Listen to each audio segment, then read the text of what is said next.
Hello, football family. Welcome into Huddle It Up Films. Day two, NFL Draft. We are here. Kicking us off today. Man of wears many hats. Nikhil Mehta, Russell Street Report. What have you been doing, Nikhil? Oh, nothing. Just taking a break from law school. Figured I'd go down to Castle today. Meet Nate Wiggins. Now Nikhil and Nate Wiggins are best friends. That's what I heard, Nikhil. That's just what I heard. But anyway, Nikhil is going to help us kick off. We'll have Debonair Dev Panchwa coming up later today. Some guests from yesterday. So we are set for day two. Big day for the Ravens organization as the Ravens sit here with the 62nd pick and the 93rd pick today. Nikhil, first off, thank you for joining me. Really appreciate having you on the channel for the first time. How are you doing, sir? Excited about today? Thanks so much. I'm really excited to be here. I appreciate you having me. I'm excited for day two. I think my hotter take is that day two is better than day one. I think because that's where you kind of get more of your confirmation about I was right about this guy. The league doesn't agree with me on this guy. I think that's when things start to diverge more than round one. This might be a hotter take too. I also thought round one was a little bit boring last night. Didn't see too many explosive trades or anything like that. But that actually ended up helping out the Ravens. Nate Wiggins falling to them at 30. I think that's a home run pick. It kind of feels like Zay Flowers last year, where it was kind of the guy they wanted all along, and they just weren't sure if he was going to get to them. And they obviously don't entertain trade ups. DaCosta made that clear last night.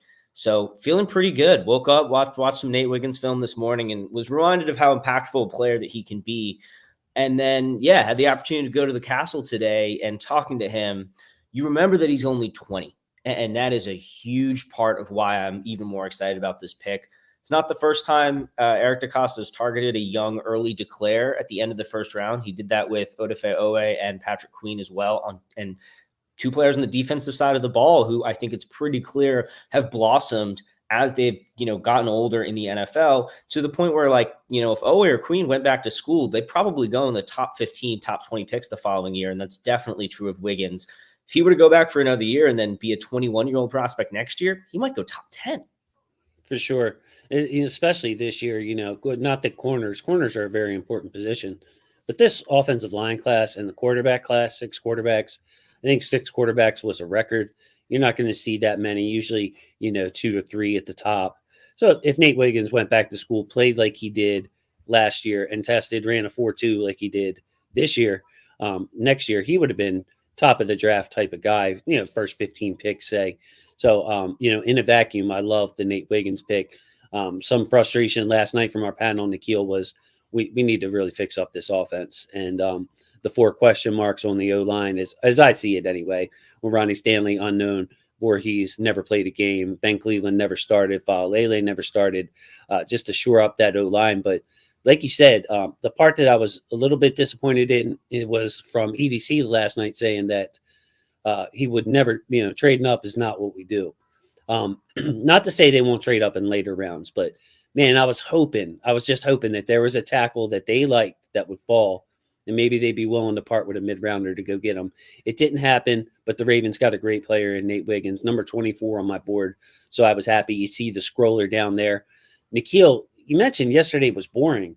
It was almost like a little too boring. I don't think that it worked out. I might push back on you a little bit and say, man, I wish some of these guys that were in the blue section on my board, or some of these guys that were in the peach section on my board.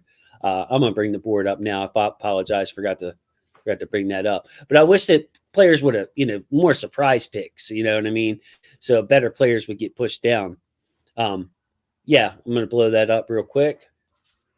Okay, there we go. So we'll have a nice view. But yeah, look at the board, Nikhil. The lowest person to go on my board was 37. The whole rest of the board is clean, bro. So I was hoping that we would have some more surprise picks. But as you know, with day two, it gets less and less chalk. More players will be available. So today we could see some players from that red area or that blue area go before the Ravens pick, because it's even more about fit, style, and it's not so chalk as the first round. I love day two as well. Yeah. So, you mentioned the offensive line. That's something that I think I'm a little bit on an island here from what I can tell. I think the Ravens are fairly content with their 2024 offensive line, and they view the draft as a building for 2025 and beyond. They have a history of drafting guards in the mid rounds who end up starting at the end of their rookie contracts. And I think Ben Cleveland's going to be a good example of that. I think Andrew Voorhees was probably, without his ACL tear, is probably a day 2 pick last year, who then coming into his second full year should be looked at as a potential starter. A little bit more of a risk there that he's never played at the NFL level. Ronnie Stanley at left tackle is going to be the left tackle in 2024 and probably not beyond. To me, that's the biggest question mark, because you mentioned Daniel Falele, and I think about Jordan Mailata and his career path and how at a certain point, guys with that kind of physical and athletic talent, I don't think Falele is that bad of a mover for how big he is. I think that he is going to get a chance for that right tackle job this year. And if you look at some of the way those really raw players have developed, Mailata is obviously the ideal model, where he sits, he learns, and then you give him a chance. And Mailata, to a certain extent, had to go through his baptism by fire too, but that worked out better for the Eagles in the long term. So I think the Ravens are a little bit more set in their 2024 offensive line and are targeting day 2 as some guys who are not going to be immediate starters, but will contribute to the offensive line over the course of their rookie contract. Sure. And we saw with Orlando Brown, even 3rd round pick, he had to sit for 8 games while James Hurst played. And, but yes, offensive line, no Nikhil. That's one place we'll split. I don't like to mess around on that. Like, it's 4 places. You're hoping, even if you put at a 75% shot that those guys stay healthy and perform, 75% here in 4 spots, it's not a very good percentage of that happen. So, I wanted some depth. And I think inside interior O-line today, there are some good guards, no doubt about it. But tackles usually need a year or 2, like you said, with Falele, to get accustomed to the league. I would have loved to grab one yesterday in a historic draft, but I'm not going to cry over spilt milk. Nate Wiggins was a great pick, a heck of an athlete. You can't teach the speed. So, there are 4 tackles here on the board that I'm looking at today, 5 tackles, that I'm hoping the Ravens can get one. You see a Suamataia down there at number 28. Love Kingsley Suamataia. I thought he had a chance to go yesterday. Patrick Paul out of Houston. He has left tackle capability. Blake Fisher, my positional favorite out of Notre Dame, played right tackle, but of course they had Joe Alt at left tackle. He's a left tackle by trade.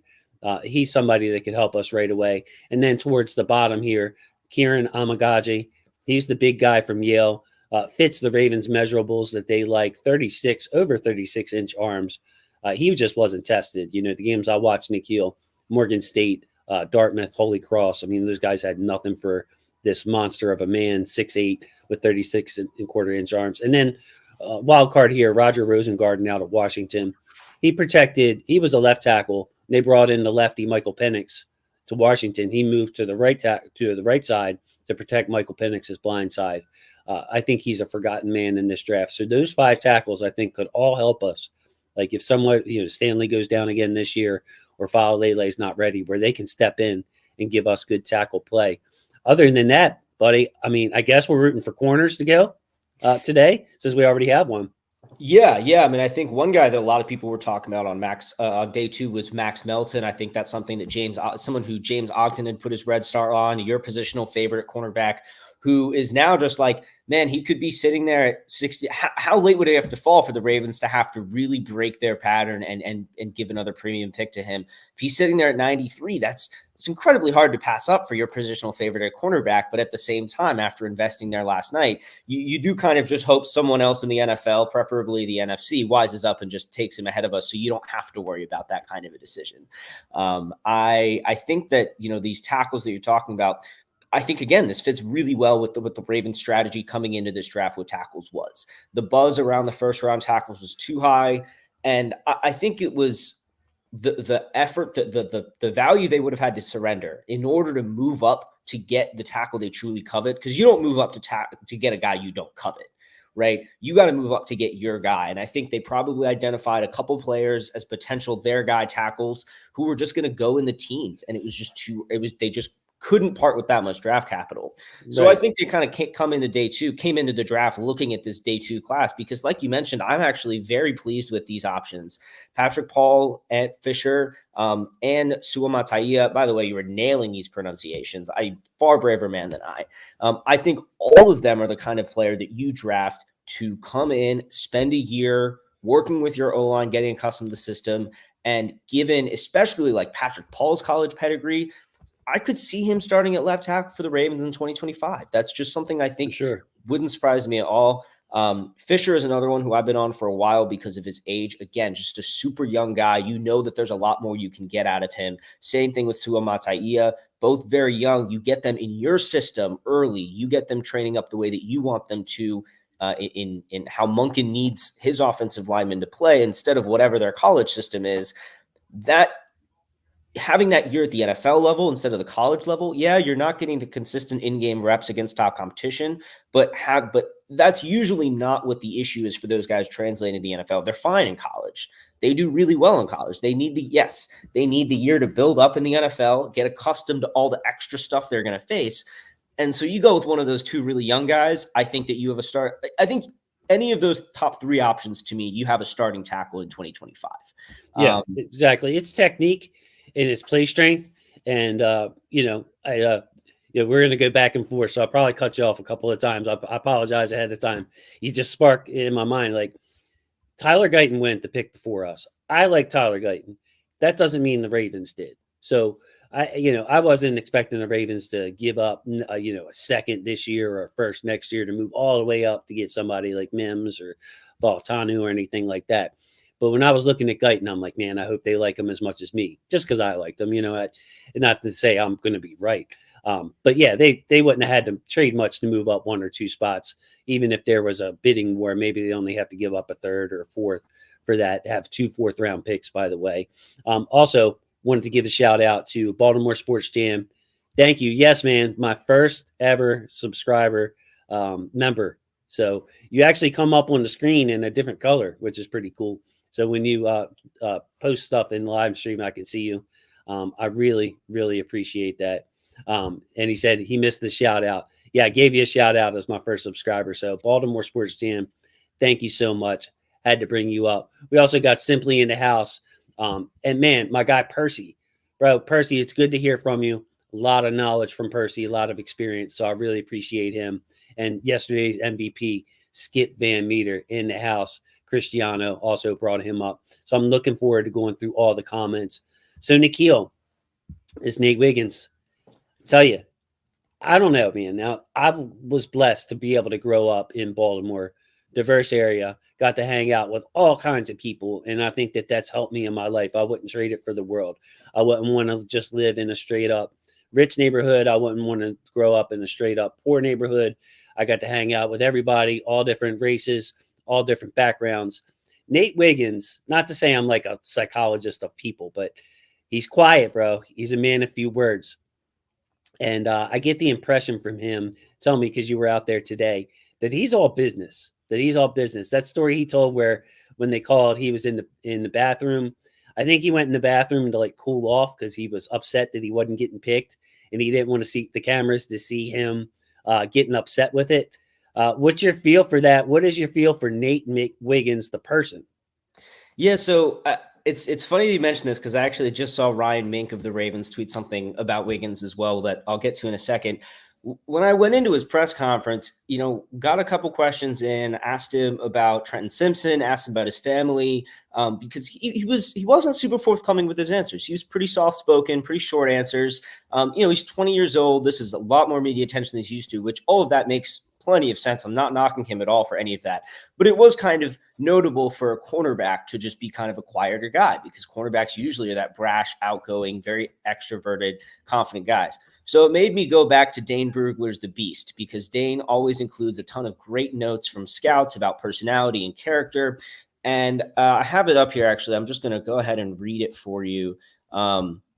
He doesn't lack confidence and enjoys trying to get in the head of receivers. According to one NFL scout, he's the type of competitor you love on your squad, but you hate him if he's not. So I think that fits exactly with what you were just talking about. He might, again, he's young, got a quiet confidence to him. And here he is on the field talking trash, like a cornerback. Something that, and what Ryan Mink just said on the Lounge podcast that's going to come out from the Ravens soon with Nate Wiggins, was that as a sophomore, he asked Clemson's coaches to shadow the opponent's top receiver every game. The coaches told him he was too young for that responsibility. At the time, he was 18, turning 19, or probably 19 years old.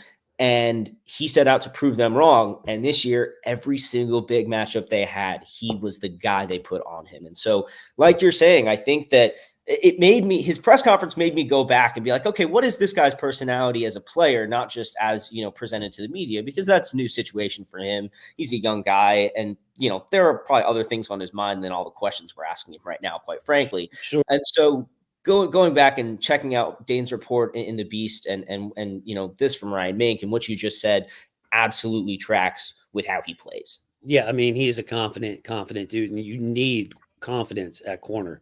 You need confidence. Like, that's the one thing. Now, hey, we have our man back from yesterday. Got to bring him into the show, Nikhil. Take a drink, take a little break, because we have got to hear from our guy. Bring in the good vibes now. Yuri, I wore the Wild Dog shirt, Lamar's brand, today because I was thinking about getting help for the offense today. So I figured that would be a good mojo. I'm guessing you want more defense, though, right? You're wearing the Kyle Hamilton, so you want to go No. This is my good. You said wear something with good luck, right? I said, you know what? This jersey, I went to all the Ravens games last year with it, and they didn't lose, except for the championship game. But we're gonna ignore that. But this is my good luck jersey. This is my. I'm hoping to do a reverse jinx on them. I'm wearing a defensive jersey so they can take some offensive players. You sound like a baseball player, sir. You sound like a baseball player, man of my own heart. My positional favorite, Keon Coleman, went off the board, polarizing prospect. I know some of y'all out there watching think he's too slow. I really like Keon Coleman, another young guy, Nikhil. I think he's going to get better and better, very new to football. Also wanted to thank 25 Nuggets, saying, hey, I'm there if you need me. 25 Nuggets, I believe, is a Buck Showalter reference from when he was the manager of the Orioles. Saying you need some nuggets. Everybody's a nugget to put together the team that you want. 25 Nuggets. Appreciate you, bro. Also, Baltimore Sports Jam, just giving us a shout out. The Baltimore content creators. Absolutely, man. Ken from Film Study, Sip to Tally. So many good streams. I was on with Sarah and Bobby for almost an hour yesterday. Just excellent people. And also Savage Neo back from yesterday. Mitchell, the 80 Mitchell slide continues. So we're not going to bring up old stuff, though, Yuri. We're not going to bring up old stuff, okay? No, we're on to day 2. Today, I tweeted the first thing when I woke up this morning. Today is a new day. We're on to day 2. That's awesome. Yes. So, Nikhil, more Nate Wiggins stuff. I mean, come on, bro. You were at the castle today. Give us something else. I think the big thing I mentioned, I'm going to post this in a video at some point later. The big thing is and I wrote about this when I was at the combine. I'll own this right now. When he ran a 4.28, I was not nearly as moved as everyone else was because he came in almost 10 pounds under his playing weight. I was kind of like, you should be running a 4.28 if you're going to have that external confidence about breaking 4.3 and you're coming in that light. So I'll own that right away. I think I wrote on Rush Report that I wasn't super moved by it. But what I am moved by when it comes to his speed is how it shows up on tape. Like he doesn't just have that straight line speed. You see him on some of these chase downs maneuvering around his teammates who are slower than him, and that's not easy to do when you're running as fast as he is. And so his ability to keep his balance and run. But the number one thing is how those plays end. And I'm talking about his 2 chase downs, I think Miami and against North Carolina. How those plays end is not only with him flying down the speed at what had to have been at least 20 miles an hour, but him staying focused and having enough technique to punch out the ball from behind and save touchdowns. Right. That's where the speed translates directly into playing like a Raven, because it's not just the ability to run really fast. It's the ability to have a plan and process at a really high level as you're running. Believe me, Nikhil, that is field awareness. On a couple of those plays, if he just straight up tackles the guy, it's a touchdown. It doesn't make any difference. He knew on those 2 plays that he had to go for broke. My first 2 notes on him were about the hustle plays. What I like to do, and other scouts make fun of me for this, but when I first start to watch a player, now that I have access to film and stuff like that, but I like to watch their highlights. And the reason is I'm not going to get all hyped up about their highlights and think everybody's unstoppable. But say a player get 7 sacks. So Dev will be on with us later. He was a big John Paschal fan from a year ago. Saw John Paschal's highlights. He had like 7 sacks, I believe. 5 of them were against like the Sisters of the Poor in the first 2 games. So I'm like, all right, this pass rushing production is a little hollow to me. Or there'll be a lot of guys who are big and fast, like receivers, and they're just running open. They're just too fast. There's no technique. So like I'll look and okay, all 8 of their touchdowns were either like coverage breakdowns or they were schemed open. So when I watch highlights, I'm actually very critical. You know what I mean? When I watch Nate Wiggins highlights, when I first thing you notice is the effort from the backside. And like you're saying, the field awareness to know, oh man, I'm at the 5-10-5 goal line. I need to strip because if I go to tackle this guy, our momentum is going to carry us into the end zone. And his instincts, I thought, showed up in both man and zone coverage. I thought his lateral movement actually is average. I didn't see a quick guy. But what I saw was make-up speed and anticipation to allow him to be sticky. And if you beat him on a double move or something, by the time that ball travels 30 yards downfield, Nate Wiggins is catching up. Thought he did a decent job contesting passes too. So anything you want to follow up on there? Yeah, I think two things that you mentioned. One, when it comes to his lateral quickness, I think you kind of think about like trade-offs of the prospect, complementary skills, and I think his recovery ability and his long speed complements his processing and anticipation really well. He uses his anticipation really well in the short areas of the field, and then his processing ability to know his long speed that he's able to cover certain distances that others can't. So I think his skills kind of complement each other in that way. You also talked about his man and zone coverage ability, and this is something that Chris Hewitt, the pass game coordinator, assistant head coach, talked about today. Seeing him as like the pure best cover corner in the draft was partially just because that's what he was asked to do a lot. And he did a really great job against some of the other teams' top receivers, like we talked about earlier. But one thing that, you notice that his anticipation and his processing is going to translate is these Ravens, these match coverages that the Ravens really like to run. That's something that I think he's going to assimilate better to than most cornerbacks would, just because of that processing ability. And he knows kind of how to use his physical and his physical traits as athleticism kind of to their max. Like I said, I think kind of his processing and his athleticism really complement each other. We also got another pick in, Ladd McConkey going to the Chargers in a trade up. Joe Ortiz diverting from his mentor, from his guy, Eric DaCosta, trading up. So I don't know about that. I mean, McConkey was pretty high on your board. Yeah, I love Ladd McConkey, and I think that for a team like the Chargers, okay, so I'm getting some Greg Roman, vibes here, trying to put myself back in the Greg Roman mindset. Think about like how he used Willie Snead, and Willie Snead had some of his best years here when he was past his prime, not the Saints Willie Snead, the Ravens Willie Snead, big third down target. And, I'm a big enough fan of Ladd McConkey and his route running, that I've gone as far as to compare him to Jerry Jeudy. Ladd McConkey runs a 4.39. His routes are very precise. He's 6 foot tall. So I think this slot only stuff from McConkey is a little overblown. Yeah, he can play the slot, probably his best position. I think you can also play him at Z and move him around the formation. He's good enough to be the Chargers gadget guy right away. So a lot of those jet sweeps that we saw from Roman are immediately coming to mind. But yeah, it is kind of funny that Ortiz goes to Los Angeles Chargers and is like, oh man, they would never let me trade up there for the Ravens. I'm going to make a trade up right here in my first draft. So that is pretty funny, actually. Yeah, it was a 2 for 2. I think it was 37 and 110 for 34 and 130 something along those lines. So still, kind of follows the same pattern of, maintaining draft picks. And it's actually not, you move up 3 spots, you slide down 15 or 20 on day 3. It's not a bad deal. It's just kind of surprising to see Ortiz be the one to do it. Yeah. I mean, 20 spots in the, what is that, 4th round, Nikhil, something like that, right? to me, at that point in the draft, as long as you're maintaining your picks, you're good because the level of player are going to be the same. It's going to be about taste. Some teams are probably going to take a kicker by then. Some teams are going to want a slot corner. Some teams are going to want a bigger, slower corner. So at that point in the draft, third, fourth round, to me, the difference in the prospects aren't that much. They're about the same level prospect. You're looking for a guy who can fit your organization. So I love that. Yuri, what are you laughing at down there, bud? What do you have for us? Well, Atlanta, I don't think Atlanta's going to do it, but I just thought it was funny that there's a kid inside the Atlanta draft room wearing a Texas Longhorns #5 jersey, and they traded up. I mean, I doubt they take Adonai Mitchell, but I just thought it was funny. I thought maybe it does happen. I thought it would be funny. But yeah, McConkey, I thought that was a pretty good pick for the Chargers.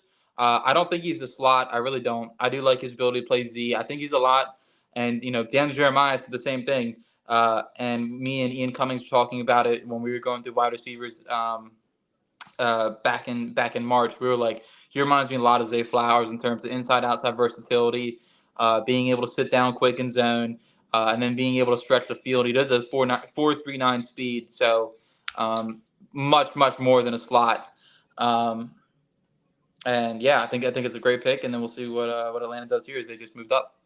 Yeah, Jason, actually, it's actually the new lowest player on your board to go, and one of your positional favorites, Ruke Orhorhoro.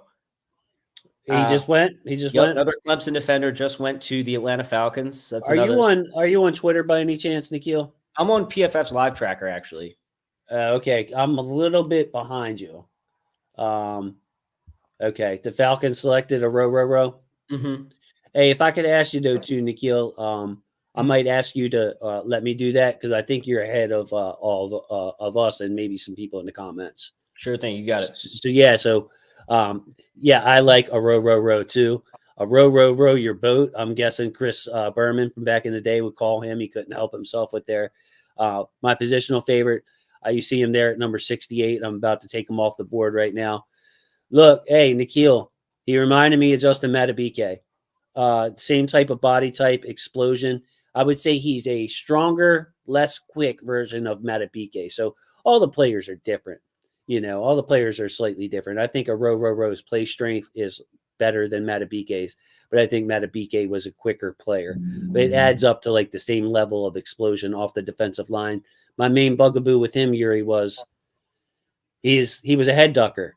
He didn't really see through the wash very well when I watched the full games. He would get locked on his guy, get caught in a scrum, and not know where the ball was. But Madubuike himself that was his bugaboo when he came in. That was my main issue with him was, man, he needs to become a better run defender so he can be in there more and take off and rush the passer. Madubuike was able to develop that. So I believe in Orhorhoro. If he works on that, works on seeing past his man, get his hands on him, but is looking in the backfield, a little better field awareness, I think he can be one of those $20 million players by the end of his contract. I think that much of him. Yeah, I agree with you there. And another player that I'm finding interesting is sliding is, unless I'm mistaken, is Johnny Newton as well from Illinois. Another player sliding, of the Gene sliding, of Mitchell sliding, and you have McKinstry as well sliding. And I mean, Arizona seemed like a team that could use a cornerback, an outside cornerback. So it is definitely interesting, when it comes to the draft, especially once you get into day two. What do these teams know that we don't? Right. In some situations, it's obvious, and some it's not. But I had him a little farther down my board. I do like the upside. I'm with you in terms of what he can be. I think he definitely could be a $15 million player by the end of his contract. I do like the pass rush upside, but I am starting to think what is going on with some of these top players and why are they sliding? Yeah, every year, Yuri, and with Johnny Newton, he can rush the passer too. I don't want to say he can't. I don't want to say he can't, but man, to me, it shows that the premium on like upside and pass rushing, your old style two gapping defensive tackles, just the value of those, bro. Like I thought Travis Jones was a steal in the third round, just because he gives you that pass rush upside. If Travis Jones is not a finisher, he's not been able to finish consistently on the NFL level. But you have to double team Travis Jones, or else he's going to push his man straight back into the quarterback's lap. So those guys, though, the two gapping is kind of kind of fading away, man. It's a pass happy league. We're seeing that every year. If you're a defensive lineman who can rush the quarterback, get interior pressure, you have a chance now, sir, to make $20+ million, as Justin Madubuike has shown. So we're rooting for corners to go off the board. I'm kind of rooting for defensive linemen too, guys. Now, Nikhil and I were talking just a bit before the show. The Ravens have all 5 defensive linemen coming back from next year, led by Madubuike, led by Travis Jones, who signed up for a couple more years, Michael Pierce, who had a great year last year, Broderick Washington still under contract for another couple of years, and Brent Urban all back. So as far as team strengths, defensive line is a team strength for the Ravens. So I'm hoping that these tackles keep slipping, the receivers keep slipping. Those are the positions I'm targeting. So maybe some players on defense could go. That would be great. Defensive lineman, Johnny Newton. You see also there at 45 and 46, Braden Fisk and Chris Jenkins Jr., 2 other defensive linemen who very well could go before the Ravens pick. So go defense. That's how I'm feeling, Nikhil. Yeah, I think, Johnny Newton is a guy. I was pretty active on Twitter last night saying that if the Ravens were the true pure best player available only team that they swear to be, Newton would be in consideration at 30. Not that I particularly wanted that, although I certainly wouldn't have been upset because I really, really like him. The biggest thing I saw when watching his film was he was never put in a position to maximize his potential as a pass rusher by Illinois. I felt that he was consistently rushing out of alignments that weren't best suited to his strengths. And so I felt like there's so much more that you're going to get out of him at the NFL level when you use him more appropriately, I had him in my mind as a clear first rounder with the ascending price of interior pass rushing in the NFL. The value of him in the first round was getting hard for me to ignore. So agreed, more defensive linemen. I could see the Ravens taking an edge rusher here on day 2. So I would say really the interior alignment I'm okay seeing go. And yeah, let those tackles fall. I mean, I think you can look at the players who are kind of top on your board still, who are the players that have fallen. Cooper DeJean, I think teams are worried about exactly what his fit is and their ability to use him. I do not know what's going on with Mitchell. If it's really this diabetes thing, I'm not really sure what we're doing here. JPJ, I think teams are very comfortable with him as just a draft and plug and play, but I don't think anyone is so moved by him that they're like, he's a guy I'm really coveting this early in the draft. I think there are a lot of teams in the middle of day 2 where he'll go, who are like, all right, great. This is very clearly the top player on our board. We're not particularly moved by him. He's an interior alignment, but still adds a lot of value. Yeah, only one interior lineman, and he could play tackle if you asked him, was Graham Barton, went yesterday. That's the missing spot right here. JPJ, clearly, probably best at center, but could also play guard. And I like him at guard. That's why I had him that high. I mean, just a mauler. I compared him a little bit, Nikhil, to his play demeanor is like Tyler Linderbaum's. He's just a stronger, less mobile version of Linderbaum, kind of like the comparison with a Row and Madubuike. But yeah, JPJ, excellent player. Jackson Powers Johnson. Commanders up on the clock now. Looks like we're at the part of the draft. It is Darrell Green. Now, you talk about Nate Wiggins from yesterday. I think Darrell Green was probably the fastest player I've ever seen. They didn't have the same 40s in the electronic times back then, but he won the I don't know if you guys remember this. They used to have the fastest man in the NFL competition, which was like the slam dunk contest for the NBA, where the guys would go out on their free time and race each other to see who was the fastest man, and Darrell Green would win that thing and outrun guys. Who was faster, Deion Sanders or Darrell Green, was always a great debate. But Nate Wiggins has got that 4.28 speed. And, bro, he pulled up lame on his 40. He didn't do his field drills after that. So, it makes me wonder. He should have ate, Nikhil. He should have ate and stayed hydrated instead of trying to be so light, because I would have liked to see him in the field drills. But maybe Nate Wiggins is faster than 4.28. Like, if he ran a 4.28 when he got hurt, wonder how fast he was with his hamstring was feeling good the whole way. Pretty interesting. Well, look, you never want a guy to get hurt, but if he runs a 4.28 and then blows everyone out of the water at the combine, we might not be talking about him here. And so it's something, again, that I think was really important, is not to get caught up in a combine 40. I think that's the most consistently overdrafted drill is 40 time. It's a track event. It takes training. Exactly. And what I think I liked about Nate Wiggins, now I thought that Nate Wiggins changed of direction. I called average. Maybe that's a little harsh. Maybe it's better than average, but his 10-yard split, like he got off to, I mentioned this last night, Nikhil, he got off to a slow start. He was at 159 over 10 yards, where his peers, some of them were in the 1.4s. Some of them were in the 1.51s, 1.52s. So he started at 159 and still outran them all at 4.28. That's the kind of build-up speed and long speed that Wiggins has.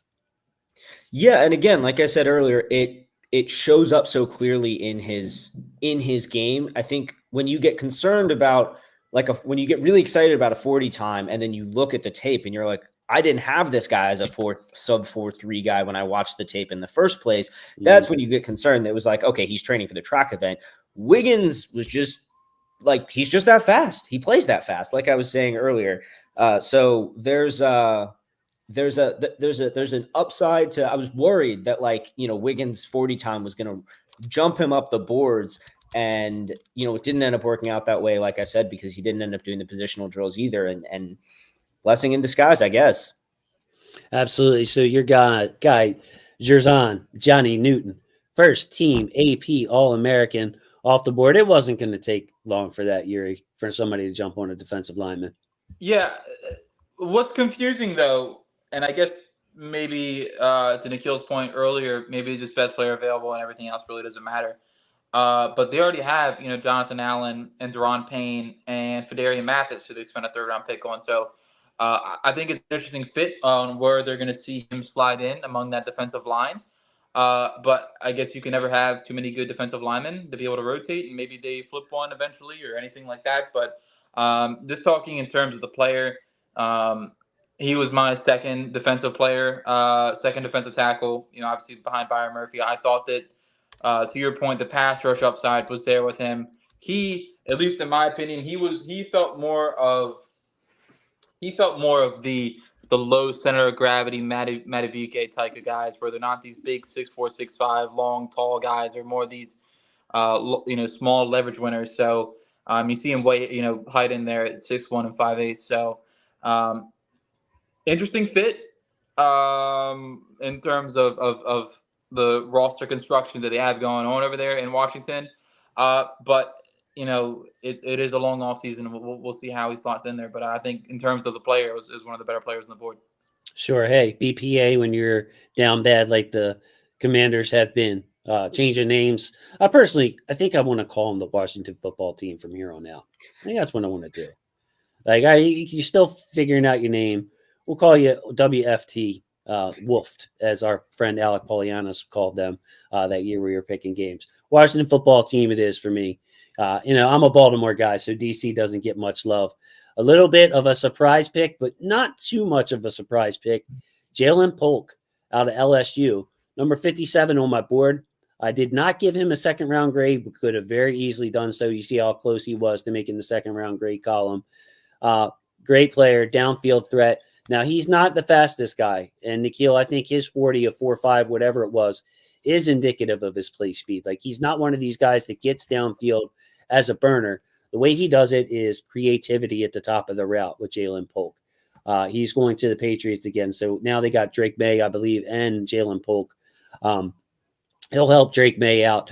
I thought that Polk's ability at the catch point was excellent. Probably the best hands in the draft. I mean, Penix would throw Jaylen Polk bombs, and he would just snag them, and the ball wouldn't move, bro. Like, there would be no give in his hands, nothing, no bounce in the ball. It would just hit his hands and stick like he had glue on his hands.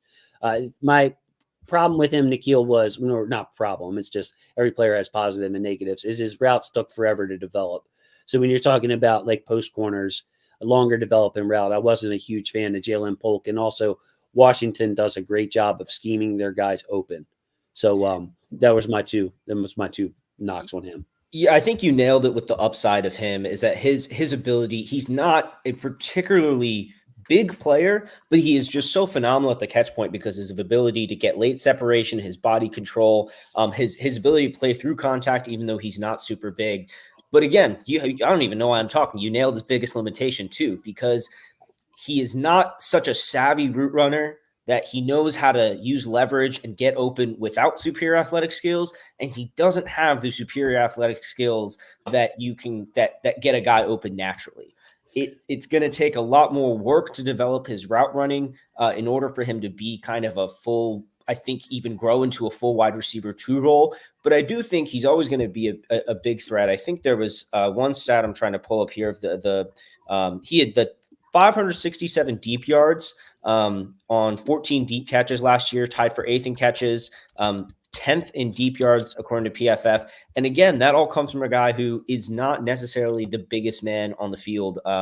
He's 6'2", 204, but even then, I think his ability down the field, like you said, is much more related to his creativity, his body control, and his maneuverability.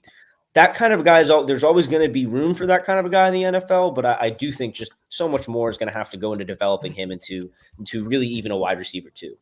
So I know this has nothing to do with the Ravens, Yuri, but Jaylen Polk, we talked about him a lot as a potential second-round target.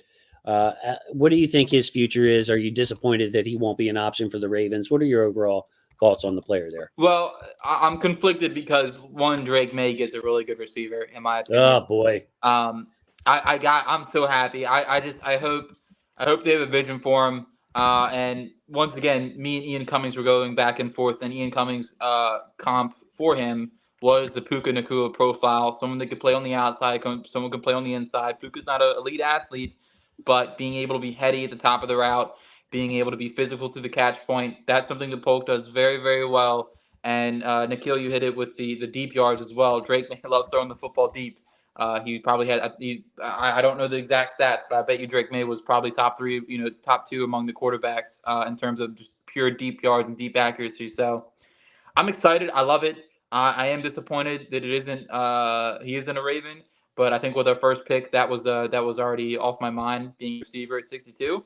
But I'm pretty excited, and yeah, I guess the run on receivers might start here pretty quickly, pretty soon. It could. That's what I was thinking. There might be a run on receivers, something I won't be happy to see, because I would like to have a guy that I love there at 62 as an option if the other positions dry up. I wonder, 25 nuggets, you got me thinking now, bro. Is there a correlation between like the drop leaders and hand size? Has anybody ever done a study on that? Like, okay, the top 5 guys in drops all have, under, 9-inch, say, hands or whatever it might be. I've never seen that. And, as much as I am into scouting, I never really thought about that. I kind of grade the tape, you know what I mean? And you can see when somebody like Keon Coleman, the ball disappears in his hand. As soon as he catches it, it's over. But yeah, Polk does catch everything. Jim, nice to see you back, buddy. Appreciate all your contributions and your kind words offline to me. Really means a lot. We also got Anderson Ragber. I think, Anderson, are you from another country? Are you checking in internationally? If you are, let me know where. You guys think Fisher is a value at 62, or is it too early? Man, I got to be honest with you, Anderson. I think that Fisher, my starred player, so obviously he's my positional favorite, mentioned in the opening of the show, he played right tackle probably because Joe Alt was their left tackle. He is a 5-star recruit. He is a young player. I think he's only 20, will be 21 this year. So I'm all in on Blake Fisher.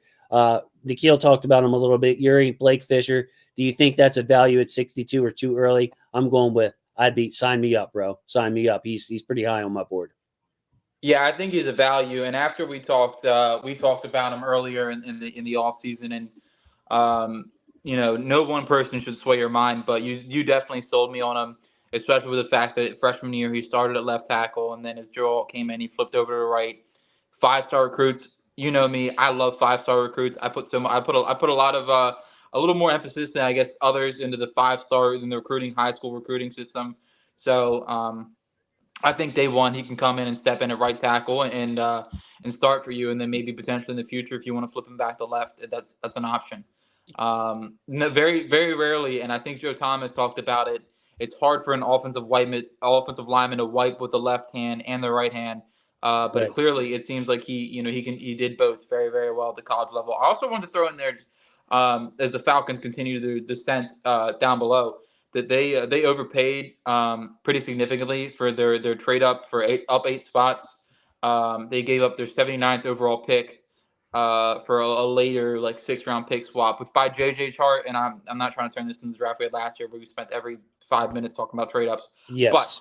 But they overpaid by like 20% of basically.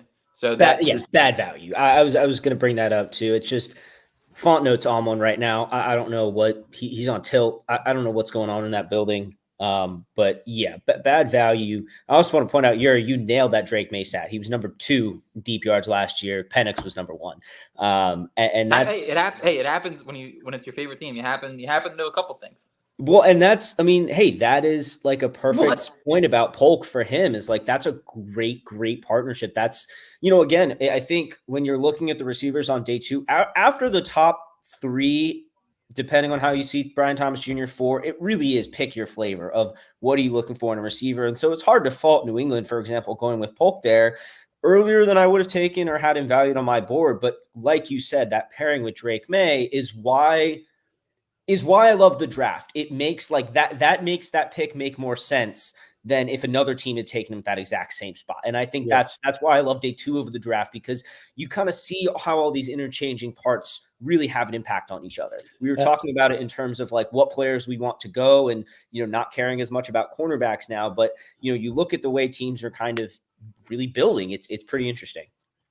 Absolutely. Now I have some stuff to catch up on here, guys. Even his teammate, Jaylen McMillan. And this is a good point by 25 Nuggets. 25 Nuggets, are you Jamie? I want to ask if you're Jamie from BSL. Johnny Wilson has 10-inch hands and drops everything. And remember, Yuri, I asked Voss about his guy, Johnny Wilson from Florida State, thinking that he was going to go to bat for him. And he was like, yeah, Johnny Wilson's hands are iffy. And I give you credit because you said the same thing about Devontae Walker, number 71 on my board, who obviously is an excellent man. Tez Walker's upside is huge, but it's tough. And Anderson is from the Caribbean. So, okay. I thought we had a little international flavor there. Mr. Stark himself. We got a pick here if you want to. I know you're rolling through the comments here. Yeah, I'm going to get to that in just a second. Make sure I don't miss the Rams pick. Yeah, Mr. Stark himself, long time checking in. Love the picture of you in the royalty chair, whatever that's called. What's up with your boy? I don't know, bro. Sometimes it's more than diabetes. I'm not going to write it all off to diabetes because I think Mark Andrews has kind of broken that barrier. He might not just be, we don't know a lot about these guys. He might not have good practice habits. There were some smoke coming out from that. Look, he gets moody when he's not taking his diabetes medication. He don't take care of himself really well. He takes off on the backside of plays. And with that kind of stuff, Nikhil, I get very, and I'm going to stick with me while the Rams pick. But guys, I get skeptical when this smoke comes out about players a week before the draft, a few days before the draft. I always just imagine that it's teams trying to throw some shade on players, so maybe they drop to them. But with A.D. Mitchell, maybe that stuff was true. There were also some injury concerns with Cooper DeJean that came out late from Albert Breer, so maybe that's why he's still on the board. A couple of players just went, both on the defensive line. The first one was T'Vondre Sweat, someone that I took off my board. T'Vondre Sweat, number 1, is a nose tackle. We're pretty stacked at the nose tackle with Michael Pierce and Travis Jones. And number 2, at 366 pounds, he had drank enough on a Sunday afternoon to get pulled over, swerving with a DUI. So I didn't feel like he met the Ravens criteria. So I took him off the board. I'm happy to see him go on day 2. I still think that T'Vondre Sweat could be a Pro Bowl type nose tackle. I'm not sure if nose tackles go to the Pro Bowl, but one of the top nose tackles in the league. He just wasn't a fit. And now Braden Fisk, short-armed fireball of a defensive tackle, 6 sacks in each of the last 2 seasons. That's pretty decent production. Guy you can move around the line a little bit. About to take him off my board. He's sitting there at number 45 on the board. So take it away, fellas. I know I said a mouthful there. Wanted to get in the shout-outs and also wanted to announce the picks. Well, like you asked, the interior defensive linemen are going. I am knocking on my wooden desk here because I think this is a good start for the Ravens in this round. Again, if we're going along the premise that Eric DeCosta is not going to trade up, certainly I don't think he's going to trade up into the 40s. That would be a second and a third. either across the next 2 years, he would have to use a second and a third to get into the 40s. And I just can't see him doing that. I could see him moving a day 3 pick plus 62 to move up into the 50s. But, ideally, he really wants to sit at 62 and have his guy fall to him. And this is the way that this round needed to start in order for that to happen for the Ravens. Real quick, Devondre Sweat, Jason, you hit it with the DUI and all the off-the-field concerns. He was certainly off my board. He was off my board from the Ravens sense. And in terms of a pure talent sense, I think I had him around the 85, 86 range. So that is good news for the Ravens. I think those first 2 picks for the Titans, I'm not feeling it. I really am not feeling those first 2 picks for the Titans. But it is good news for the Ravens. We are seeing more tackles get pushed down the board as Philadelphia ends up moving up here. Hey, Yuri, the Titans themselves coming up for Sweat. Remember, they took a guy named Jeffrey Simmons who had a nasty off-field incident on camera. Don't want to put his business back out there. And Jeffrey Simmons, I think, has created some personal fouls on the field. And, generally speaking, just I don't even know how to say it, but he's just that kind of player. It shows. But they took Jeffrey Simmons. That worked out well. He was supposed to be a top of the draft guy and then dropped on draft day because of that incident, violent incident called on camera. Well, he dropped to what, like 26? Yeah, 28, I want to say 26, something like that. Exactly. And now they're going to take a chance on Devondre Sweat. So just connecting the dots there. Yeah. No, I think it's a fair point. They certainly don't seem like a team that's I guess in a Ravens sense, they're not so concerned about the character issues. And sometimes it has its fault, sometimes it doesn't.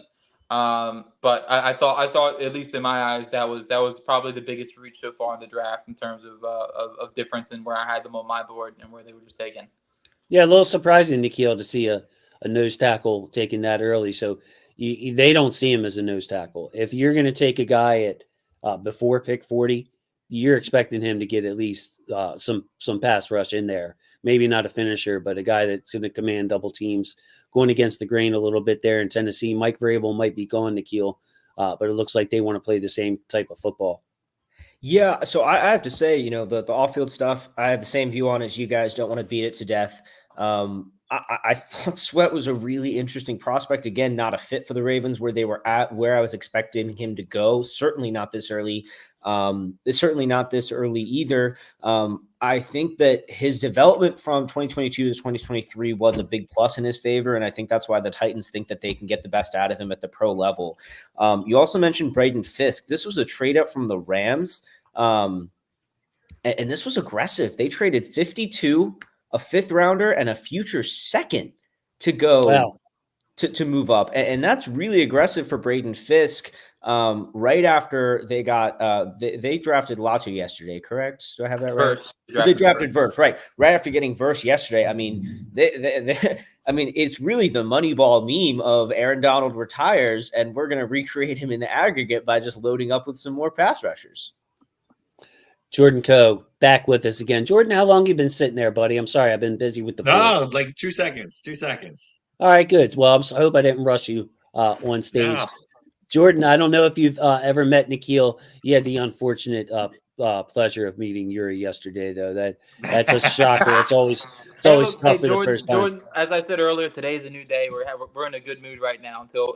All right, yeah, we got plenty of time for you to get the right guy. And Jordan gave me a hard time when I was a little miffed at the Linderbaum pick because we traded Hollywood and then we picked the center with it. So I said at the time, I think Linderbaum's going to be a good player, a Pro Bowl player, but I like the center draft that year. And Jordan got me, Yuri. He got me on that. I'm the same way. I think Wiggins is going to be a great player for the Ravens. I love defensive backs. I have 2 jerseys from the Ravens. One is Jimmy Smith. The other one is the one I'm wearing right now. Is Colin Hammond. I love defensive backs. By the time I would say his 3rd or 4th year, I'll probably have his jersey. So the problem with I'm not going to reopen. But the problem with the pick really wasn't him. But as we see here, the guy I wanted is sliding pretty far. And I see Pittsburgh. I see Pittsburgh on the screen. That's all I'm saying. Not again, Yuri. Yeah, it's gonna happen again. They're gonna have a diabetic and a crazy dude in a wide receiver room, and it's just gonna be like, And it's well, gonna work. It's gonna work. It is gonna work. That's the thing. It's gonna work. We don't look. Russell Wilson will probably just huck it up. Like at that point, who cares? I was gonna say the problem is who's throwing it to him. The problem is in the wide receiver room at that point. Yeah. Well, they got Fatuna day one. Oh my. I tell you, if Russell Wilson, Cooper DeJean is now off the board for the Philadelphia Eagles. A great pick, guy. Obviously, I have high. Glad to see my board's starting to get cleaned up here a little bit, but Cooper DeJean wasn't going to make it to the Ravens unless they're. And if he did make it to the Ravens, that means there was something medically going on with him that would probably make us stay away from him in the first place. So great pick for the Eagles. Not like they don't have enough talent. Now they add a safety corner hybrid, hard hitter, track guy, ball hawk in that secondary. So, yes. Okay, so there we go. No, that's a nice overhaul for the secondary for the Eagles here between those two picks with Mitchell now and Gene. That worked out well for them. And this is, I think, for some of the folks that wanted to see the Ravens, sorry, Nikhil, that wanted to see the Ravens trade back, this is one of those ones where it's like, okay, well, and it sounds like the Ravens loved Wiggins, right? But you move 10 spots back and you can get to Gene and you can pick up another late third, early fourth in the process. Mitchell's still on the board. I mean, there are guys that out there that I think people still like. Kool-Aid still on the board here as well. Rakestraw, a guy that some people liked. The Ravens really loved Wiggins. I think that's what it tells you. And DaCosta talking about how they had 8 teams calling them to trade up for that spot. They must have liked it. Yeah, I wonder if that was for Nate Wiggins. A couple of them calls, I'm assuming, would have been. And then also, as we kind of correctly forecasted yesterday, Nikhil, we felt like where we picked was about the sweet spot to where these receivers were going to go. So like you mentioned, people had different flavors, different needs. Brian Thomas was probably the consensus number 4 receiver on a lot of boards. After that, a lot of the same type talent. Some people liked AD, some people didn't. Some people liked Worthy, some people didn't. Some people liked Coleman, some people didn't. Some people liked McConkey, some people didn't. So we felt like we would be in that run of receivers there at the end of the first round. And that's what ended up happening after we logged off. Leggett was the last player chosen before we logged off. So it was a mini run on receivers there. I wonder if any teams were calling to move up for a receiver. Yeah, I mean, I think Leggett was the guy that I think was the most likely to go at 32 one way or the other, because there was a feeling he wasn't going to get past Carolina at 33. I think Buffalo did a really smart thing by trading back to 33 because that let them work the phones all day. I think Bean's been working the phones all day to try and figure out what he was going to do. They ended up just sticking and going with their guy instead of going ahead with the trade. But I think it was smart for them to give themselves a lot of time to kind of plan out the rest of their draft. Again, I think the way that, we're seeing these interior linemen go, and I think all of these picks were linemen and receivers actually to start off the second round, which is a little unusual.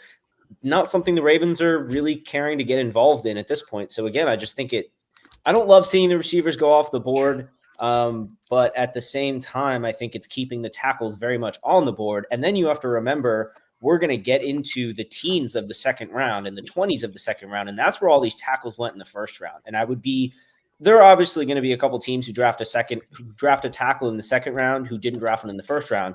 But once you start to get to 13 through 22 or so, that's a pretty safe area for tackles because a lot of those teams took one yesterday and they're not likely to take one with their second pick. So I'm still pretty ecstatic with how this board is working out and how some of these picks have gone so far. What's the last pick we have? Kool-Aid just got picked by the Saints. Yeah, Kool-Aid. It's a trade up by the Saints to the Packers spot. They traded 45, 168, and 190 for 41.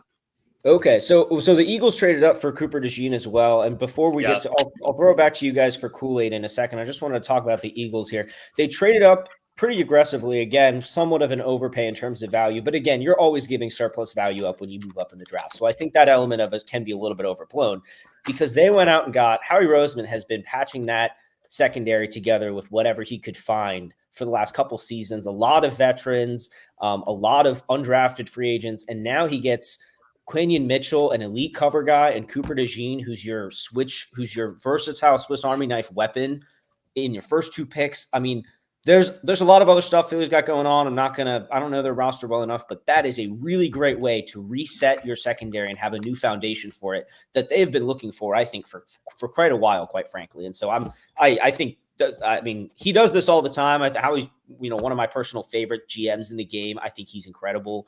And I think this is an example of him looking at what he's had to do over the last 2 years in terms of signing veterans, signing undrafted free agents, and saying, you know what? I'm getting my secondary locked down right now. So, okay, so another corner just went off the board in Kamari Lassiter, that 4.61 to 4.65 range, 40 in the pro day. He was one of my fallers. I had a second round grade on him, guys, dropped him all the way down to 62, as you can see on the board, because of that 4.61. I think he's going to have to be scheme dependent. I question his speed on tape too. I don't just go by the 40 times, but I thought that he was smart not to run at the combine. Then he decided to run at the pro day and put up a 4.61 to 4.65 hand time as a corner. So that really slipped. So Nikhil, Jordan, Yuri, we have a question from our buddy 25 Nuggets. How far can you trade up from 62 using pick 113 or pick 130? And I would like you guys to be, pessimistic about it. Like let's not say, oh, by the JJ chart we can move up this much. Assume that we're going to have to give up a little more than what that chart says. I think that you could get to if you did 62 and 113. I think that you could get to the early 50s. I think if we're being pessimistic, it's probably the mid 50s if we're being a little bit more pessimistic. Or sorry, I was reading my chart wrong. Late 50s. If we're being pessimistic, 113 is not going to get you past 55. If we're being pessimistic, I think 130 maybe gets you past 60. And again, that's what I was saying earlier in terms of the way the board's falling. I'm not sure that moving up that many spots is going to be necessary. It might be worth it for the right player if the right player falls, but I'm just not sure it's going to be necessary to do for what the Ravens want to do with that pick. So we're looking at. Go ahead, Jordan. Go ahead, buddy. I was going to say it works against the Ravens. The Philly traded up there, and you already got to trade back to 53. That's probably the spot where if the Ravens wanted to move up, now you got that ammo, and now the team in 53 is already a team that's moved back, so they're not going to necessarily want to do that. I do think it's kind of interesting that we've seen a lot of these like pick swap, multi pick swaps, right? Like just like the Saints got 3 picks for their pick, which is the first time I think we've seen that here, or the Rams did something similar with the Panthers, but we've got like the Buffalo did like we're going to trade you 3 picks, and Kansas City traded them 3 picks. The Eagles did the same thing with Washington. You get this like movement within the draft. That's that's difficult to chart and difficult to project. So, like, if the Ravens are willing to give up 62 and 113, to go back to your question, Jason, maybe they can move up in some ways, move down in other ways. It seems like teams are finally getting a little creative with some of this draft stuff, and it's been super kind of very JJ chart or whatever your internal chart is heavy, and now we're starting to see a little bit more creativity around some of this stuff. I think that's interesting. I mean, the Eagles like Commanders trade is hard to parse out because 40, 78, 152 for 50, 53, and 161. It's like, chart value kind of, it's just more difficult to gauge once you get into that mix. Yeah, Jordan, that's a fantastic point. I think Eric DeCosta even mentioned that they have their own trade. They probably have for a while, but this is the first time I think he's mentioned that they have their own trade valuing system. And like you're saying, teams getting more creative, that's going to start dictates the market as the draft goes on. And you're seeing, the Rams gave up a lot, the Falcons gave up a lot, the Eagles gave up a lot, and that's going to set the market as the draft continues. Obviously, the cost to move up 10 slots at the end of the second versus the start of the second is going to be very different anyway, but that still does set the market for what teams are going to be expecting. And we're not going to get involved in any bidding wars. The Ravens just aren't going to do that. And again, that's why I think they stick and pick at 62. And like I said earlier, I still think that's going to be just fine. Right. And, it's usually good business. And I would just say for yesterday, the reason I was calling for it is if you can get a franchise tackle, I'm willing to give up a trade asset. I mean, even as a draft nerd, I wanted to change subjects, Jordan. I wanted you to finish your thought. Keep your thought in mind for a second there, Jordan. Yeah, But no worries. I would like Yuri and Nikhil, if you could. It feels like our division rivals should be coming up soon. Browns, Bengals, Steelers. And I would like to know when they're coming up. And Browns didn't have a draft pick yesterday, but what are their needs? What did they both got linemen yesterday. What could the Bengals and Steelers be looking for? And the Browns, obviously, I would know O-line is maybe something that they need to get younger at. But if Yuri and Nikhil can go on to that for me, I'd appreciate it. Jordan, what were you thinking there, bud? Oh, I was just gonna say I thought it was funny yesterday when DaCosta said that the Ravens aren't in the business of like trading up in the first round when the Ravens have traded up like 6 times in the first round in like the last 10 seasons, right? Like for Flacco, for Nada, for Orr, for Lamar. Like I mean, it's very funny how the Ravens and all these guys blow a bunch of BS at us this whole time, right? They're like, oh, we don't trade up, and it's like, okay, guys, except for all the other times you've traded up. Right. And just to add to that, when he came out at the Liars lunch and he said fewer draftable players.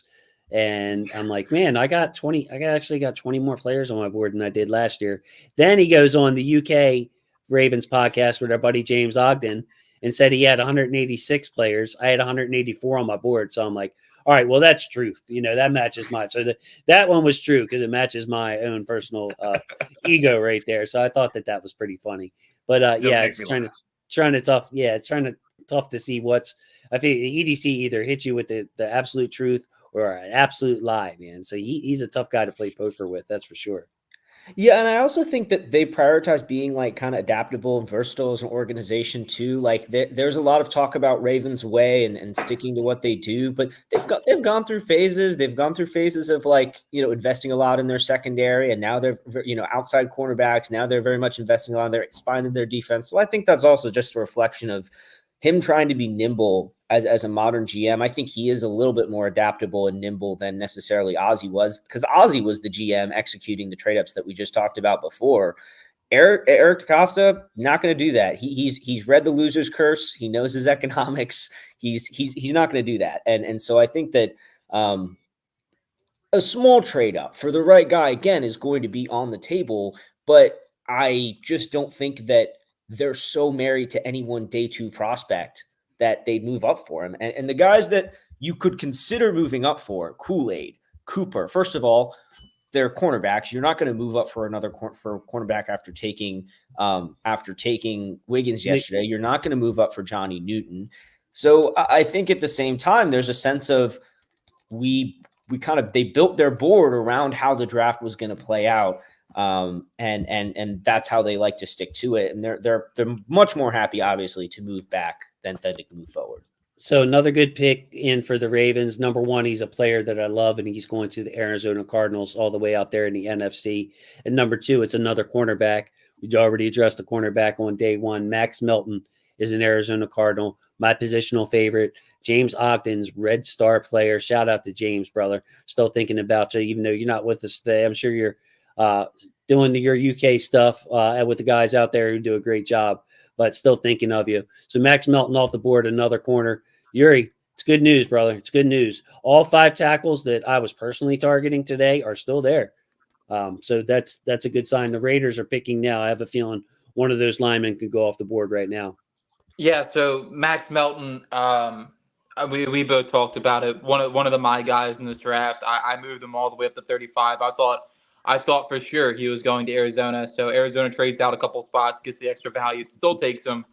I think he fits perfect into that cover 4 quarter scheme that Gannon likes to run, where he runs a little more soft quarters, and sometimes he will have them asked man to man. I think in terms of value, I think it's great value. The fact that they can trade back and still get such a good player.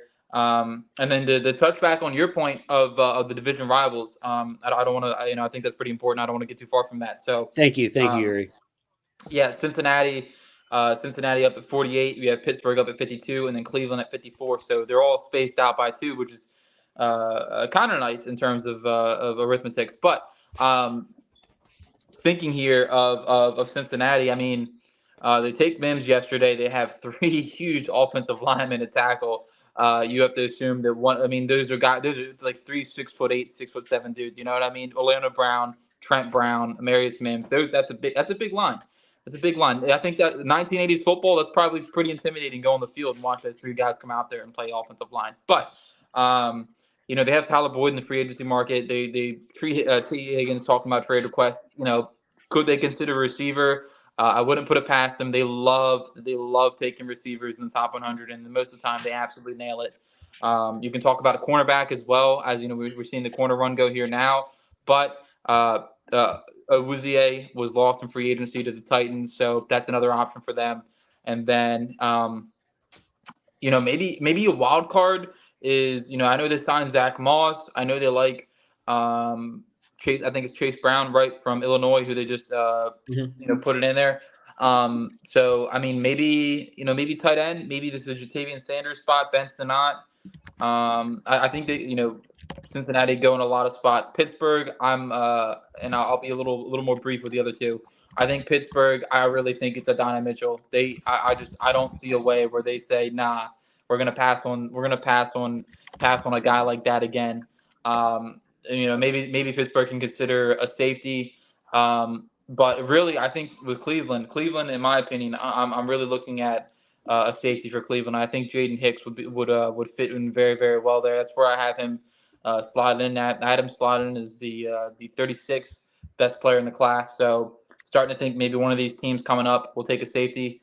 Cleveland could do that. Cleveland. I mean, maybe well, they did sign Jameis. I was thinking maybe a backup quarterback, but they did sign Jameis. So we, until just now, we hadn't had a running back taken, we hadn't had an inside linebacker taken, and we hadn't had a safety taken. Edgerrin Cooper, my number one linebacker, is going to the Packers. Glad to see him far away from Betty Body because I think he had true Mike capabilities. A lot of linebackers in this draft are cover ready. They're ready to cover. He can do that. Edgerrin Cooper is also an excellent blitzer. And he just takes on blocks really well. Nice time stopping power for Edgerrin Cooper as well as range. He is a really nice player. Most of the linebackers that come out nowadays are wills. They're run and chase guys. Edgerrin Cooper is one of those guys that I thought could be a complete Mike, a 3-down linebacker. We also had Jackson Power Johnson come off the board there to the Raiders, and I don't think we mentioned that one either. Thank you, Jordan. Another BPA for the Raiders, just going with the best guy on their board. I think that their draft plans got a little upset last night with the quarterbacks going ahead of them, and they kind of pivoted a little bit more to a BPA strategy than addressing some more of their core needs are. Although they definitely need the interior offensive lineman help there. Going back to what Yuri was saying about the division rivals. The Browns, are in a kind of a situation where I thought they were going to be looking for an interior lineman with their second round pick, but those have really run off the board. And I think they could end up in a situation where they have to pivot. The Bengals, I came into today kind of having the feeling that Buffalo was going to be working the phones to use 33 to get a veteran receiver. A lot of people have talked about Buffalo taking the Green Bay approach, using multiple day 2 picks and even an early day 3 pick on receivers to build out their receiver room.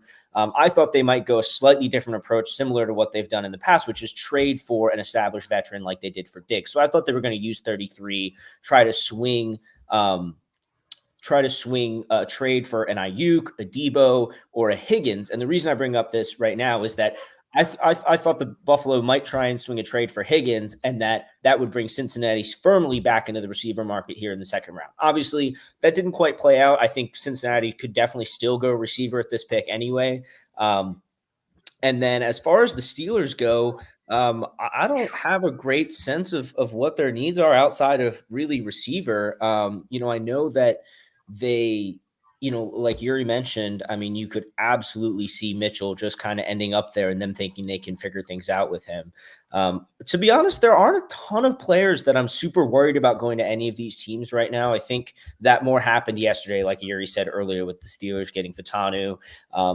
Mims, I think, is just that's a risk for the Bengals. We'll see how that turns out. But the thing is that they're not going to be – those teams are not going to be trying to take tackles from us today, which is at least a nice thing to know for day 2. So Jonathan Brooks comes off the board for the Panthers. First running back taken, coming off a torn ACL. I dropped him down the board a little bit because he was coming off a knee injury. Maybe he's going to be fine for opening day and at full speed. Injuries are all the injuries are different, but I had him drop down a little bit because of the torn ACL. An excellent player though, in Jonathan Brooks. And the Panthers, once again, just it seems like they're trying to sell. They're trying to sell tickets. That's what it seems like to me. Seriously, and I say that, and with it sounds like something I'd be joking to say, but I feel like, look, let's get the local kid in Leggett. Let's get ourselves a running back. Duh, fans love running backs. They're down there in college football country. It's a different world. So instead of going for a high upside, really building their O-line like they should, they're going for cherries on top. You know what I mean? Instead of building the foundation. Yeah, I think Canales is also the kind of QB who works to make his quarterback's life easier via his skill players less than his offensive linemen, and that's clearly the direction they're going. Leggett is clearly a gadget guy, a guy that they're going to have to scheme up touches for. Having a running back like Brooks, who really is a 3-down, a very, very talented running back. It's just that he's a running back. I see it, and it fits with what I know about Dave Canales. I will say, I agree with you. I think building up the offensive line to protect Bryce Young is going to be far more important in the long term. I also think it's really hysterical to me that Jonathan Brooks went to the Panthers here and he did not end up becoming a Dallas Cowboy, because I don't know if anyone watched Jerry Jones's press conference last night or earlier today, but Jones was like ridiculously effusive in his praise of Jonathan Brooks, to the point that I was expecting him to trade up for Jonathan Brooks. And I don't know if that was a smokescreen to try and get someone to take him. I don't know what was going on there, but he's also not the kind of guy who is quiet about that kind of thing. So I kind of believed him, and I guess the Panthers did too. They did re-sign Ezekiel Elliott today. I know that Dallas needs a center, so I guess they have that locked down, but I don't know. I thought the Jonathan Brooks pick from Carolina was not good for Carolina, and also very funny in the context of the Cowboys. Yeah, maybe somebody took Jerry Jones' phone and told him to put the phone down. Somebody took David Tepper might be more eccentric these days than Jerry Jones, though. I mean, you guys see that clip of him going into the restaurant? There's like a restaurant in Carolina. Yeah. Going in there and talking to the management about the sign they had outside, and pouring the beer on that guy. They're trading up. They're trading back. I mean, I'm all for teams kind of being inconsistent about what those things are if you feel like you're making the right moves. But I don't know. I'm with you, Jason. It feels like they're not doing it with like a clear football strategy as like their main intention. And that's a good way to destroy a team, especially after you gave all that up for Bryce Young.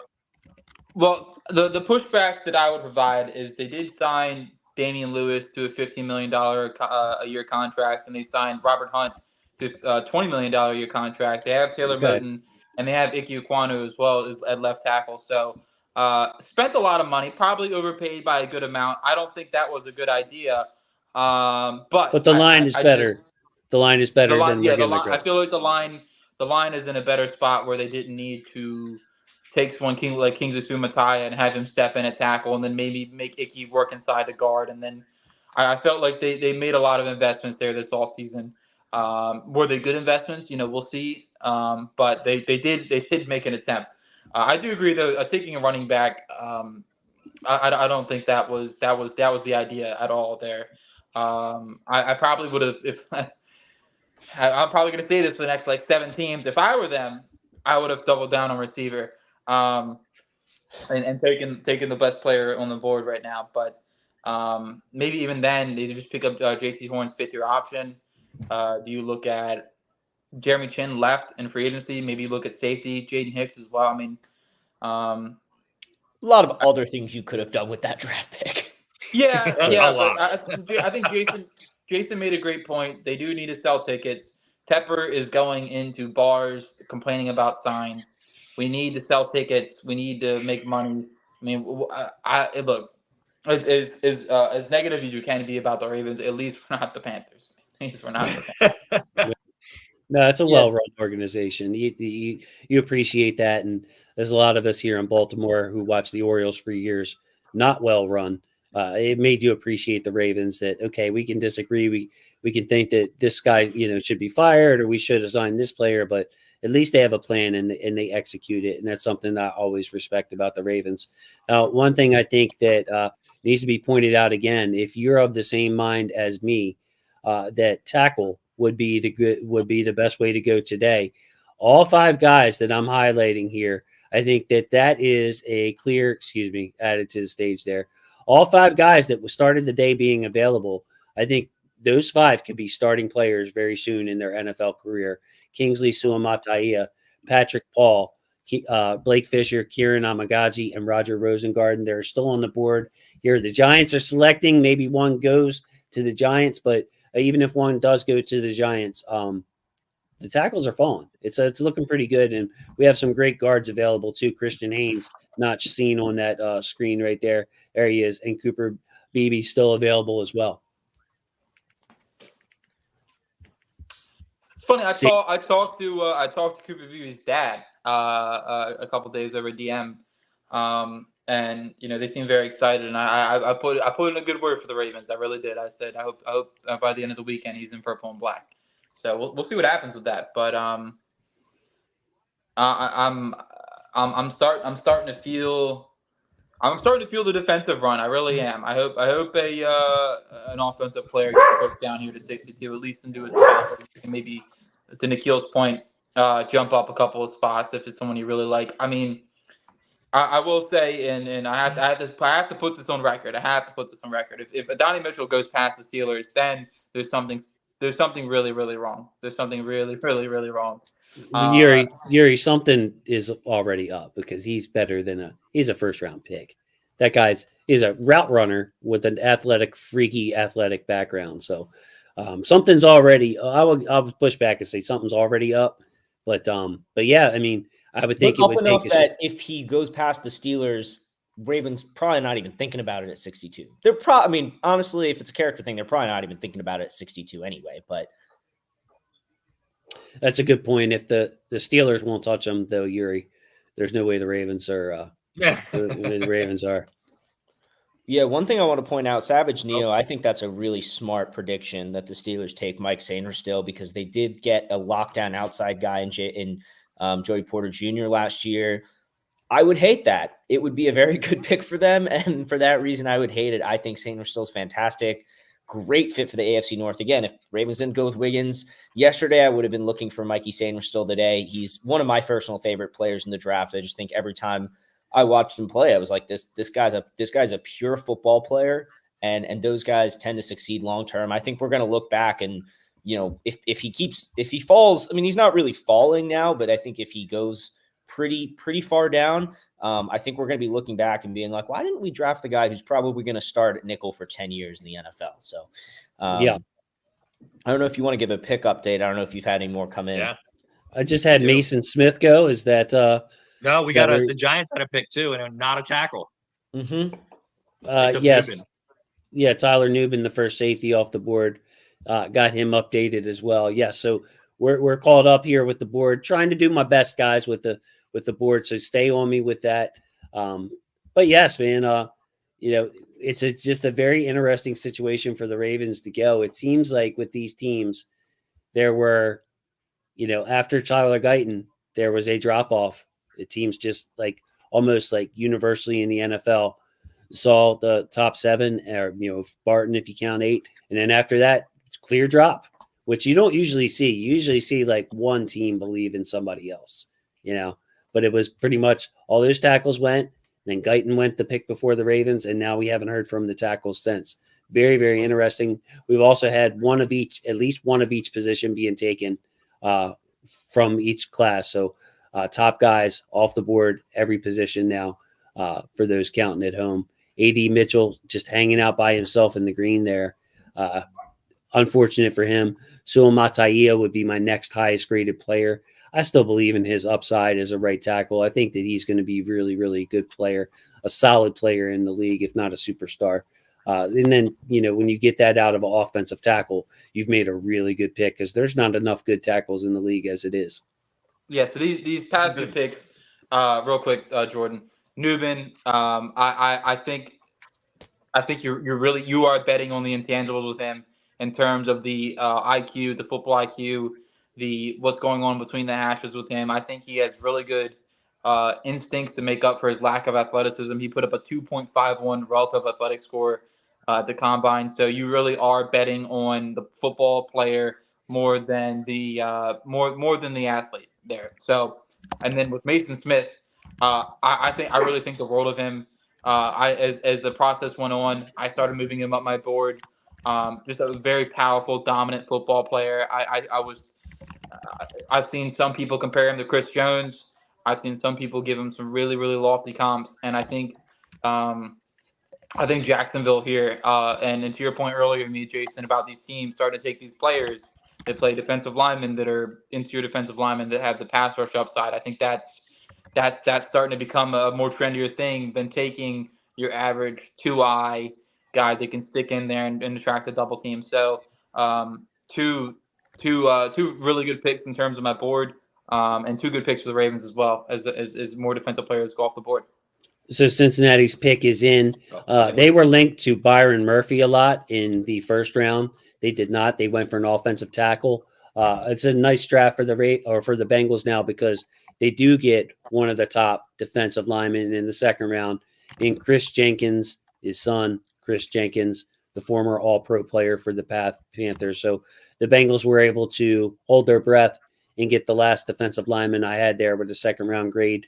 Mason Smith, by the way, I had him faded a little bit on my board. I saw him take a small hop on the sideline to celebrate a touchdown. It was nothing crazy, and he tore his knee. Just a big guy with some banged up injury history to him. And those guys take a beating in there. So I kind of worry about the way he's built. Like if you tear your knee by jumping like 3 inches off the ground, I know it sounds silly, but it's a lot of weight for that man to carry. So I did drop him below a couple of other defensive linemen. Plus, I think the Ravens' odds of drafting a defensive lineman in the first 3 rounds are pretty low. So, that was the reason that he was lower on my board. Not surprised that Mason Smith went, though, even as the 94th player on the board. Sainristil, excellent player. I think he should fly off the board pretty soon. If not for him being 5'9" in a slot corner, you see him at the magic number 69. He would be much higher on my board. The Ravens are set with slot corners, slot defenders, and at his height and, average speed, I think that he's not a fit for the Ravens, but what a playmaker. I hope he stays out of the division like you were alluding to, Nikhil. Get Sainristil in the NFC. It's been even though he's such a good fit for the AFC North. Sorry, go ahead. Oh, no, I was just going to say it's been a draft of runs. I mean, corner was hot for a minute there. Defensive tackle's gotten hot. I mean, this is as Ravens fans, just to be Raven-centric for a second, you got to be happy. For as upset as we all were about probably how the first round broke down, got to be ecstatic about the direction that this is taking here in the second. Absolutely. All those tackles went before we could get to them yesterday. Today, positions that the Ravens have covered pretty well. Sainristil goes off the board. So we've spoken into existence. The board has fallen pretty nicely for the Ravens if they want an offensive lineman here. So, yeah, excellent. Nikhil, I'm sorry. What were you about to say there, bud? Do you have a thought? No, just keeping Sainristil out of the division. The Bengals going with Chris Jenkins, who I think is a good player. I think this is maybe a little bit higher than I would have had him, but I don't think I really have an issue with this pick considering their Hendrickson his contract is almost up. He asked for a trade, which is really just I want more money, but still, if he's not going to extend with them, if they're not willing to extend him, they are going to need to continue to add to their pass rush. But I'm kind of glad that it's an interior guy, even though that's. He's got kind of a similar arm length to Tyler Linderbaum and is really, really strong. So there's the risk of that bull rush against Linderbaum on the interior. But at the same time, it's not an edge rusher who immediately is going to stress what is arguably our weakest spot at right tackle right now. So, ups and downs. Thank you to the Commanders for keeping Mike Sainristil from falling. Or I don't know if I just broke that one early by accident, but the Commanders took Mike Sainristil. I don't know if we had that one yet. Yeah, we announced it. It's no okay, problem. Cool. Yeah. So we kept, thank you to them. And they actually got 2 of my favorite players in the second round today. They got Johnny Newton and Mike Sainristil, who are 2 of my favorite defensive players in this draft class. So I think they're doing a great job. Yeah. Hey, keep them going. It's about time those NFC teams did something. Tired of all the players, all the good ones being in our division, it seems like. So that's an excellent job by the Commanders, if you can believe we just said that out loud. So we have been waiting for. Never mind. I'm gonna strike that. I was going to get creative and introduce someone. Not ready quite yet. But yes, guys, all 5 tackles again that I like that I think could be starters are still here. Sua Mataia, I'm going to give just my quick scouting report on all of them. Sua Mataia, he played both left and right tackle. I think he's a right tackle. Some questions about his run blocking I think are overblown. Saw Sua be able to just blow people off the ball when he fired off the ball. Excellent play strength for him. I think he would make a great right tackle for the Ravens. Patrick Paul out of Houston, left tackle profile. He has some things to clean up with his hand placement, his technique, but the mobility is there. The experience at left tackle is there. I think he played 4 years of left tackle at Houston.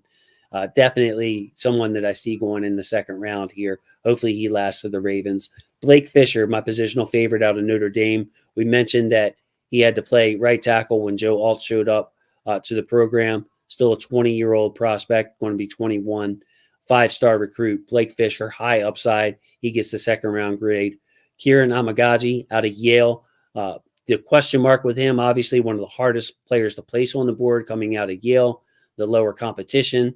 The games I saw, he wasn't really tested, but he's a huge human being. Over 36-inch arms too. So he's huge. He's long. He could play left tackle, but we're not sure if he's, because he hasn't been tested, he might end up as a right tackle. And then Roger Rosengarten out of Washington was their left tackle. Left-handed quarterback comes in, and Michael Penix, he switches to the right side. He's shown the ability to play both. Killed the athletic testing. Roger Rosengarten, an excellent athlete, easy feet, great mirror. Sometimes he gets lost at the top of the rush, can get a little aggressive, and instead of letting the rush come to him, not a perfect prospect, any of these guys, but all 5 of those guys I think can be starters in this league. So really excited here. What pick number are we on? Because obviously the Ravens are coming up at 62. So we got the Commanders pick in, and the Steelers just made their pick. If you want me to go ahead and read that one. It's not come up on the TV yet, so we're going to hold off on the Steelers here.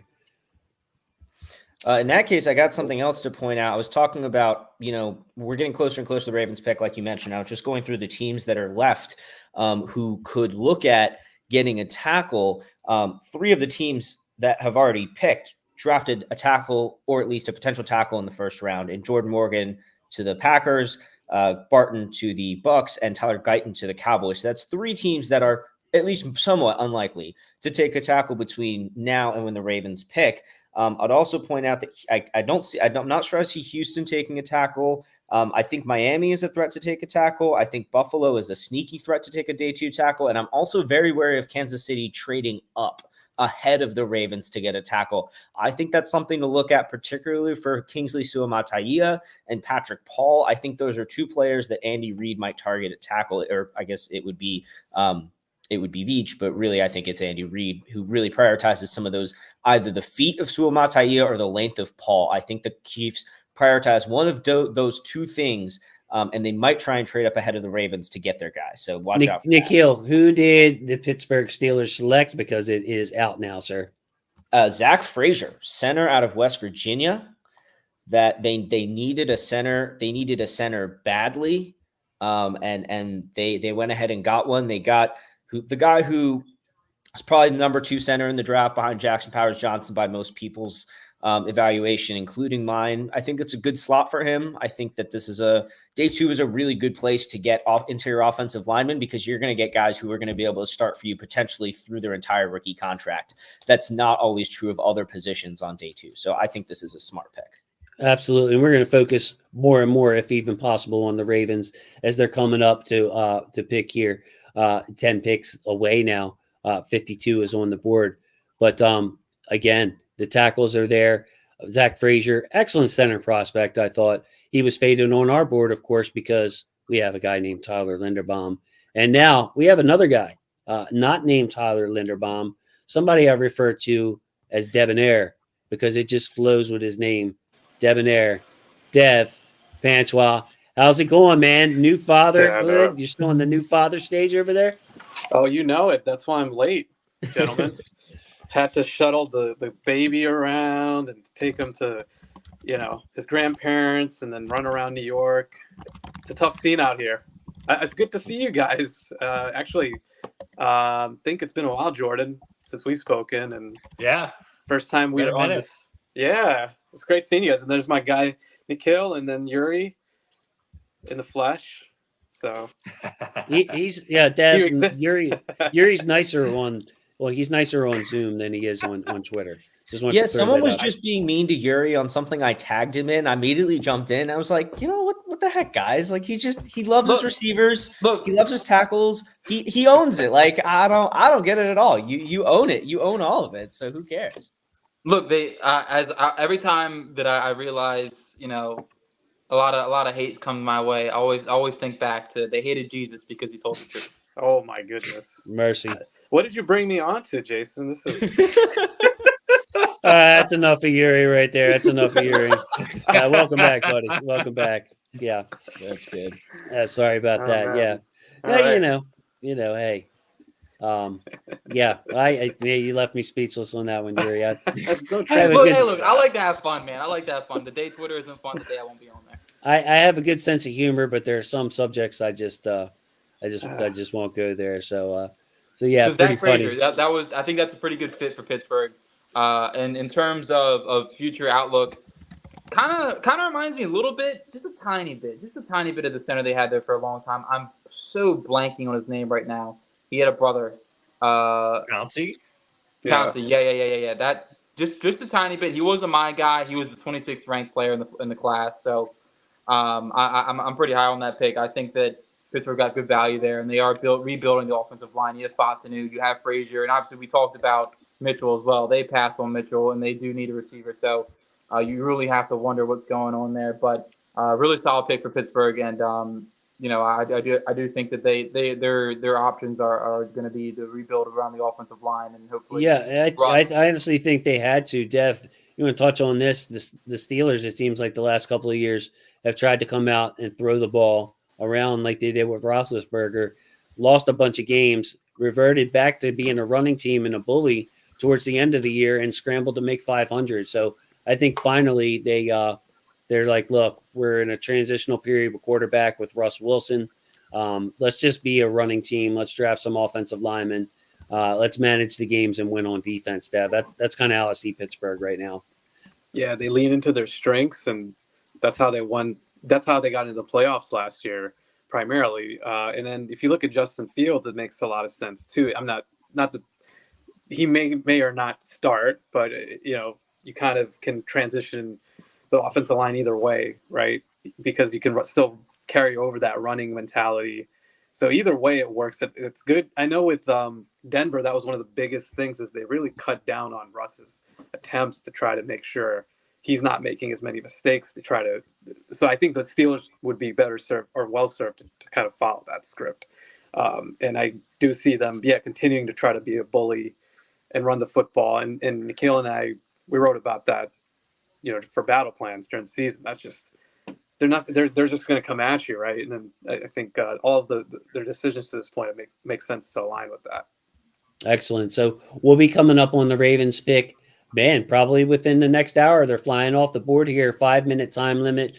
I'm glad they cut it down, by the way. It used to be at 15 minutes on the first day and 10 minutes on the second day. Geez whiz, Caleb Williams didn't get called. What was it, guys? Like 8:24 yesterday or something. We called out the time before the first pick was announced. So they're flying. I'm going to go ahead. I got a couple of things to take care of around the house. Take it away, fellas. I got the ticker down there. Got the big board you can refer to. But I'm going to leave you guys on your own for just a moment. I'll be right back. Yuri. Yeah, I was going to say, I think it's Yuri See time. the pick? No, I did.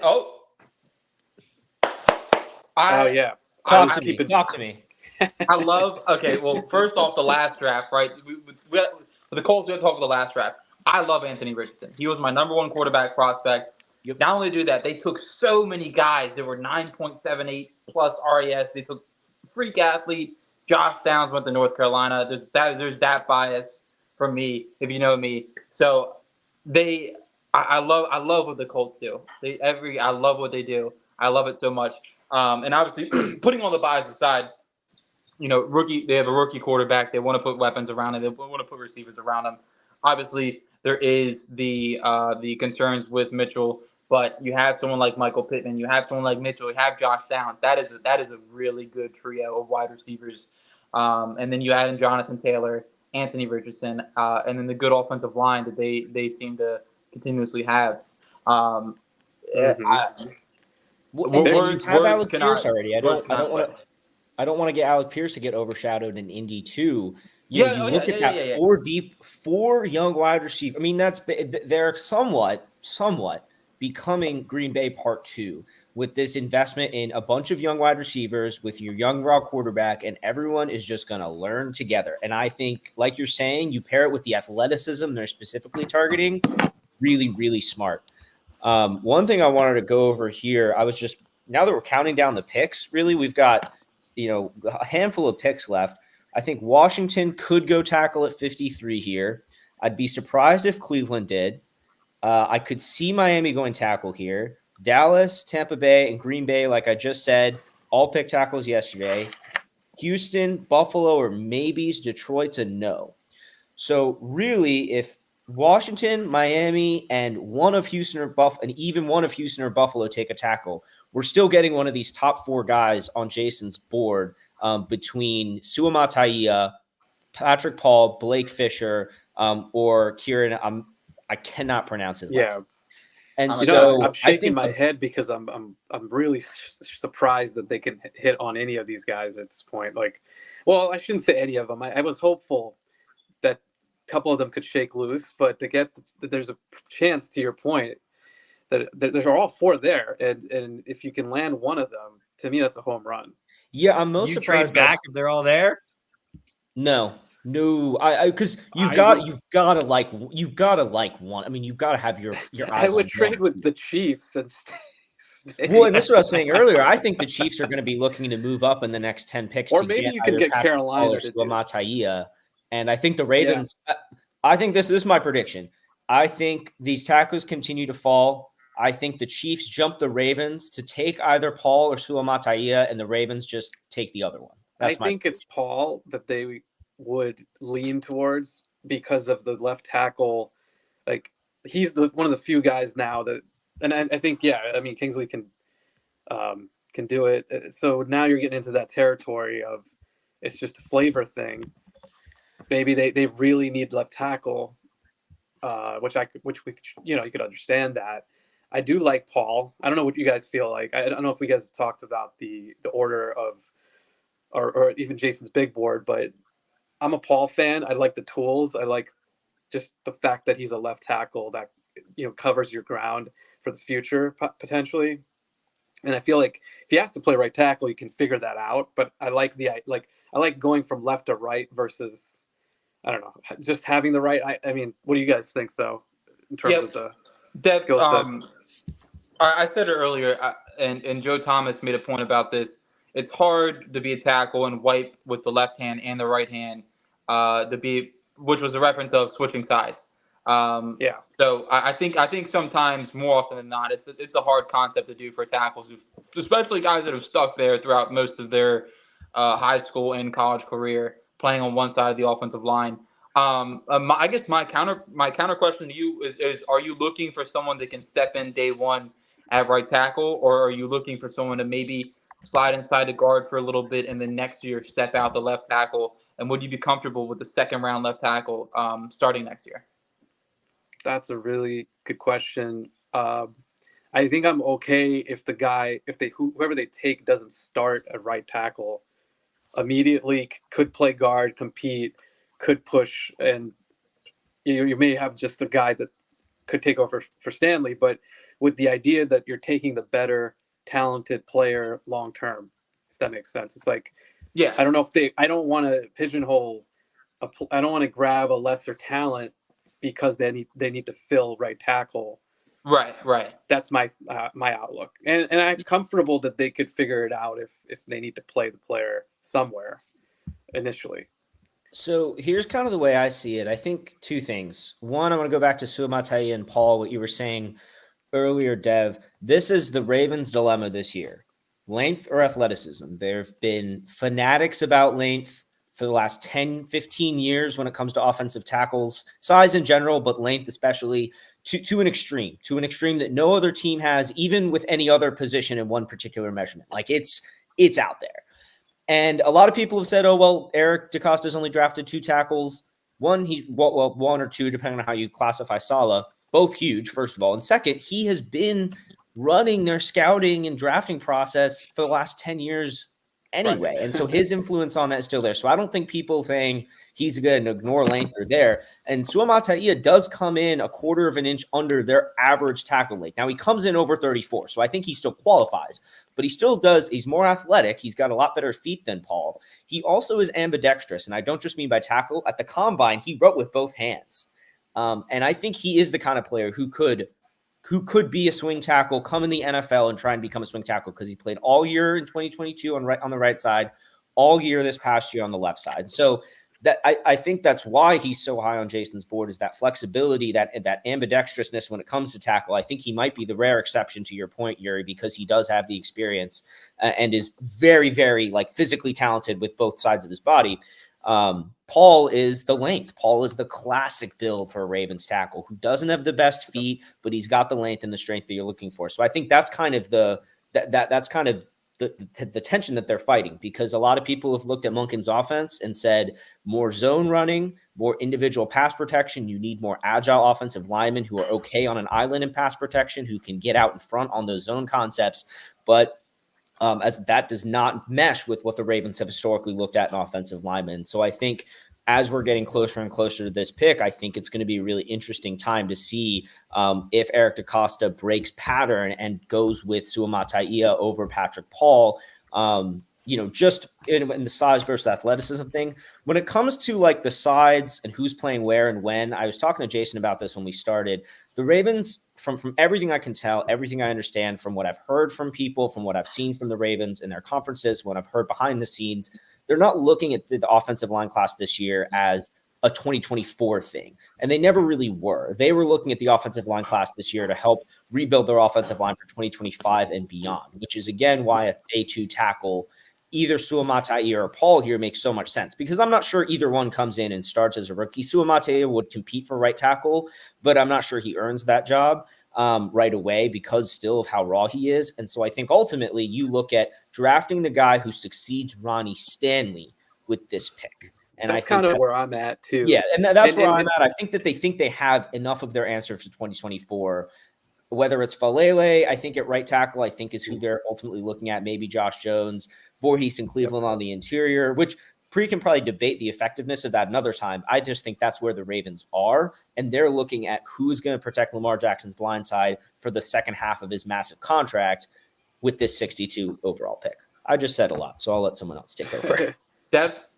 I mean, the only other thing I'd add to that is if you looked at the end of the first round, that group of tackles, Mims and Guyton, all of those guys, in my opinion, were not 100%. At least that's what Dan Brugler was saying, and the athletic guys were saying they're not 100%, going to just come in and start. I mean, you could do that, but they had things they have to work on, and there was a thought that they could be not projects, but just, again, not set it and forget it either. So ultimately, they would have had to have had that outlook just based on they had to be comfortable, with Falele and Jones or Makari, just based on that outlook, in my opinion. So that is, I don't know if that changes things dramatically, I guess is my point. You could probably still take someone understanding the better long-term outlook, as if it's Paul, okay, we can see him being a left tackle, a starting left tackle in this league better than we can whoever else, right?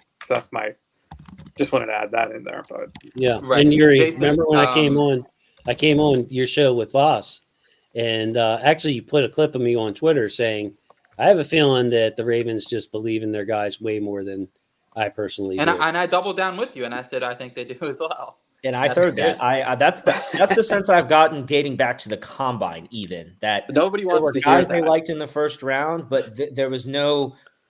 After they traded Moses, everyone was like, "Oh, they have to get a tackle," and that's not how they're working. They're never going to trade a guy and go into the draft with that big of a need at right tackle like that. The plan was not going to be, we got to get him in the draft no matter what. Like, I agree for with me that. personally, Dev, I say, okay, if you want to say we're going to give Lele a chance at right tackle, we believe he's ready. We have McCary. If not, that's fine with me. You want to say, look, we've groomed Ben Cleveland for this moment. We believe we can let go of Kevin Zeitler, even though he's only a $6 million player at this stage in his career.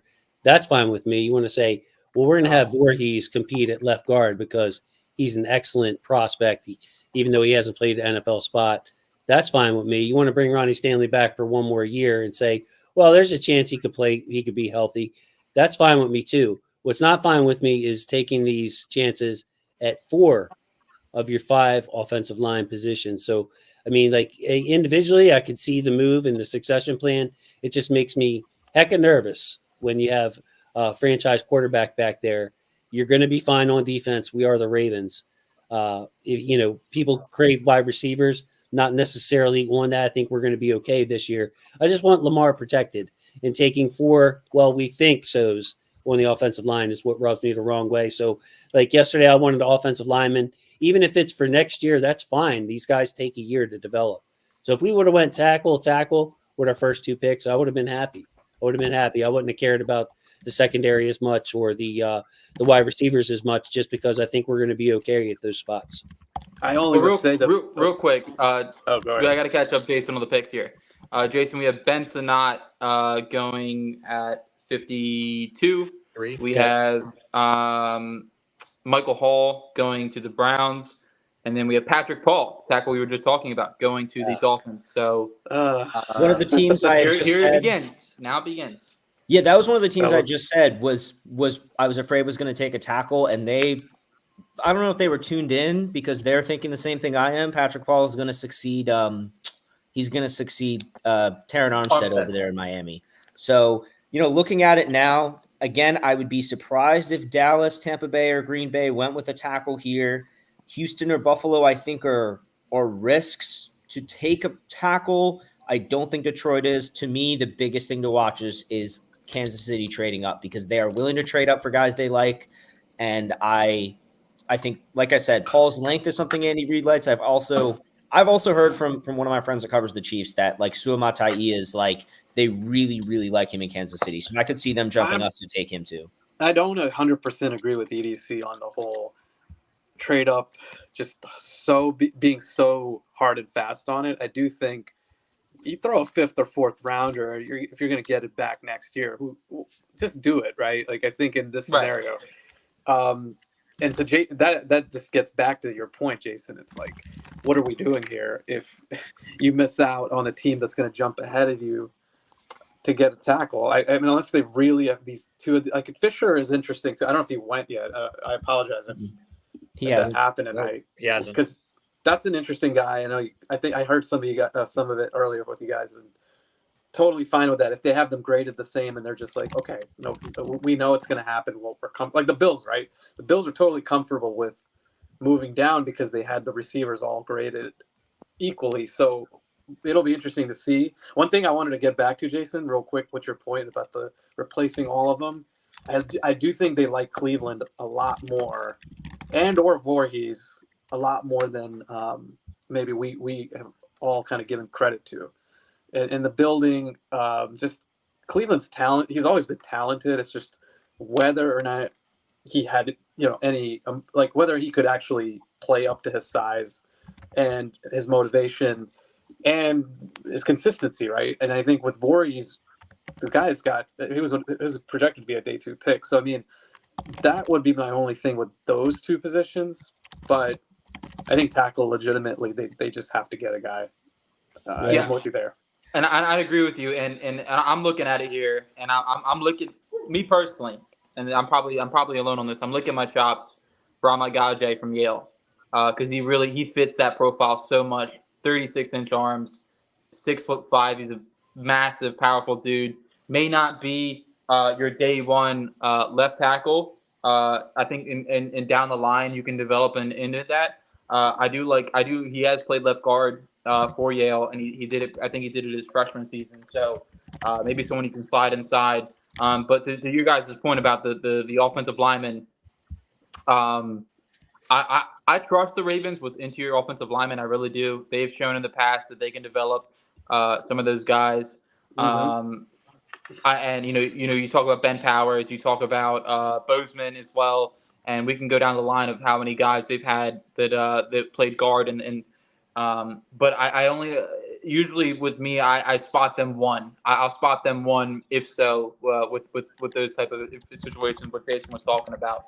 So Stanley, I think you're paying him. I'll be fine with that. But my question right now is left guard and right tackle. I don't know if Halele really can hold up in pass protection for 60 snaps a game, or 30 snaps a game, 25 snaps a game. Maybe the Ravens run more 12 personnel, and that protects it a little bit. I can see that happening.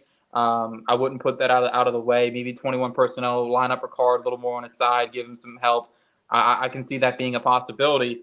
But I am with Jason in the sentiment of at some point here I think they need to address the offensive line in a substantial manner. Maybe it's a veteran after the draft because let's be honest, rookies coming in to step in as starters day one, you're putting that's a lot of pressure on an offensive lineman to go in there and make that happen. But I wouldn't rule out guard here either because Christian Haynes is an incredibly polished player.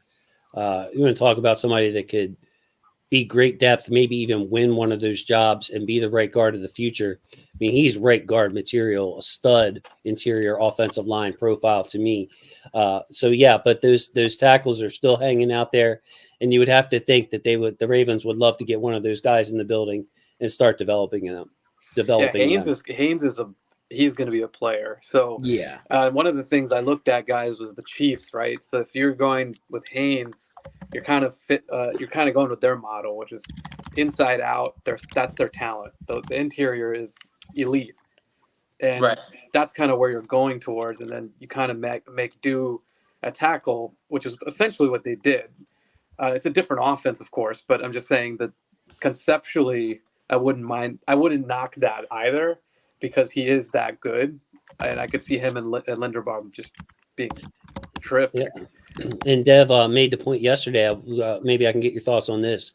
With Lamar Jackson specifically as your quarterback, if you want to, beef up the middle so he has room to step up in the pocket and have tackles that are questionable, maybe with speed rushers, you want to go ahead at right tackle and put Falele out there and dare somebody to burn the edge on him. Give Lamar that lane to roll out, to be able to hurt you with his arm, scramble for yards, to maybe turn it into a big play. Maybe that Chiefs models that you're talking about is, look, we want to be so stocked in the front, in the interior, to give Lamar his time to step up, that if you want to burn the edge on us, go ahead. We'll make you pay for that because we have Lamar Jackson. And this is something that Bill Belichick mentioned earlier when it comes to the Chargers' decision to draft Joe Alt at 5 instead of getting Malik Neighbors. Is that having a guy who can get open really quickly off the line of scrimmage like Malik Neighbors does make life easier for makes life easier for your pass protection too, because you can run more quick passing concepts that require less out of your offensive tackles when you have a guy like that. So I think that's a pretty, I think it swings both ways. I do think that we talked about Haynes. I think that is if you think you need to add a starter to the offensive line, you take Christian Haynes here. And I think, again, this pick will tell us a lot about how the Ravens see their offensive line. I think this is probably a more interesting pick than 30, quite frankly, to me.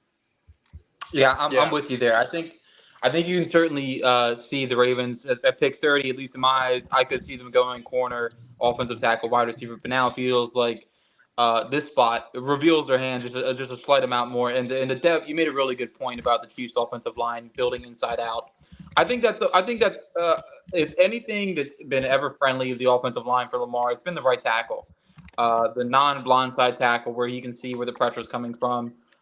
We've seen guys, and no disrespect to him, but Orlando Brown played a lot better as a right tackle in Baltimore than he did as a left tackle in Kansas City, and I think Lamar had a pretty big impact of that.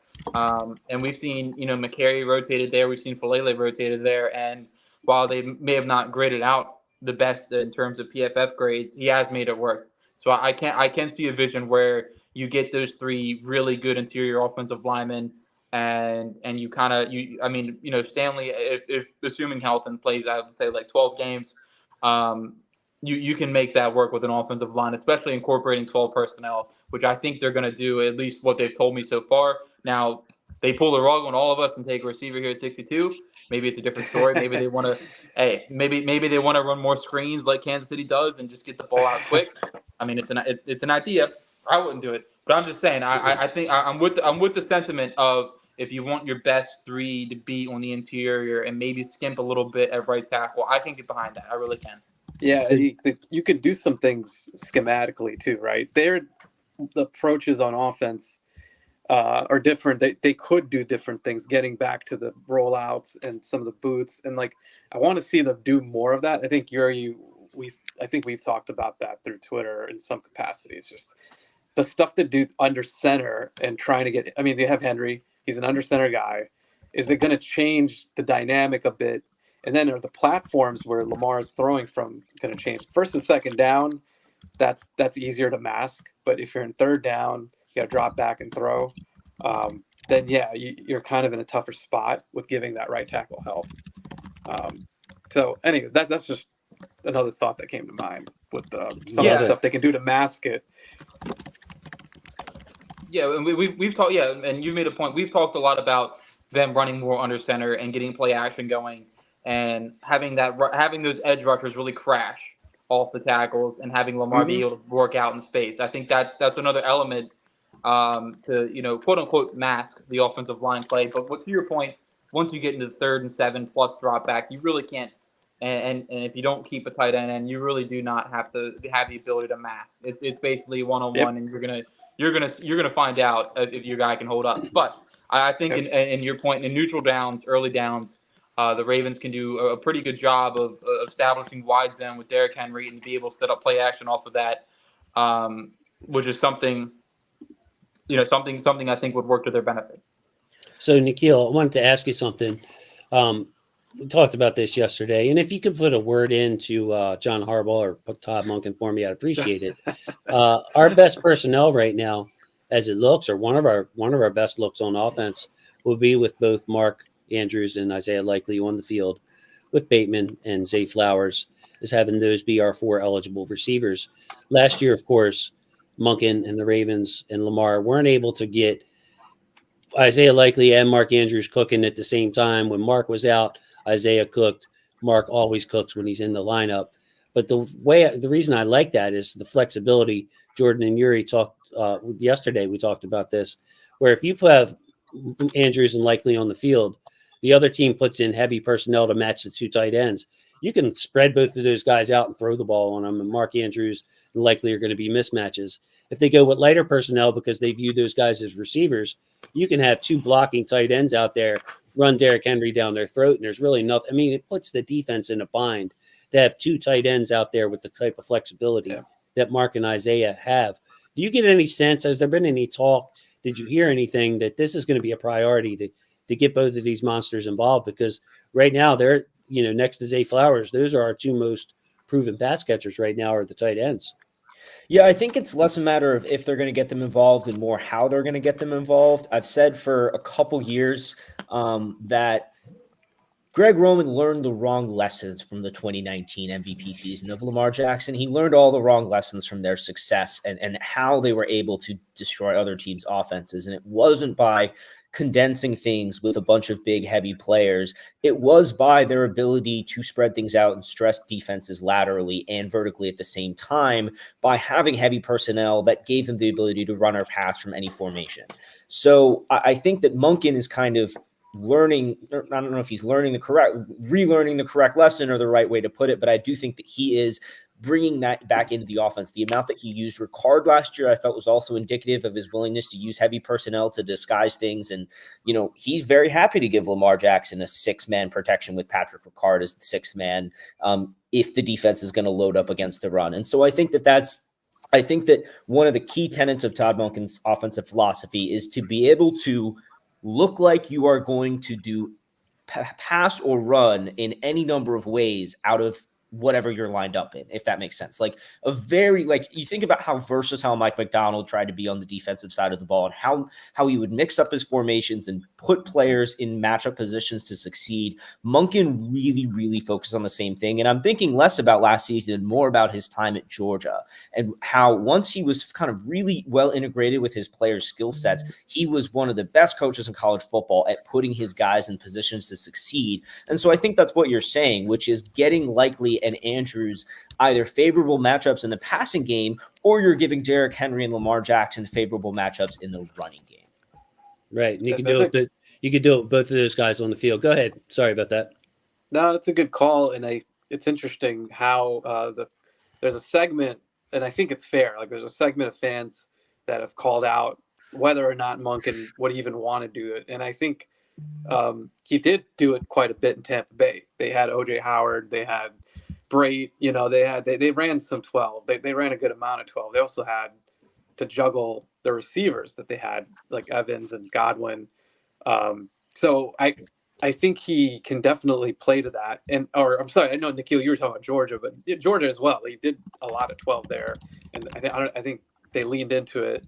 So my expectation is, or my just going through that, right? I think he would lean into that because, especially with how Likely played, some of that is, I mean, Monken was a new coach. He's getting used to new personnel. He's getting used to new players. He knows what Andrews is coming in no matter what, right?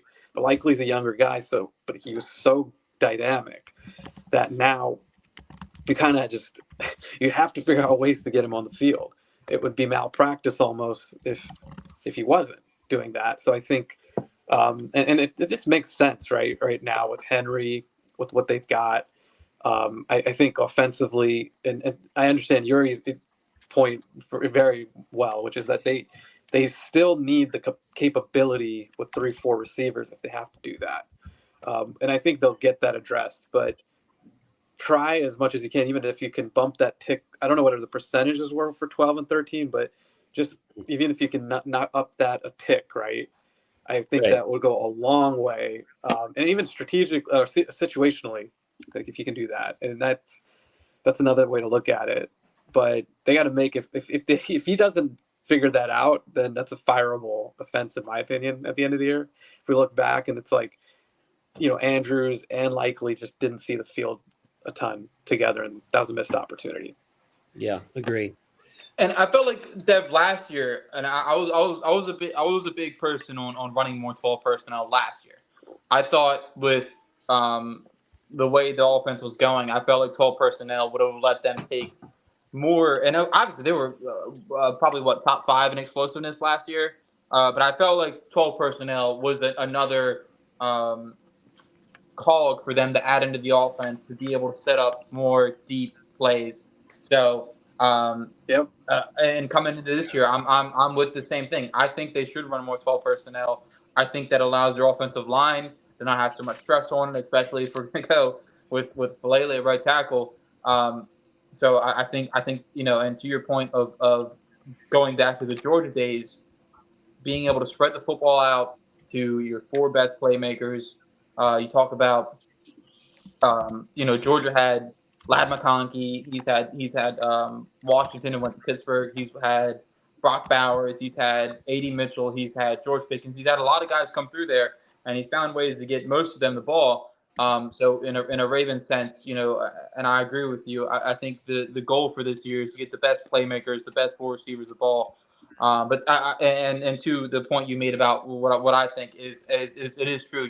There are times where you're going to need able to run 11 personnel and have a 3rd receiver out there. And that's not to say Aguilar is bad. Aguilar played pretty well last year, but injuries happen. And EDC made it a point in his press conference that receivers are like race cars. They break down sometimes, and it's always good to have one on hand. So I think there's a good balance, and we've talked about it in the playoff loss. We've talked about it a lot.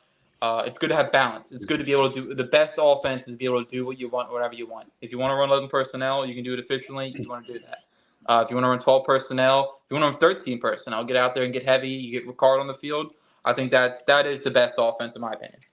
So I yeah, just I'm want sorry. to catch us. Well, I was going to say we should catch up because we're getting right up to the Ravens pick here. And not only did we see Patrick Paul go, we saw Chris Braswell go, who was talked about a lot. When I was talking to some of the guys in the press room today, Jeff Rebeck was mentioned Braswell multiple times. Local guy, Alabama. I told you guys, he plays like a Raven, Baltimore kid, soft, Tyus Bowser clone, can cover, can set the edge. But you're going to say it, Nikhil. My heart's a little broken because my positional favorite got picked by the Houston Texans.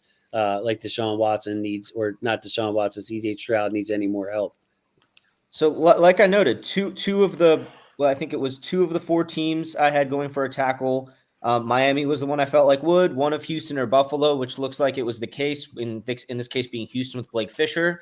I've been seeing reports that KC's trying to dump us, like I said, for Suamatia. I think Buffalo is going to stick and pick. I'm not seeing a trade from them. So really it's a matter if KC is able to jump us to get to Detroit's pick at 61. Otherwise, Kingsley Suamatia could just be a Raven at 62, which feels pretty good. I know we're still a few minutes away. I'm knocking on wood here, but this is what I was saying at the beginning. It's what I've been saying the whole time. They let the board come to them, because even if it wasn't Suamatia, there's still Kieran Amegdajé, there's still Roger Rosengarten, that they could go at 62. They could move back into, if they want to go into the next tier of tackles, they could move back from 62 and get a guy in the 70, one of those guys in the 70s.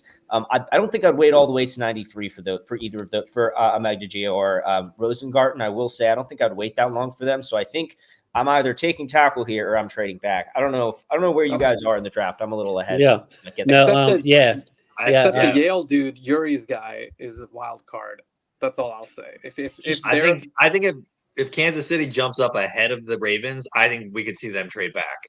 Especially if the Ravens have a guy that they like of all those names and, whatever, right? Like, we can all have our opinions, but if the Ravens have a guy and the Kansas City takes him, I could very well see them moving back, because then looking at the rest of this draft and where things are headed from there, all these tackles already taken. There aren't a lot of teams. Maybe the Giants at 70 need a tackle, and maybe the Cowboys at 73. But once you get into that early third, there's plenty of options where I don't see any of these teams taking a tackle. I'm surprised, guys. Are you surprised that Haynes is not gone yet, though? Because he's again, really good interior lineman prospect to me. And that's an interesting pivot. Again, we talked about it a little while ago, but if they went in that direction, I'm kind of surprised he has not been drafted yet. And I mean, for me, Haynes is what? Let's see. You got Suamatia 1, Rakestraw 2. Well, he's not 2 anymore because we addressed the corner. But Franklin 3, Roman Wilson 4. Added the non-positional needs there in there. Second round grades for them anyway. And then Burton and Haynes. So, Dev, we're looking at, of course, we're not looking to pick a running back or probably an inside backer at this point. Haynes would be in my top 5, top 6 guys I've been looking at. Troy Franklin is also very interesting. I kind of got lower on him after watching his hand-eye coordination and his field drills at the combine. He was just off, and I don't know if that's one of those situations where he cut weight or just was having an off day. But his tape was much better than he looked going through those drills. And I usually lean on the tape, so I didn't fade him too much. But objectively, Jason, real quick, that was probably one of the worst combine hand-eye drills that I've watched, and I've been. It was pretty bad. I'm not trying to be rude. It was really bad. Kyle Hamilton's 40 was really ugly. I mean, if we're right, for a guy not to run straight in the 40 when you've been training all off season for that moment. So don't oversell it. That's what I'd say on that. Well, but it also shows up on film too. Kyle Hamilton showed up on film of being a quicker football player than a 4.57. Totally fair. Franklin on film had objectively bad hands. So I thought that the combine I think I put more in the total body of work in the combine, the relative athletic score that gets popped out at the end more than the individual drills. Because some guys just aren't maybe the most flexible. Some guys maybe aren't the quickest, and their 10-yard split isn't the greatest in the 40 time. So I'd like to take our our personal opinions out of things for a second here, and just say, okay, who we what might like might not be the Ravens guy. Like Guyton was almost either the Cowboys stole Guyton for us the pick before, or they weren't in on Guyton. But objectively speaking, passing on a first round tackle to get a stud like Wiggins and being able to sit here now with one pick before us, the pick is in, it's about to get announced, so we're about to be on the clock. So Mataia, Amagaje, Rosengarten, all still sitting there. The Ravens could get their future starting tackle here in the second round. And, you're making me a little bit nervous over there, Nikhil, being, a little bit ahead of us with the tracker. So I'm a little scared to call on you now because you're going to have the Ravens. Dude, he's going to have the Ravens pick before we go on. So I don't like that. Nikhil, what's your prediction here if since you're ahead? I know, unfortunately, so I'm not going to make a prediction. All right, cool. Look, so we'll just skip over Nikhil until the pick is in. I don't know what it is either. But real quick, for 3 drafts, just real quick, for 3 drafts, I wanted a my guy so bad, and Sumataya and Amagaji are both my guys, and if they just get one of them, they get one of them here, and then in '93. I've been praying for a my guy for so long. So, anyways, personal side note. Continue. I want Mustafa, man. We are shared on my guy.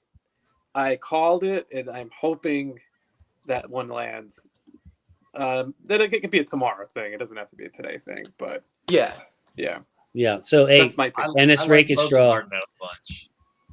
Rakestraw's off the board. The Ravens are on the clock, so another corner went before us. And there we go, Jordan. Rosengarten will be there. Suamataia is there.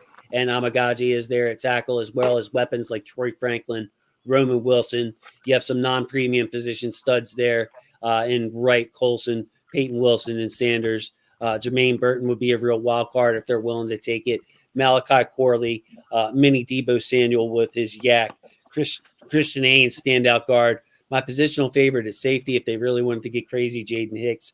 And another Mauler and Cooper Beebe at guard. So the Ravens have plenty of good picks, even though the board held up pretty good. It just goes to show the depth in this draft, Jordan. Yeah, I trade thought, back. guys. I would trade back here. I would not. I would stick and pick, but I have a lot of respect for EDC's intestinal fortitude because I don't know whatever decision they made, they stuck it out and didn't really take much of an impact when it comes to the tackle talent.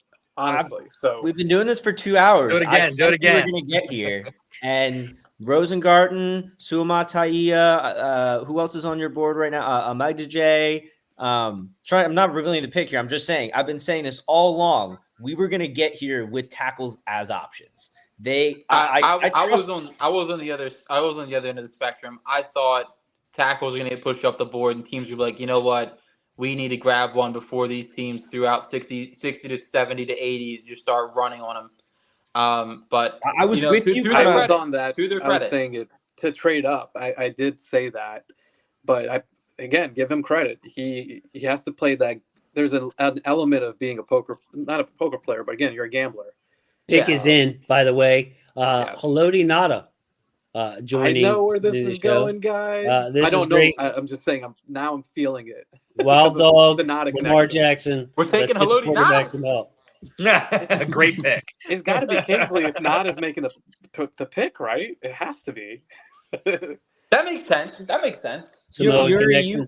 Going back to the thing on tackles, like Yuri, I agree. Like I was a little afraid of an early tackle run, but once that didn't come really early on and it was interior and wide receiver, I was like, we're good. Because I think the key thing is the differences between some of these prospects, and especially I'm not a super O-line expert, so this is again from my understanding, but the differences between the prospects are marginal enough that you can't be so certain of you being correct that you're going to give up the extra value to move up. Okay, Nikhil, cutting you off. High upside guy that I liked. Guy I kept sliding up my board, but I didn't think I slid him up enough. He is not the top tackle on my draft, but he has the highest upside maybe of any of these guys. Roger Rosengarten out of Washington is the pick with the Ravens. They do get a developmental tackle. And really, this guy's pretty polished. He's got some things to clean up with his technique, right tackle capabilities. Could be a future left tackle though for this team. I love his feet and his athleticism. Blew the athleticism out of the water for the combine. So he really showed the feet that he has in there. Well, the athleticism is what stands out we always talk about pass pro guy. Not we, I'm saying, but like as a fan base, we harp on the pass pro, but can't forget about the run blocking as well. The ability to pull, the ability to get out in space, coordination, hitting your targets right. So those are things that initially, and you guys are in the film a lot more than I have been, quite honestly, but just looking at, the things that I've seen and read up on, and I'd have to go to the Beast and things like that after the fact, but those are elements that are important to the Ravens. And we just talked about it when you get back to Lamar and you get back to the running game. So it seems like he's got those skills as well. Correct me if I'm wrong, but that's what, again, getting back to the athleticism and the sheer athleticism, the ability to play in space and to pull, and again, to land on those screens. And I think the screen game is going to kick up a bit with Henry, actually. It's an underrated element of his game. Yeah. I like his athleticism for his shape, too. He's not one of those, like, he looks like an offensive lineman. He's got a good, right? He's like round in the stomach. He's got his big legs, big anchor, right? Like the kind of traits that you want to see from a guy that's going to be able to kind of take some punishment and be able to push through it. It's not one of those, like, and I know Owe's not on the offensive line, but you don't want one of those super athletic guys in that sense, because then they don't have the same kind of anchor. They don't have the same kind of balance. You see that kind of athleticism mixed with that kind of body. I think that's what you're talking about with that upside, Jason, that if he can put it together, that's a guy that can stick around in the NFL, I think, a long time. That's a good point. Mitchell Schwartz, for example, Jordan, comes to mind in my head. Like a guy that really looked the part. Or back in the day, John Runyon from the Eagles. Like just a brawler and had the physique. I mean, he wasn't as athletic, but I'm just, maybe a right tackle. You want a right tackle, you get a right tackle. That's they have to also be form fitted to play that position almost, if that makes sense. Right. Jason, I think you got a guest trying to get in too. He is, bro. I'm waiting for him to get set. He's in, he's out. His camera's blitzing out.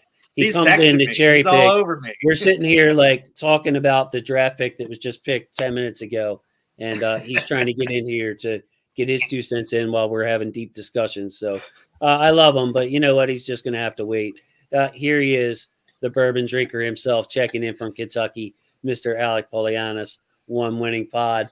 Kingsley Suamataia went off the board to the Chiefs. So it was a battle for the tackles there. The Ravens chose the more athletic. Now there's a picture of Suamataia jumping out of the pool as I say that. But Rosengarten, the quicker player, different kind of player. Kansas City goes with the more of a mauler, a raw prospect coming out of BYU. So it'll be interesting, Alec, to follow the careers of Roger Rosengarten and Kingsley Suamataia, now picked number 62 and number 63 by 2 of the main contenders in the AFC, and the Chiefs and the Ravens there. Yeah, I know Alex stopped in. I don't know if you want to have a take on that. Sorry, not to steal your thunder. Go for it. Oh, I mean, yeah, I those were the 2 guys I wanted there. I was happy to get Rosengarten. I think he has great feet, and I'm excited. Like we walked into the Airbnb, we were just walking back, and I saw the pick come in. I punched the air. I was listening to you guys. I was like, I gotta jump in.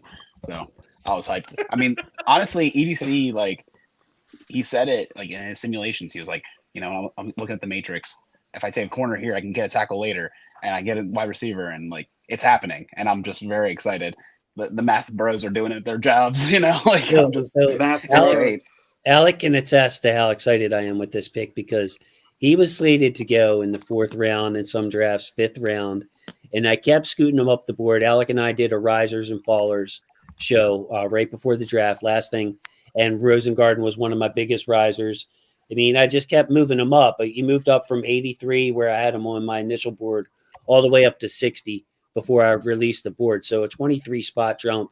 And I kept thinking, man, this guy could go in the 1st round. He's got like 1st round type talent. I wanted to have the guts to keep putting him higher. I should have stuck by my instinct and scooted him even higher up the board. And here he goes. He goes in the 2nd round So a guy I took a stand on, a guy the Ravens are taking a stand on, a guy I kept moving up the board and going against consensus, having him go as a day 3 pick. And here he is. So now, Alec, he's got to perform. Got to perform. Yeah. I'm just hyped. This is the kind of pick we needed. I really do think so. And, looking at the board, it was obvious. It was tackle was a very clear value and need proposition. So them going that direction here, I think it was just it's a blockbuster. I'm super excited. This is exactly what. So my expectations were mid for the Wiggins pick, but now that they got this tackle at this spot, I'm very excited about how the draft's playing out. Absolutely. And 25 nuggets. Another great point. This guy can move when you talk about run blocking. He can block any kind of run play. You want him to climb to the second level and grab you a linebacker, he can do that. You want to call this outside zone stuff where at the snap they're heading laterally and you need that foot quickness, he can do that. He could use to probably put on a little bit of weight and muscle. He can get bulled a little bit, but man, he is not a guy that gets beat very often. Protecting Michael Penix, again, his blind side on that championship run that they fell short on. Engraven Vids also dropping by. Thanks, buddy. Dev always dropping gems. So you got the respect from Engraven there. You're doing something right. He's too kind. He's doing me a favor. I didn't call him in to do that, but Engraven's my guy. Yeah, how much do you pay him? I don't know what he's. Well, Jason, you're the one. If anything, you're like the talk show Jimmy Fallon or something. You just get all the celebs on. Oh, the good guests. Okay, yeah, all the good guests. All right, I'll take that. All right. I'll say this about RT though it's interesting, right? Because we were talking about this before with Falele and like what they can have at right tackle, and you could get away with some things and give him help, but he's limited, right? From a pass pro perspective, he's going to get in there, he's going to brawl, he's going to give you everything he has, but he doesn't have the footwork. And you guys are all hitting on quick feet is getting me excited because I want somebody that can win against the AFC North guys, like whether it's Myles Garrett, whether it's Watt, because they're going to attack the hell out of that. And one of the things a couple of years ago when James Ogden was writing battle plans, I remember we had that whole situation with Villanueva, and they were toggling him, and it was like he made such an astute point, and it sticks out to me, is whoever he's like basically wherever they can attack the hole. If you have two holes, you're sunk because they're going to move them to wherever that weak spot is. If that makes sense. It's like in this division, especially with those types of players, and then you got Hendrickson. Obviously, maybe you don't have Hendrickson, but on paper, it's just you need guys that can win and use their footwork and win one-on-one. And so I think they might have just shared. I mean, all of this to say, I think they might have leaned into right tackle fully, and maybe they like Jones better than in terms of left tackle. They do. Obviously, Ronnie could be gone. We know that, but I think Jones, there is some legit talent, and he played well at left tackle for the Cardinals. So I think there's something to that as well. Just my thoughts, nothing like I've heard. I'm just reading between the lines, and they really wanted a stud right tackle ultimately. I like the dynamic this adds to Lamar's ability to run the ball too. I think that when you get an athletic guy that's on that side, and we talked about this yesterday when we were on our first round earlier, Jason, was you see a lot of guys that are rushing into Lamar's face in a muddle rush, right? Like they're not true. They're not coming all the way up the field. You put a guy in front of him that's got that kind of athleticism that we weren't seeing from like Makari and Falele. And Moses had it, but lost a lot of that punch, and a lot of that power blocking when he had the injury. I think Lamar getting a little skinnier that we saw from this year. We could see some of these big runs coming on the right side with action to Henry going on the left side. It's just the athleticism is fun for this offense all across the board. And there seems to be a real commitment by the Ravens to athleticism in general. I mean, you think about Wiggins, you think about Simpson, who's coming in, even to replace Queen, you're still getting these top shelf, high speed athletes. The Ravens like that look right now. And I'm liking it too. Well, Cleveland's an athlete too at guard. Sorry, just thought of that. Go ahead, Dev. Yeah, Cleveland, straight line athlete, but he's an athlete, right? Yeah, that was it. Yeah, 9.19 relative athletic score. And the thing The thing is, I like about this pick, it isn't the typical Ravens draft tackle. It's a elite. I mean, in my opinion, a very good pass protector day one. He's under the arm length in terms of what they like. He's 33.5-inch arms. Yeah, Nikhil was talking about that. He went against the prototype, Nikhil. I'm sure that'll come up in your articles there. They went with a quick, athletic tackle who isn't this big, long arm guy built for like the Greg Roman schemes. Go ahead, Yuri. Great point. Yeah, and I was gonna say, and it feels like to me, the inverse of, and I'm not saying he's a bad player, but it's the inverse of Falele and Zach Tom we had a couple of years ago, where Tom was shorter, more maybe not the longest arms, but he was a stout pass protector. So I feel like it's the inverse of that. I think it's a great pick, and Savage Neo made a point earlier, and I'll give you credit. You know, overacting a first round pick. The draft is 7 rounds, and you have to be patient. And I agree with that. And I think they certainly nailed this pick. And that is the number one thing that I really wanted, was someone that can pass protect and someone that's an athlete. And Rosengarten fits that. You even see with the shuttle 4.6 shuttle for him as well. So just have his RAS pulled up here. Okay, so hey, I got to give credit. 25 Nuggets, 9:16 p.m. was the time here I'm looking at in the comments. I'm calling Rosengarten. So right here on Huddle It Up Films, our guy 25 Nuggets called the pick, man. Hey, next year, welcome to the show, brother. Welcome to the show. I also had a question. I think it was from Mr. Stark. He asked me if I had Sua Mataia or Rosengarten higher. I actually did have Sua Mataia higher. But I do love Rosengarten. It sounds like all of us do. EDC, that run on corners went after we picked Wiggins. So Wiggins kind of sparked a lot of action at corner. Fell our way. The Ravens addressed the secondary with a stud, and now they get a high upside tackle. Guys, I'm going to have some updating to do with the ticker as we head into round 3 and the Jets select. So plenty of stuff to talk about, but maybe we can talk about what are we looking for now? Like, round 3, it's kind of far away. Like, what are we hoping for? I'll throw that to you guys as I go ahead and update the board and take a little break here. Okay. Yeah. If you don't mind my hopping in real quick, I realized I haven't said anything on Rosengarten, and that's partially because I'm again a little surprised about the arm length. I do think that everyone's hit the points I was going to hit: pass protection, zone blocking, and it's 33.5, which is a half inch shorter than the 34-inch mark that's usually thought of. That's also 2 inches shorter than their average arm length drafted in the last 10 years. That's a big change. And real quick, this is the first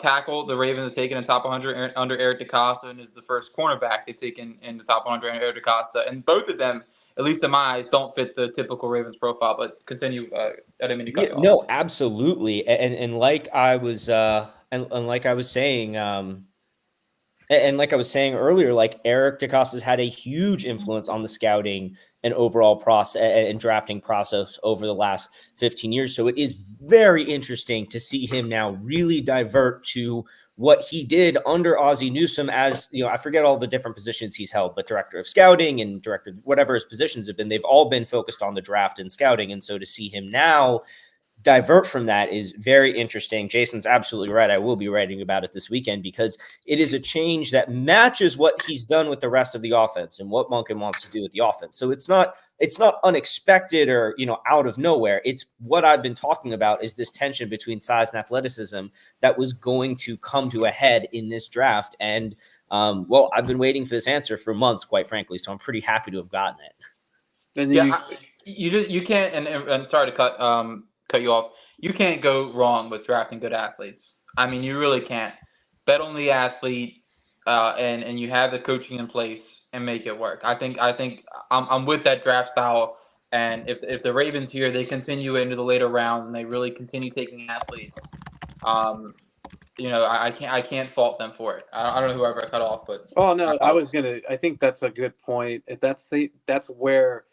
It was interesting. I was having a conversation with my older brother about this, and we're talking about Ozzie versus EDC. And one of the things that with Ozzie, he favored the size, right? But I think EDC's leaned into a lot of these the high testing players, not necessarily every time, but that's really been a hallmark of his. But if you look at one of the things that, get back to your point, Nikhil, is that if you're in this part of the draft, the guys that you're looking at, they're going to have more shortcomings of some kind, right? I mean, you're not going to be able to, like, the guys that were the tackles taken earlier are going to have the athleticism, and they're going to probably have all the other attributes you're looking for. Now you might have to kind of concede on something. And I would rather, at that point, I'd concede on some other things, but I want the guy that's got the quickness and the athleticism, to Yuri's point. So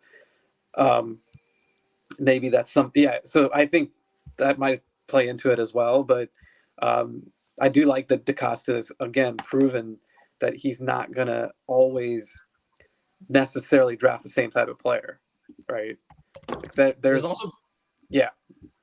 I was gonna say it's also felt like the Ravens taking advantage of kind of like the schematics of the draft overall, right? So you see all the run early in terms of the tackles, and then there's this huge gap, right, where there really wasn't anybody that was being taken. But I mean, in a different iteration where, let's say, the Titans decide to go wide receiver in the first round, the Jets feel like they're comfortable and they don't take a tackle. There was a world where Rosengarten in some of these mocks was moving up into the early second, late first in terms of where some people were mocking him in. And so, I mean, again, just massive, like the Ravens also leaning into value as much as athleticism, right? Where Wiggins was a guy that a lot of people were saying could be a top 15 to 20 type guy just on talent.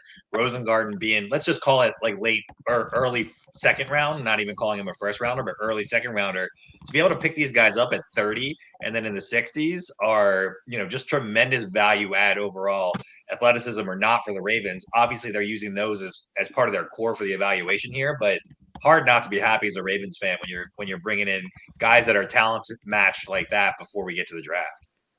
Yeah, I think just to cap that, right? Last year, Simpson too, like incredibly elite athlete, but the reason that he was available is because that there was a run of all those on other positions. So they were able to get a guy. I think he was also projected, to your point, Jordan, like high second round, earlier than where he went, and they just swooped in and they took him. And I hated that pick at the time. I'll admit it. I mean, it drove me bonkers. But the more that the more that like we sat on it, and especially now, right? And you saw him in that Pittsburgh game. It's like it was clear that was a good pick. But yeah, I mean, a lot of that's the value plus incredible athletic ability that they covet now, and I think it's a smart play, and especially if you're trying to keep up with Miami, Kansas City. Like Alex said, the math guys are winning. Dude, it's so sharp. I'm like so pleased because this is it's like he's playing the board perfectly. Like you mentioned, Jordan, like just watching where the values are going. To me, they answer Jason's question before I hop off. I'm going to be that cherry picker like he calls me all this time. Like next up, you got a guard, a safety, another tackle, or a wide receiver. Like whatever makes the most sense, whatever the highest value. Yeah, just they can go go get any it. direction now. It's true. Yeah. Oh, I like great. that too. I agree. I'm kind of still on the receiver boat, but I'd have to see. I like Baker. I mean, Baker's my guy, and I've been touting him, so I'm all about Javon Baker. He's basically to me like Rashad Bateman 1.0 or whatever you want to. I didn't love him that much. Like everyone else loves him most, so I'm like, I'll get on board. What do you not like about him? I'm just curious. Because I just felt like he wasn't the most fluid mover. Like I wasn't like super impressed with his movement relative to his size. But it's just a nit. No, I think there's things that you can nit. So I was just curious what that would be, and yeah, I mean, again at this point, who do you in round 3 like or 4? Like I'm not too mad, right? Like that's the difference, right? Like a first round pick in Bateman's completely different than a third or fourth round pick. Like you take those lumps. Yeah. I like for instance, I was kind of comparing him to Cedric Tillman last year. I like Cedric better. That's just me. Yeah, Dev, I'm with you. I do like Baker a lot. I think in terms of route running, he's definitely undersold there. I can't remember what game I was watching. When you watch so many people, the games start to blend together. But there was a game against who does UCF play? I can't think of it. But there was a game against some team. We're gonna call him some team that he showed me the release package that I thought could start in the NFL. And it was an inside move with the head fake. I think that's his biggest selling point is the head fake and the headiness that he has and the football IQ. I really like his football IQ. I like his ability to sit down in zone. So I'm with you, Dev. I like him a lot. He's another guy I'd be, I really do think you run the pick up for him at 93. I think he can offer you, John Harbaugh, and he loves guys that can play special teams. I think he can be day one a good gunner. And then you have another guy, Tez Walker as well from North Carolina. He does have some drop problems, but sticking with Eric DeCosta's trend of taking really good athletes in this draft, Tez Walker, 4.36 speed, jumped 40 inches at the combine. I think he's like a 9.4, a 9.5 RES guy. So I think either of those two, you can't go wrong. I'd be satisfied with either of them. But yeah, I mean, the Ravens really can, to your point, they can go really anywhere they want here with 93 and fill a need and fill it pretty well. I think safety 3 is a very underrated need. And I could see them going there. I could see them going with another offensive lineman. And I would not be mad at that. I think I think there's a chance they could go running back and make a bunch of people upset. That one will make me upset. So, Alec, I'm going to ask you, since you're down there, and you can tend to be quiet in these situations. I know Alec well enough where I can mess with him here. Give me the brief synopsis on what I missed while I was away updating the ticker. Are we in BPA mode here? Are we looking at receivers, linemen? What was everybody's different thoughts as you went around the board? Sounded to me like we were in BPA with a positional value, attached to it. Where we're kind of like I mentioned. I said offensive tackle again, guard, wide receiver, safety, and that's kind of what I've heard echoed by everybody else. It's just like whatever makes the most sense there, and you'll probably get the best player available anyways. So I gotta jump off anyways, but okay. Appreciate you guys, and it's looking good. Maybe I'll pop in again for 93 just to. You'll come in like 10 minutes for the Ravens pick again, and be here for us. No, I appreciate that. Enjoy the bourbon down there in Kentucky. Enjoy the distilleries, breweries, whatever you're hitting.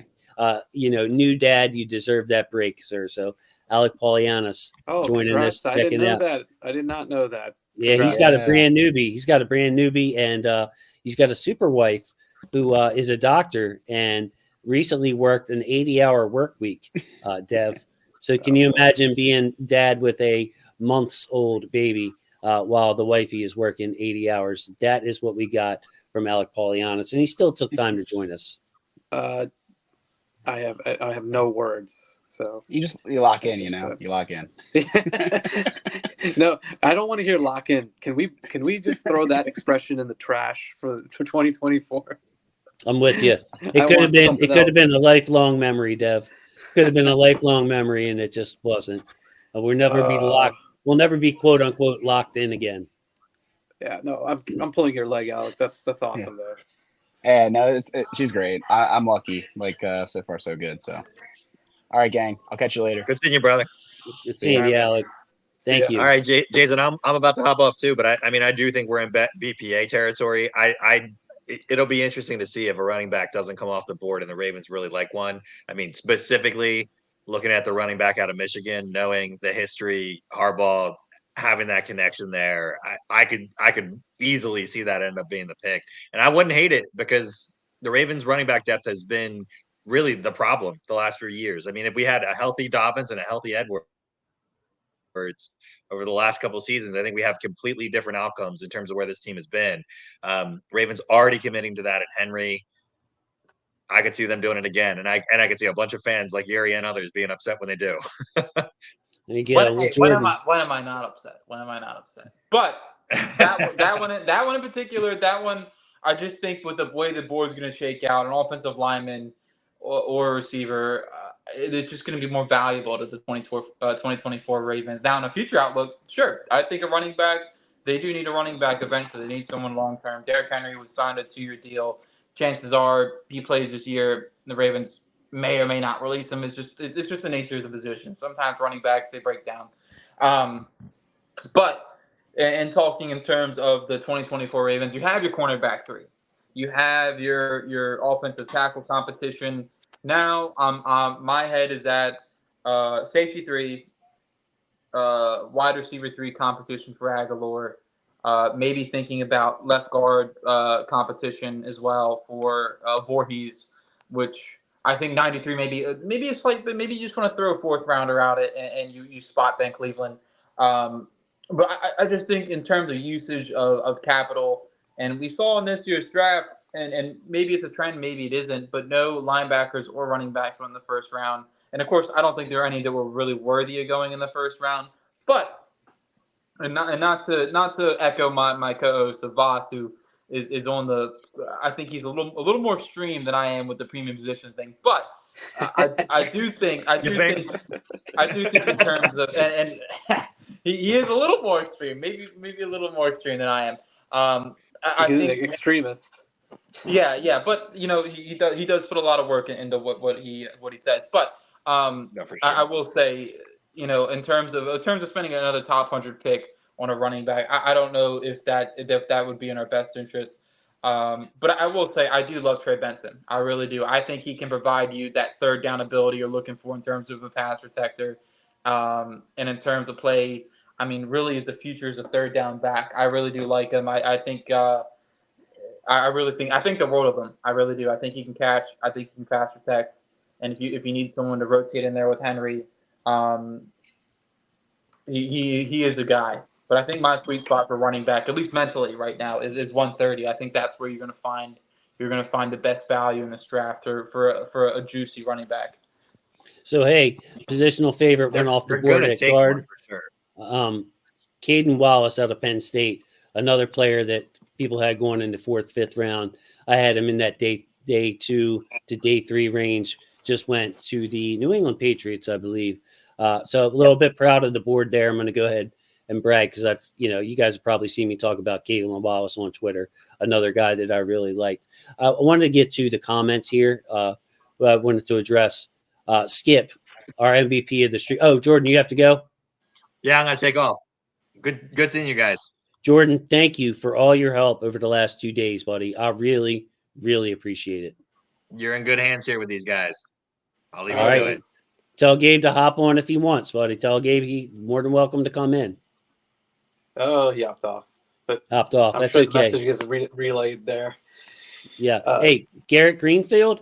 I don't know if you guys have done much film study on him. I really like him. A high upside guy. I have him in the draftable category. Right there at 107, the first guy in the draft. Well, he's the top guy in the draftable category. High upside. With the high upside comes, some downside to him, a floor, because he did play at a small school. But Garrett Greenfield, I think his testing was, on par with Rosengarten, probably even better. He's that kind of mover, but he comes from I don't know what they call it now, a Division II school. What is it called now? The FBS school. Is where he comes from. So Garrett Greenfield is an interesting guy. So is his teammate Mike McCormick at guard. He's not too further down on the list either. I think they're both equal prospects, but you usually take the tall athletic tackle over the guard. So yes, Mason McCormick is another person that I like. Man, the board is really wide open. Really surprised though at Troy Franklin. I figured some team would fall in love with his college production and measurables at a big school with Bo Nix. So what? Go. Sorry. Go, Dev. I just had a question about the pick recaps. I'm missing a couple players here. Okay. Yeah, you can go ahead. You can go ahead and catch up on that, Yuri. I don't have them in front of me, but I have been updating them as I go. No. I was asking in general because apparently I was talking about Trey Benson. He's off the board. He went to Arizona. He went a while ago. Yeah, I had that. I had that. I was going to jump in and say that they did take him, but it was confusing because I don't know if they have 2 picks. I guess they do. Or if I'm behind, I'm not sure. I might have NFL Network on in the side, and basically you could see the pick go off in the actual war room for whichever team. I think it was the Patriots or something. So that was interesting. But yeah, you were talking about him, and then he went, and I think that's a good fit for him actually because it is. I thought they were going to take him earlier, to be honest with you. Yeah, Connor's fine, but to your point, not necessarily a 3-down back, and he's getting he's just a max talent type player. So Benson's got way more upside. Getting to your point though, Jason, that I think I was going to just hit on one wild card to me is guard still, because there's a lot of talent still left. And if the Ravens are looking at this as, now I think it's probably, my only thing is maybe a stretch if they really do like the guys that they drafted, right? Like if Salah is somebody they still feel like has any possible future. You do have Voorhees, you have Cleveland. So, I mean, you're pretty well situated. You have McConkey, which I think he's still going to be more of a tackle. But, yeah, that's just one thing to think about is between, again, we talked about, I don't think Haynes is gone. I think he'll be gone. I'd be surprised if he's still there. But, like, did BB go, or did I miss that one? No, you can see it on the screen, Dev. I don't know how good your eyes are, but Haynes is there, it's hard guard. to see, but yeah, I was Okay. Haynes is there, guard. BB's there, guard. I'll blow that up a little bit further and see how it looks. Yeah. Okay, that's not too bad. Yeah. But yeah, Haynes is there, guard. BB's there, guard. Dominic Pooney, guy that played tackle, I think would be a great guard. And I want to talk a little bit about Zach Center. I think that he is very comparable to Voorhees in the way that if he hadn't broke his tibia and fibula, he would have been a second-round pick. Maybe the best card in this class. You would have liked his tape, Dev, as much as you like Haynes. A polished guard from Michigan, hand placement, all of the above is great. And the way he's able to fire out a 6'6" guy, Dev, and with Michigan, when they get down to, 3rd and goal, everybody in the house knows that they're running the ball. Yeah. It's 6'6", his pad level to be able to fire off and move people. He's that good. Like his height, he negates his height with technique. Extremely polished, extremely good guard, more mobile than Voorhees, just as good of a run blocker as Voorhees. Broke his tibia and fibula against Ohio State, which I think was later in the season. But as you know, Dev, broken bones heal a little bit differently than if he would have tore his ACL or if he would have had an Achilles or cartilage issues. Then maybe he's good. He says he's good. He said he could play football within a month. That's coming from the player though. But yeah, interesting case there in Zach Zinner. Yeah, that's good points. And obviously there's a connection there with Michigan, and the intel's there. And they're not the thing I will say, and we could debate Ojabo and Voorhees and some of the redshirt approaches they've taken.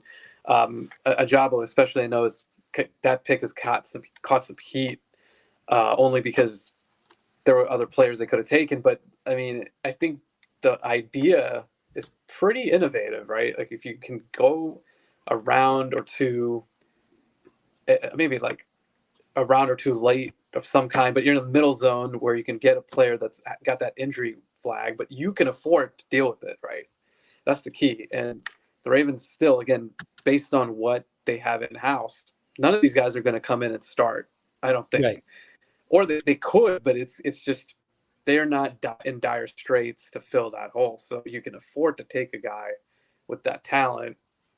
And because of the injury flag, there's other teams that really won't touch him. So I do like that call. And I mean, again, I think it's an interesting position to me because of the talent that's on the board. But that's one I would say is a wild card. And I'd be pretty happy if they were to somehow get one of these guards like BB or Haynes, and you still have Voorhees, and Cleveland's going to be gone after this year, right? So that's another thing to consider. Right. It's not a scenario in which they may just know, okay, well, this is another Bozeman, this is another Powers. Like this dude, most likely, if he's in there, he plays at a good high level. Some teams going to love him. I mean, if you had John Simpson and you're able to make him into what he is with the Jets to get that money, right? I mean, they're just helping guys make money left and right, and they're not going to match any of these deals.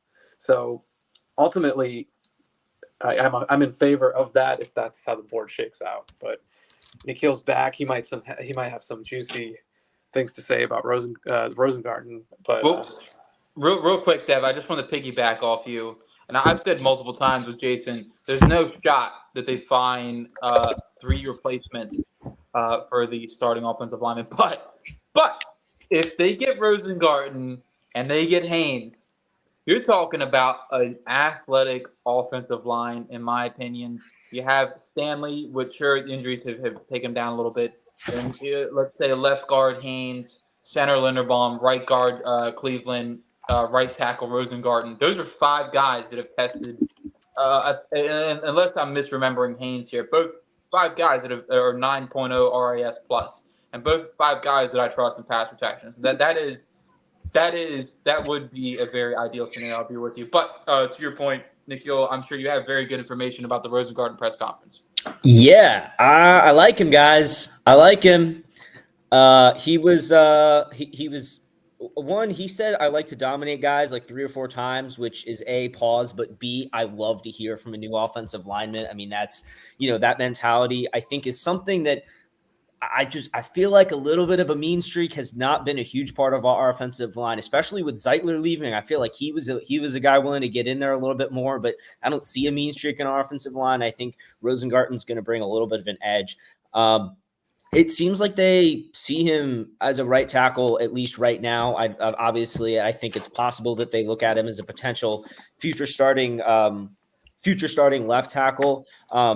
One thing, the thing I asked him about was, his fit in this offense, because obviously that's what we were talking about right before I left was, they're moving towards athletic. I heard you guys talking about this earlier, and he said the big thing he noticed about Monken is how much Monken wants to trust his offensive line in pass protection. Monken wants to be able to set it and forget it when it comes to his offensive line. And Rosengarten was like, I feel like I'm that guy. I feel like my pass protection is like that's something I'm really proficient in, and that's something that I can do, right now. I think he also mentioned that his run blocking is underrated. So 2 things I really liked what he said. One, he said his run blocking is underrated, which I think his run blocking is underrated, which I'd have to go back and watch more. Obviously, he is much more comfortable in zone schemes. I don't see him as a big pile pusher, people mover, but I think his understanding of leverage, very similar to Tyler Linderbaum's, his understanding of leverage and how to beat guys to spots comes into play. He talked about being a big basketball fan, and that is very much a big part of basketball, which is beating guys to spots, because that's how you're going to draw charges. Yeah. That's how you're going to draw fouls.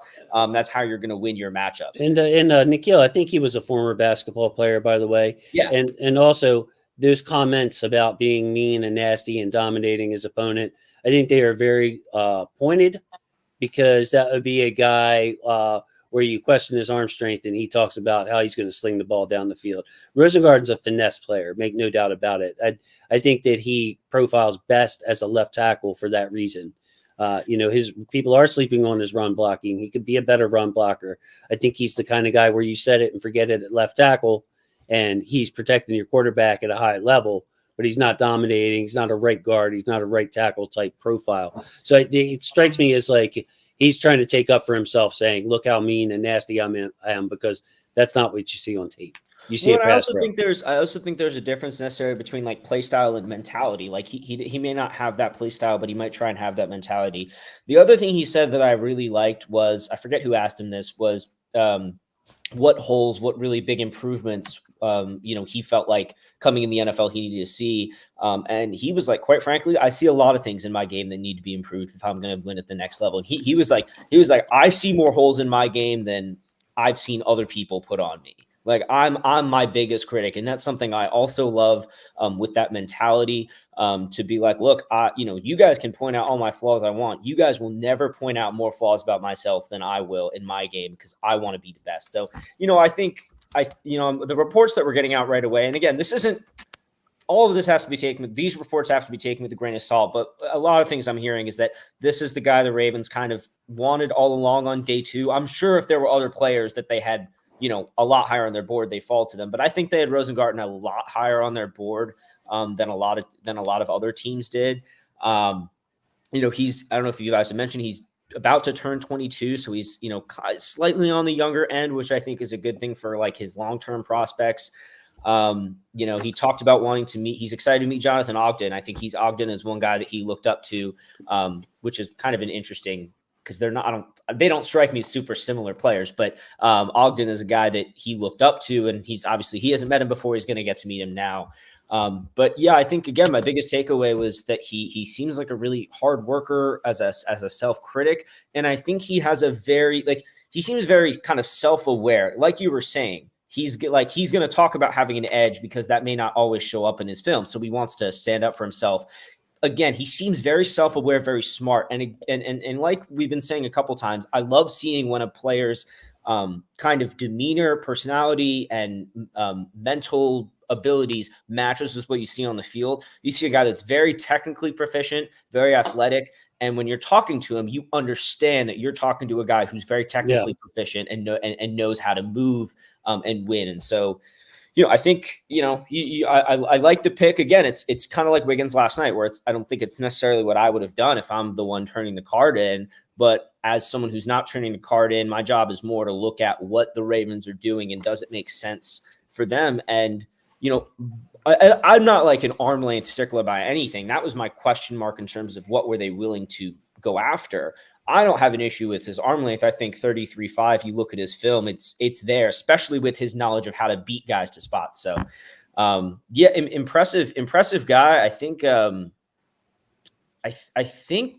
I think that we're going to look back on this pick and like be a lot happier with it than we are now. I mean, I'm pretty happy with it now, but I think pretty happy. I don't know. Yeah, I mean, I think that's I happier than I am here than I was at 30. Hold on, I'm back up happier than I was at 30. I'll tell you that. Let's back up to something that piqued my interest. Is Jason's thought that he is a left tackle, and I don't know if in my head I was like thinking right tackle because positionally that's where he's at. But if you're telling me he has the ability to do that, then you've hit a home run with this pick, because that's what you wanted to get in round one, and you just couldn't because you couldn't get to that high of a place in the draft. You couldn't trade up. So if they're getting a guy with the athletic profile and he's got the flexibility to play both, and you're telling me you're also even projecting him to play left tackle, then you've hit a home run, because again, with Ronnie, we needed the future replacement for Ronnie. That's why I kept wanting to scoot him up, Dev, because I started realizing and reading his background story. Maybe Dane has more about this in the Beast that we can go back. But they specifically wanted him on Penix's blind side. And Dev, a lot of times the other team put their best rusher on the right tackle to specifically try to throw Penix off, whose pocket awareness is a question mark with him. Big arm for Penix. When he wants to run, he can. But as far as moving around in that pocket, getting throwing lanes, they wanted to disrupt Michael Penix. So Rosengarten got the best of a lot of players, where Fautanu on the other side had a little bit easier path sometimes. And Rosengarten isn't a perfect player, Dev. When you watch him on tape, you'll see him get crossed up at the top of the rush. He gets a little reachy. He's not always under control. I said I want to see him let the rush come to him. But at worst, I think he might be the best right tackle on the team right now, just considering how I feel personally about Faalele. And he might be the best next man up. I'm not a big believer in Josh Jones as a left tackle. I like him as a guard. At left tackle, too, I mean, he just opens up a lot of doors for the Ravens as far as that movable piece at either tackle spot. And somebody, once he gets in there with Joe D, like, I'm so happy that Joe D has a blue chip athletic type talent to work with. Another thing that I was going to hit on is that there's Joe D, and his ability as one of the best line coaches in the league.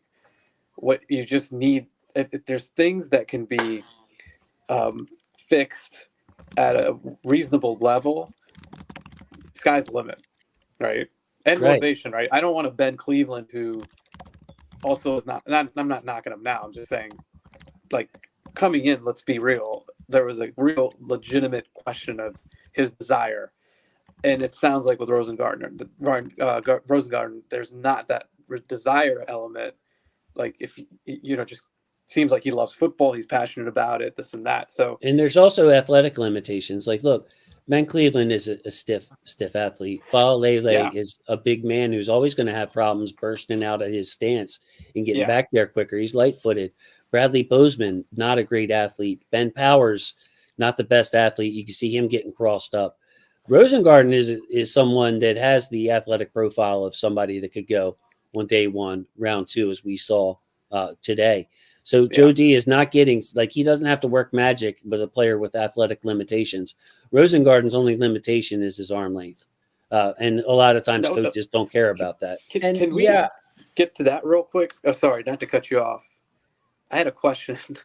Wasn't Yanda's arm length in the same zip code?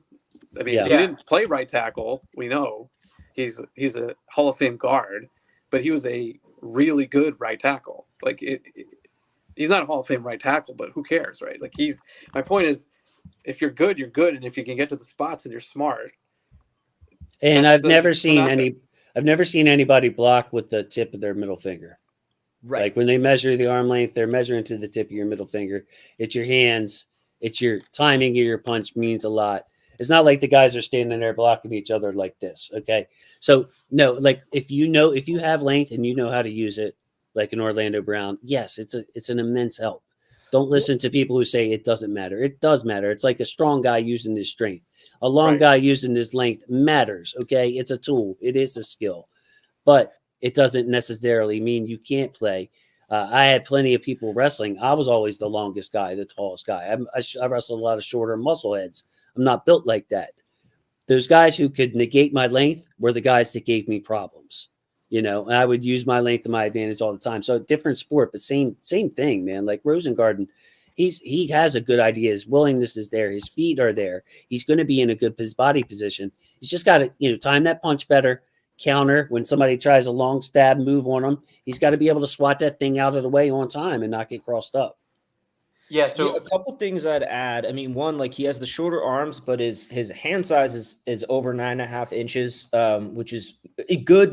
Good, not great, but again, another plus, like you're saying, that length, he's using every inch of that 33.5, where guys that are at 30, 35, 36 might not actually be using every inch. Right. Of it. So Nikhil, he's as long as a guy with 9-inch hands and 34-inch arms.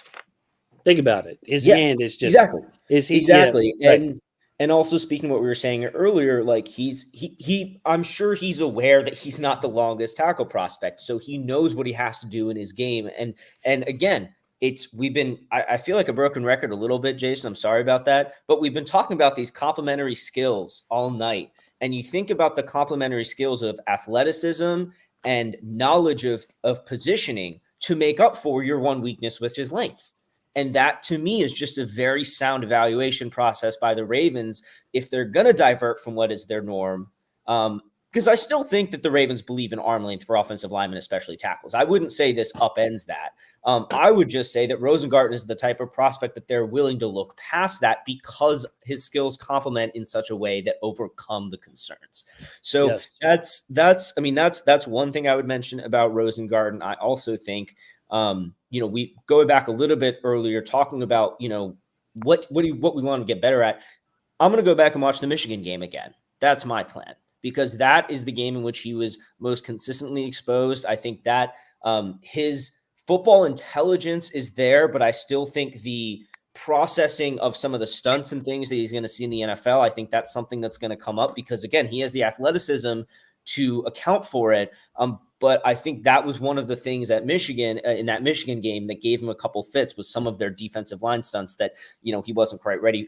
He just hadn't, one of the things is he just hadn't really seen them for most of the year because not a lot of teams would try and run that against Washington's offense because of how it's designed. And there's a whole nother route we can go down there that we probably shouldn't. But my point being, I think that the upside of this pick and the way that you can see him developing is like a likely path. Like a lot of draft prospects, we talk about like the range of outcomes. And I really like the range of outcomes that we've been talking about for Roger Rosengarten as like easily a right tackle easily a right tackle kind of guy who you'd feel comfortable with, like given his experience, maybe on the earlier end of his contract at right tackle, you could see him just coming in and saying, look, you're going to be the next, you're going to succeed Ronnie Stanley, and him being the left tackle. I like the different outcomes that we could get from this pick. I think I talked earlier about DaCosta's desire to be nimble and flexible, and make picks that allow him to be flexible in the future. I think this is another one of those. So yeah, I mean, the more I talk about it, the more I like it. I'm sure I'll watch that Michigan game, be a little bit more dismayed later on, but that was his worst game. And I think I'm going to go look at that to really try and poke holes. I'm going to also suggest the Washington State game. Brennan Jackson, a guy that I'm high on in this draft, really tested his anchor, Nikhil. So he's a little bit, he could, yeah, you're very welcome. His anchor was something that I saw a lot of scouts question. I'm not as worried about that. I think he'll fill out. So yeah, but his anchor, that Washington State game against Brennan Jackson, who, the Jarrett Johnson comp to Brennan Jackson's been stuck in my head ever since the fellow YouTuber Edgar Allen mentioned that to me. That's a good one. And I went back and was reading my notes while you were talking. Heavy hands was something that stuck out, and a plus run blocker with his feet, zone scheme, any kind of scheme. So you see him like he's a strong player for his size. Heavy hands is a big compliment whenever I write that down for an O lineman. Yeah, so I wanted to add in real quick here, and you and Dev made the point is I think more times than not with linemen, you have a good athlete, you can really make something out of them. I really do think you can fix some of the hand work issues, some of the pass work technique. I think you can fix that. But if you have a good athlete, you have a good base. And he's a very talented football player. We've been talking about him for a while. I just wanted to personally catch myself up on the prospects that have been taken since 62. I literally do not know. So I'm going to run through you guys. So 65 to the Jets, Malachi Corley. 66 to the Cardinals, Trey Benson out of Florida State. To the Commanders, Brandon Coleman out of TCU. To the Patriots, Caden Wallace out of Penn State. To the Chargers, obviously, Michigan linebacker Junior Colson. To the Giants, Andrew Phillips out of Kentucky. To the Cardinals at 71, Isaiah Adams out of Illinois. To the Panthers at 72, Trevin Wallace from Kentucky. To the Cowboys, me and Dev's guy, and I think, Jason, you liked him as well, Cooper Bebe out of Kansas State. And then 74 to the Falcons, Braylon Trice. 75 to the Bears, Karan Amagaje, guy I was very high on. 76 to the Broncos, Jonah Ellis, edge out of Utah. And then 77 to the Las Vegas Raiders, Delmar Glaze, tackle out of Maryland. So a couple tackles Thank you, Dev. there, a couple of linemen, offensive linemen.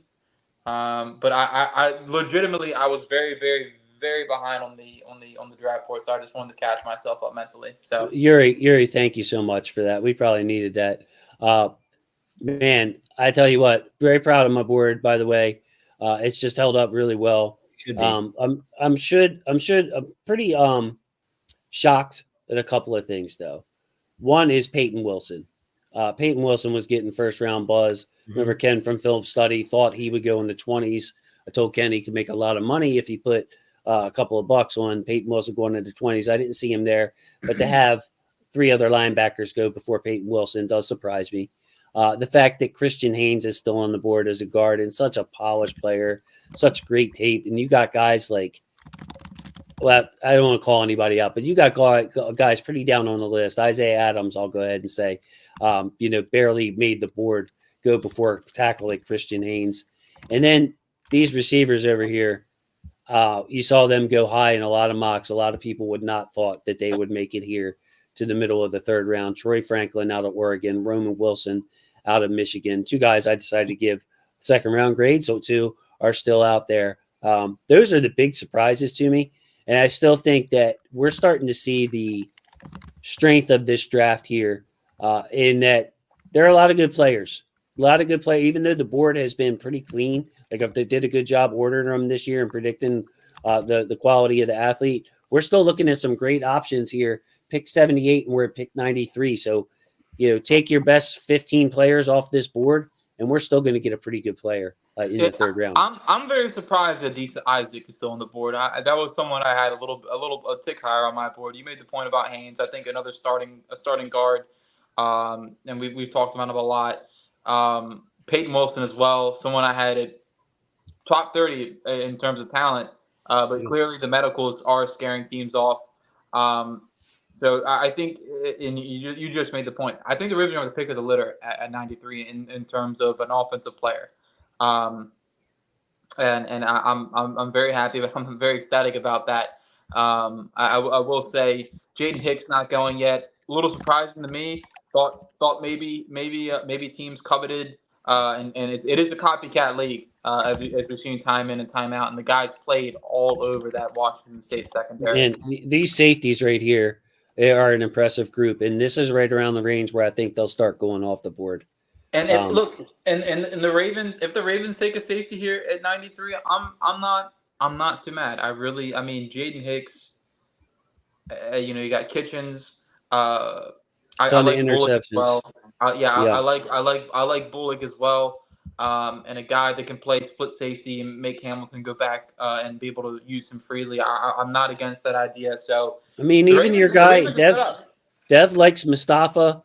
I think Voss, you and Voss were going to bat for Mustafa. I wasn't as big a fan of him, and he's still.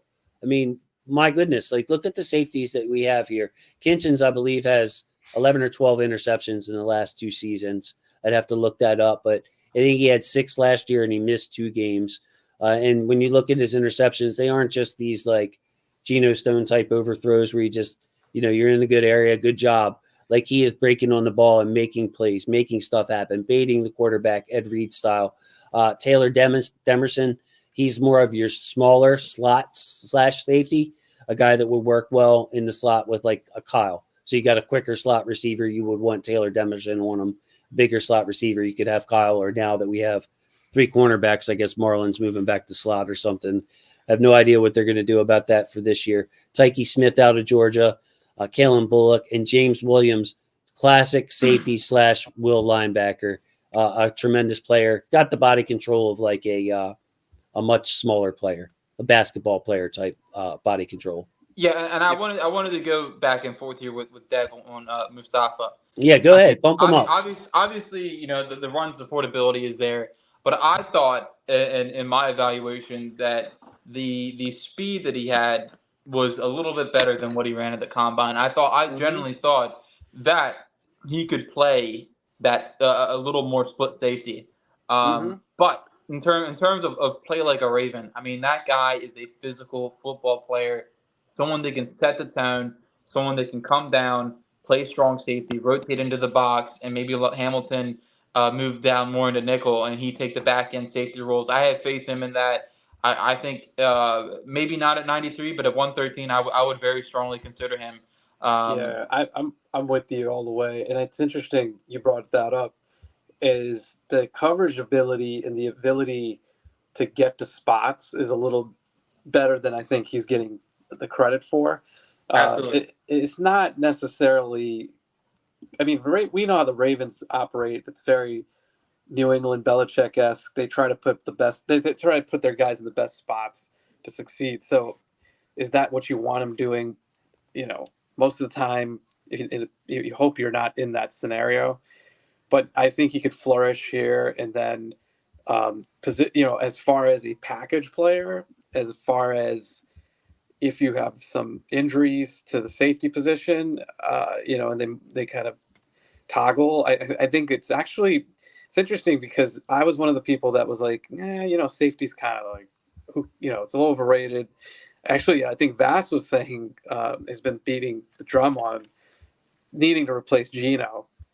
And I've been pretty anti thinking that's a bigger deal, but I've come around to it because Marcus Williams, the fact that he, again, the injury he had is not like him breaking down per se. I mean, it's just, I think, torn biceps is just something that happens. It's not like I'm not too concerned about his durability, just based on before that he was healthy, right? So, but Hamilton and Williams, we saw what Kyle with the what was it, the MCL? I think he had sprained MCL. So you just need I think you just need that dude from a depth perspective. And I like his size, and his tackling is ferocious. And we know what the way that, and I think Orr's gonna adapt a lot of the zone, funneling the defense to the ball, rallying. So the tackling element is critical. They can't have safeties that aren't tackling well. So I just Yeah, and like that, you that said, was he a plays knock like on Stone as well. He wasn't the greatest tackler. Not to cut you off. yeah. Oh no, Yeah. It's 100% that's something that started showing up later in the season. So I just love that he's a sure tackler, and he can play, he can fill, and like you said, the mentality too, right? It's aggressive player, Mustafa. And the modern Cone setter. NFL doesn't, and I know it's changed a lot, but man, the I think there is with him, and the reason why the last day before I finalized my big board, I jumped on 20 spots. Is there is a ability, and there is a mental factor to being able to set the tone, and that guy, and of course, I'm a Tar Heels fan, and Wake Forest is right down the road. That guy really does set the tone when the game of football is snapped, and that guy will come down the hill and lay the wood, so to say. Oh yeah. And he's not a modern day safety in terms of the like the 5'10" guys that likes playing back. He really will get in there and get nasty, and I really do love that in a safety, and I think it offers a different element from the other two that we have. And not to say that those guys don't play the run, but I'm with you all the way, man. If they can make it happen at 113, I think that's a really good spot for him, and I'd be very ecstatic. So Jermaine Burton, a lot of smoke around him. Where does he go? Cincinnati. Hey, hey, why not, right? And we got one receiver that was a character concern to go into the division. You can be happy about that. One thing you can bet on is if there's a player, one video who has struck a female, the Bengals will be in on that player. So whether it's a fan on the field or in the library, I don't mind saying it. It's maybe a little too far, but it is Cincinnati. So Jermaine Burton off the board. He takes the Tyler Boyd spot. Not that he's Tyler Boyd's, he's a slot, but I'm just looking at in terms of that filling that hole. And I guess he's a potential fill for T. Higgins. Right. But yeah, they don't care. It was to your point. Yeah. They're very risk averse, as is Kansas City and some of these other teams that they are going to just take the best talent. And he's somebody that actually, hey, Dev. Yeah. Oh no, you ain't had to bring it on like that. But what's going on, everybody? Look at that. How'd you get the stream, buddy? How'd you get the stream? I don't even know, man. It he was a doesn't big mistake. He doesn't know. Big mistake. Nikhil, I'm surprised you're not at the draft. I thought you were gonna go there after you went to the combine too. I wish, man. I have heard from a lot of people that going to Detroit is actually not that useful in terms of coverage. I was thinking about hanging out at the castle, but I was already doing this with Jason. I get to talk the whole time instead of just sitting there. So, well, we're joking. Did you catch the engraving? My shout out to you, how Jason has all the stars on his talk show. So we not a star, man. We like the little dust on the ground or something like that, man. But I appreciate you, Dave, man, because I appreciate how you always dropping gems, man. All the time you dropping gems, and you whenever I look at a lot of your tweets, like people could be talking about one thing and you'll chime in, but you'll present a different point of view that somebody might not have been thinking about. So I always appreciate seeing that from you. I appreciate that.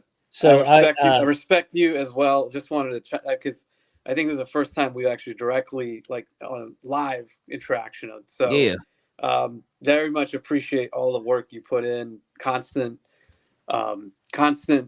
grind. And I'll have to say my nephew, I don't know if I have to tell him after the fact, is a big fan of yours. So just wanted to let you know I appreciate that. You do have a celebrity element to that. So, but I know that you're a humble guy, but just saying, Dev, I remind him of this sometimes because, Engraven doesn't take compliments well. He's my friend, so I can say that to him. But my son, when I was on with Engraven one time, came down and his face lit up, man. And he's, he was like 20 at the time, 19. So like cool guy era, you know what I mean? Like Dad doesn't get to see him that happy. So I always tell Engraven and remind him and encourage him to embrace that. You know what I mean? I realize that he has a chance to affect people's lives. And I really appreciate the fact that, he takes it so seriously and encourages people to encourage each other. So this is a really happy moment for me and Graven, because I always try to get with Dev. Yuri's been holding it down. I got to meet Nikhil, man. He was just in there with Rosengarten talking. Yeah. And then I invited you, and I figured you'd be so busy, and you tracked me down, bro. Like, this means so much to me. Thank you, Graven, for coming on. No, it ain't nothing, man. I think it's important because, obviously with football, like conversations can get really, really ugly. They can get ugly. They can get nasty. But I just felt like it's important to create a safe space for people where they could talk, share their opinions on whatever it might be. But for there to be peace with it, there to be, we might not agree, we may disagree or whatever, but for it not to get so nasty and hostile to where everybody can still feel welcome and whatnot. And it's hard. It's very hard because, as y'all know, people are very passionate, which I ain't got no problem with, but sometimes that passion, it can get a little disrespectful and whatnot, but it is what it is, man. So, but I appreciate all of y'all and my guy, Yuri, I got to come up there. We got to have another drink, man. My guy, Yuri, man. Yeah, hey man, that Bengals game was fun, man. It really was fun. Yeah, that was a party, man. And it always is wild to me. Is like when I was 17, I'm watching Graven, and then now I'm 21. Right. I'm sending him the StreamYard link to join in with us. So, Yuri, see, he had to take credit. He had to take credit. I did have to take credit. Was that drink before 21 or? The way he looks, you would think it's before 21. Before that one. But yeah, Jermaine Burton to the Bengals. I think that's a great pick. I think without the off-field concerns, he probably would have went higher. I had him higher on my board. I had him around the 52, 53 range. He's just such a dynamic playmaker. And of course, the Bama and the Georgia coaches were not fans of him. And just recapping, going back a couple more picks, we have Matt Conclave to the Colts. And we have Callum Bullock, safety that we were talking about, the Texans. So that catches up on the draft picks. But good pick by Cincinnati. And like I said earlier, they always seem to find a way to get a good receiver in the top 100. And So Dev, our guy just went, Dev. I don't know if he can see it, but Christian Haynes off the board. That guard, that polished guard from Connecticut, almost made the second round grade. So high on him. Luckily, he's going to the NFC. The Seattle Seahawks need some offensive line help. But Christian Haynes is off the board. One less interior lineman. There's something I want to throw around to the round table. I brought this up. First of all, thank you. 25 nuggets engraven in here. Love, heart. Appreciate you. He didn't do the emojis. He typed out love, heart. That's even better. That's impressive. That's impressive. So I threw this out on Twitter, and I don't think that a lot of people on Twitter understood where I was coming from. Now, I understand that there are going to be injuries, so this is not going to be a problem, but I wanted to hear from you guys. It's week 1, and we're going to line up our defensive backfield, our base nickel defense, which is your 5 defensive backs. We're going to match those 3 receivers on the other team. My concern with the Wiggins pick is that now you have Wiggins, Stevens, and Marlon Humphrey all at corner. And Kyle played a ton of slot corner, blitz, sacks, tackles for losses. All that came from the slot. It wasn't him being 10 yards off the line of scrimmage at safety doing all that stuff. Is Kyle Hamilton now with 3 starting corners on the roster purely a safety and less of a playmaker? That is my question. And Graven, that was my big concern with the Wiggins pick, is that we spent such an investment that Kyle's not going to be moved around and be a weapon anymore. Oh, he better not be just a pure safety. I think that would be a way. That's one thing that I was worried about going from his rookie season to his sophomore season, because the Ravens had officially moved on from Chuck Clark. So I was thinking, man, are they going to really make him that safety to replace Chuck Clark now and just try to fix something that wasn't broken? Because his rookie year, he started showing us everything that he could do as the season went on. But in his second year, like, they kept him as that. He wasn't just a safety. He was just a straight up baller and a straight up playmaker. And I loved it. I thought it was a perfect role for him because he can do so many different roles. So I would think that the Baltimore Ravens, they know that. Zachary Orr knows that. He's should be very familiar with Kyle Hamilton's game. And when you got somebody like that, you don't want to mess that up, man. And not that him being a traditional safety would mess it up, but you want to use him like he's been being used because it's been very, very effective. So I would hope that doesn't change anything. So with the long season, could you see like Marlon getting some rest, him and Stevens, or maybe the rookie gets broken a little bit and that kind of thing? Or do you think maybe Stevens plays some safety and he's the one switching with Kyle in the slot, Marlon and Wiggins on the outside, Stevens moonlighting the safety? Like, we're hoping that this is the issue. We're hoping that one of these guys isn't injured again and missing time where this conversation is worthless. But I'm just wondering how, week one, they're all healthy. How are we going to rotate this in, and how are we going to work this to make sure Kyle can make his plays? I mean, for me, I would say keep it how it is. With Nate Wiggins as a first-round pick, so like you talked about, it is definitely a big investment because the first-round pick, just nothing to just look over at. But with him, he'll get his time. But in my personal opinion, I think that move, it obviously is for now for improving the quality of the depth of the Baltimore Ravens secondary, but I think it's to eventually replace Marlon Humphrey. Now, while that's in the future, that could be a year from now, 2 years from now. But right here, right now, this year, I definitely think that, they can mix it up a bit. But the thing about it is no pressure. It's no pressure because you already have a Marlon Humphrey. You already have a Brandon Stevens, and you, of course, hope that both of them Marlon Humphrey, he can have a bounce back year. Brandon Stevens can have a continuation of what he did last year because he literally just came out of nowhere with that.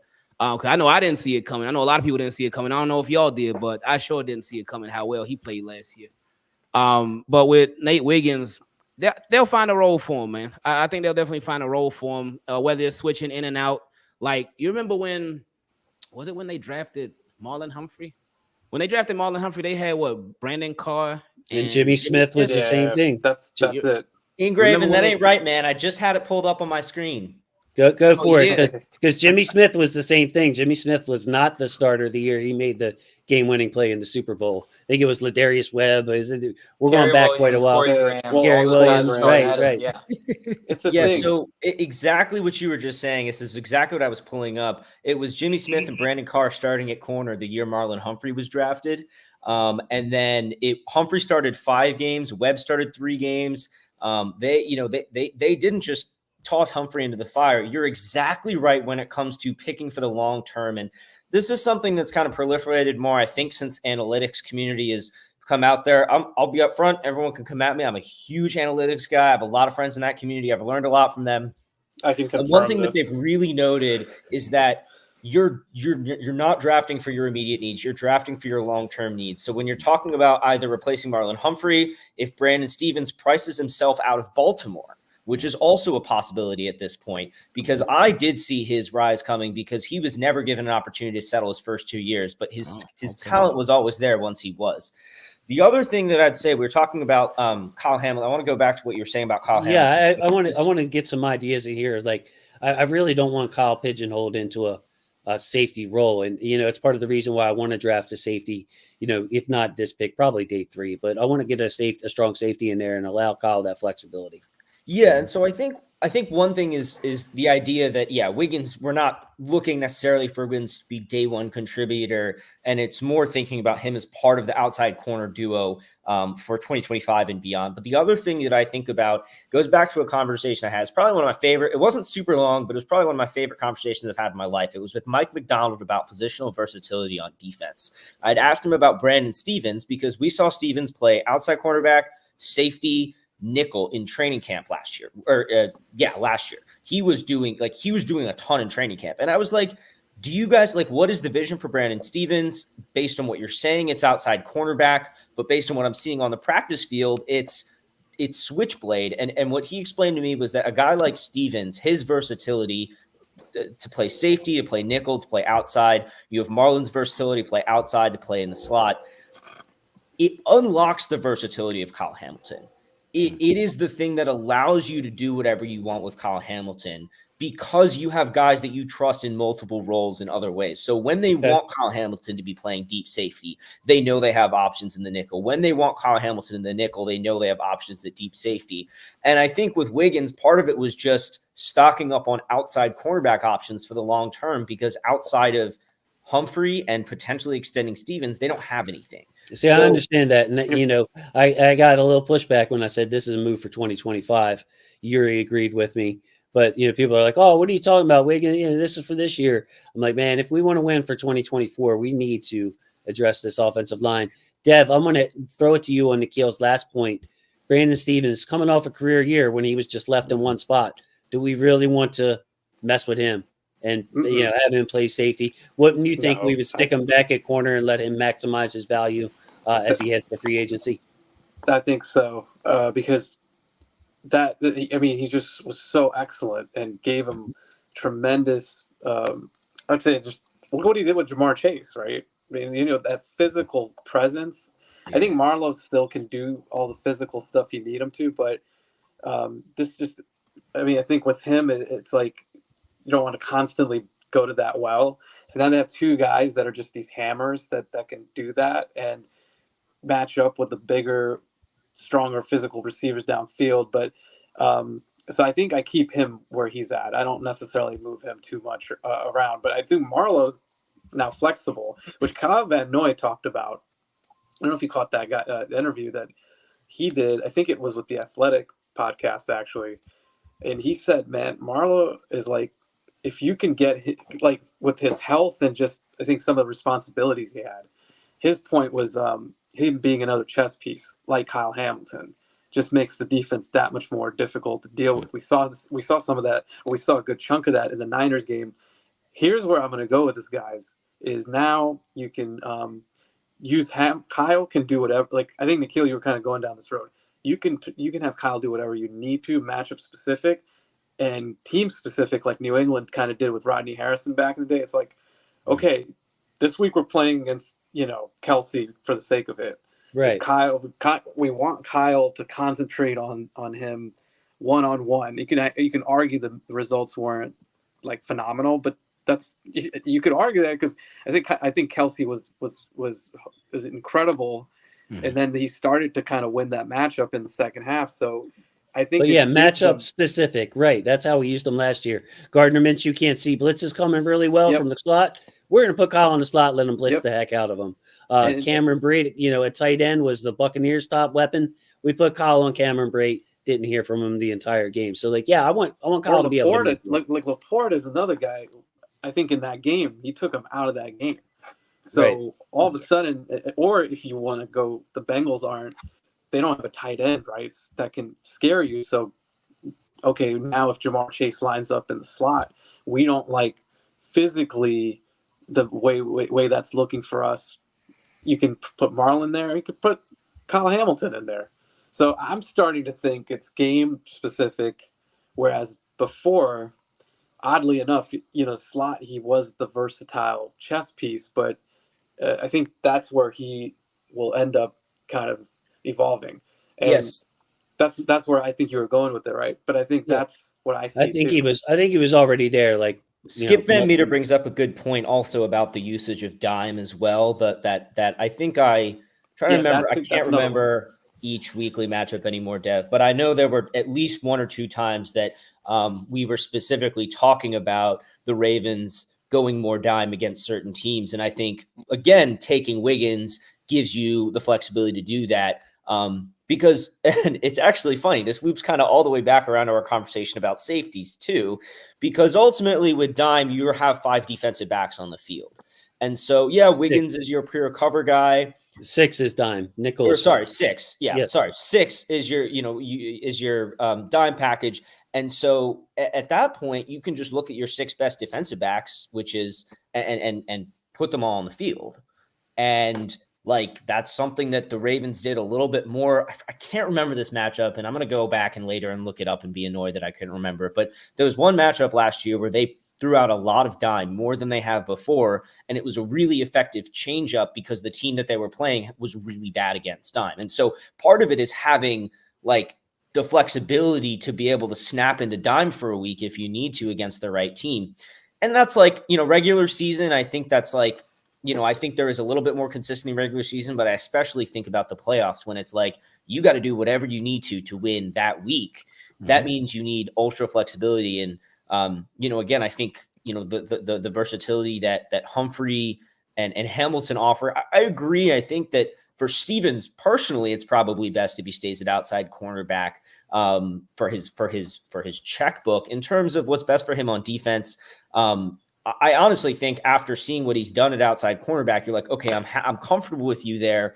But I'd still move him around. I think he's very useful in the disguise coverages because he's really comfortable dropping back in his zone, for example. Mm-hmm. So, I mean, I think, going back to the original question is what's Kyle Hamilton's role going to be? I think he's going to continue to be my personal position label for him, DW, which is defensive weapon. There the kind of thing, he's your Deebo Samuel for offense. That's the way I see it, which is whatever matchup you're doing, whatever it is, you scheme your way to put him in positions to impact plays. And I don't think that's going to change under Zach or from Mike Macdonald. I love it. So a couple of thoughts on this. Number one, the reason we didn't play dime last year and much the year before had to do with Patrick Queen and letting him make his money. 100%. We needed to keep those two linebackers on the field to keep Queen happy, to do him a solid, and that's kind of why I think the Stevens will play outside corner. I can't see them saying, taking away I don't think they want him to make as much money as he possibly can to let him fulfill what he's supposed to do and be an outside corner in this league. So I could see the Ravens keeping Stevens at outside corner and just kind of rotating the rest of the guys, like giving Wiggins some time off, giving Marlon some time off, and maybe go back to that dime defense now that Patrick Queen is not there. You could see Kyle lined up next to Roquan, which is the rotation has a lot of value too. Mm-hmm. I know Ken McCusick is a big proponent of the rotation, and it has so much value to preserve these corners. And getting back to what they've done before in the day with Jimmy Smith and Brandon Carr and then Marlowe, and ultimately with Marlowe especially, I think you want him healthy in the playoffs and you want him healthy in the big games and the matchups. So I have no problem if they look at certain games and they're like, all right, we're just going to play a higher percentage with Wiggins or you know what I mean? Like, I think there's some definite value to that in the secondary and with corner. And there's certain games where you might not if you're playing Detroit. I'm not saying Detroit's like a first thought that came to my head, but their receiving core isn't as prolific necessarily, right? So you may just look at that team and you need to be able to stop the run. So it's just, I think it's just awesome that they have flexibility. And I was talking through it with a number of people about the Wiggins pick. But yeah, I think everybody here hit it on the head. Like this is a for now. There's some value, but this is definitely down the road. Like this could be. It's like Marlon all over again. Like when they took him, that's what happened, right? Sorry, who was it? Who was jumping in? I didn't. Yeah, I was gonna say that I don't think that Jimmy Smith is comparing him to Jimmy Smith and Marlon Humphrey year one impact is a knock. Those guys at the latter stretch of the season provided very valuable snaps. I don't think there's really anything wrong with that. And that's what that's what I said last night. I'm like, I think this is a good pick. I think he'll be a good player. But in terms of year one impact, I think it's more of Jimmy Smith, Marlon Humphrey. Those guys, they come in, they add rotational snaps on the outside cornerback, and you live with it, and you let those guys learn a little bit, and then as the years goes on, they turn into better players because it's just I feel like it's the nature of beast at outside cornerback. I wanted to say on the Kyle Hamilton versatility spot, I do envision him being able to still rotate inside as a nickel cornerback, as a slot defender, as a sometimes maybe dime linebacker, sometimes maybe strong safety. And I think by between now and August, the Ravens will probably add 2 safeties at least, maybe not even 3. And it could be in the draft, it could be in free agency. I definitely see them maybe adding a lower cost vet like an Adrian Amos, who they've swinged around on a couple of times. But Dev, we made this point earlier about offense. The best defense is multiple, being able to put your best players in the best positions and being able to run different schemes and zones and coverages and blitzes. That's the best defense you can have. And that's why I was so high on Mike Macdonald here, because he really put that to use. He put that philosophy to use. he ran a lot of coverages and mixing coverages and running 4-2-5 and running 3-3-5. And there was a lot of defensive fronts he showed other teams that was very confusing. And so I hope Zach Orr can employ some similar concepts in being able to use Colin Hamilton and Nikhil's point, the Debo Samuel role as a defensive player. So I feel very, very good about the defense, especially adding an outside cornerback and being able to be multiple. And we'll see what happens here. We're coming up on. Yeah, we're coming up on it. We're at pick 87. Of course, the Ravens I want to make one point before we move on to the next pick. Just circling back to one other thing popped in my head. The one other thing about the thing to me about versatility that comes in on defense is unpredictability. The thing with Geno Stone, and I understand you want another center field deep safety. I'm not knocking that at all. I'm just saying I didn't have it as big of a priority because I think the one drawback with Geno Stone was that you kind of knew what he was going to be doing when he was on the field. He was a very predictable player in terms of the Ravens playing to his strengths, and he was still very good at it.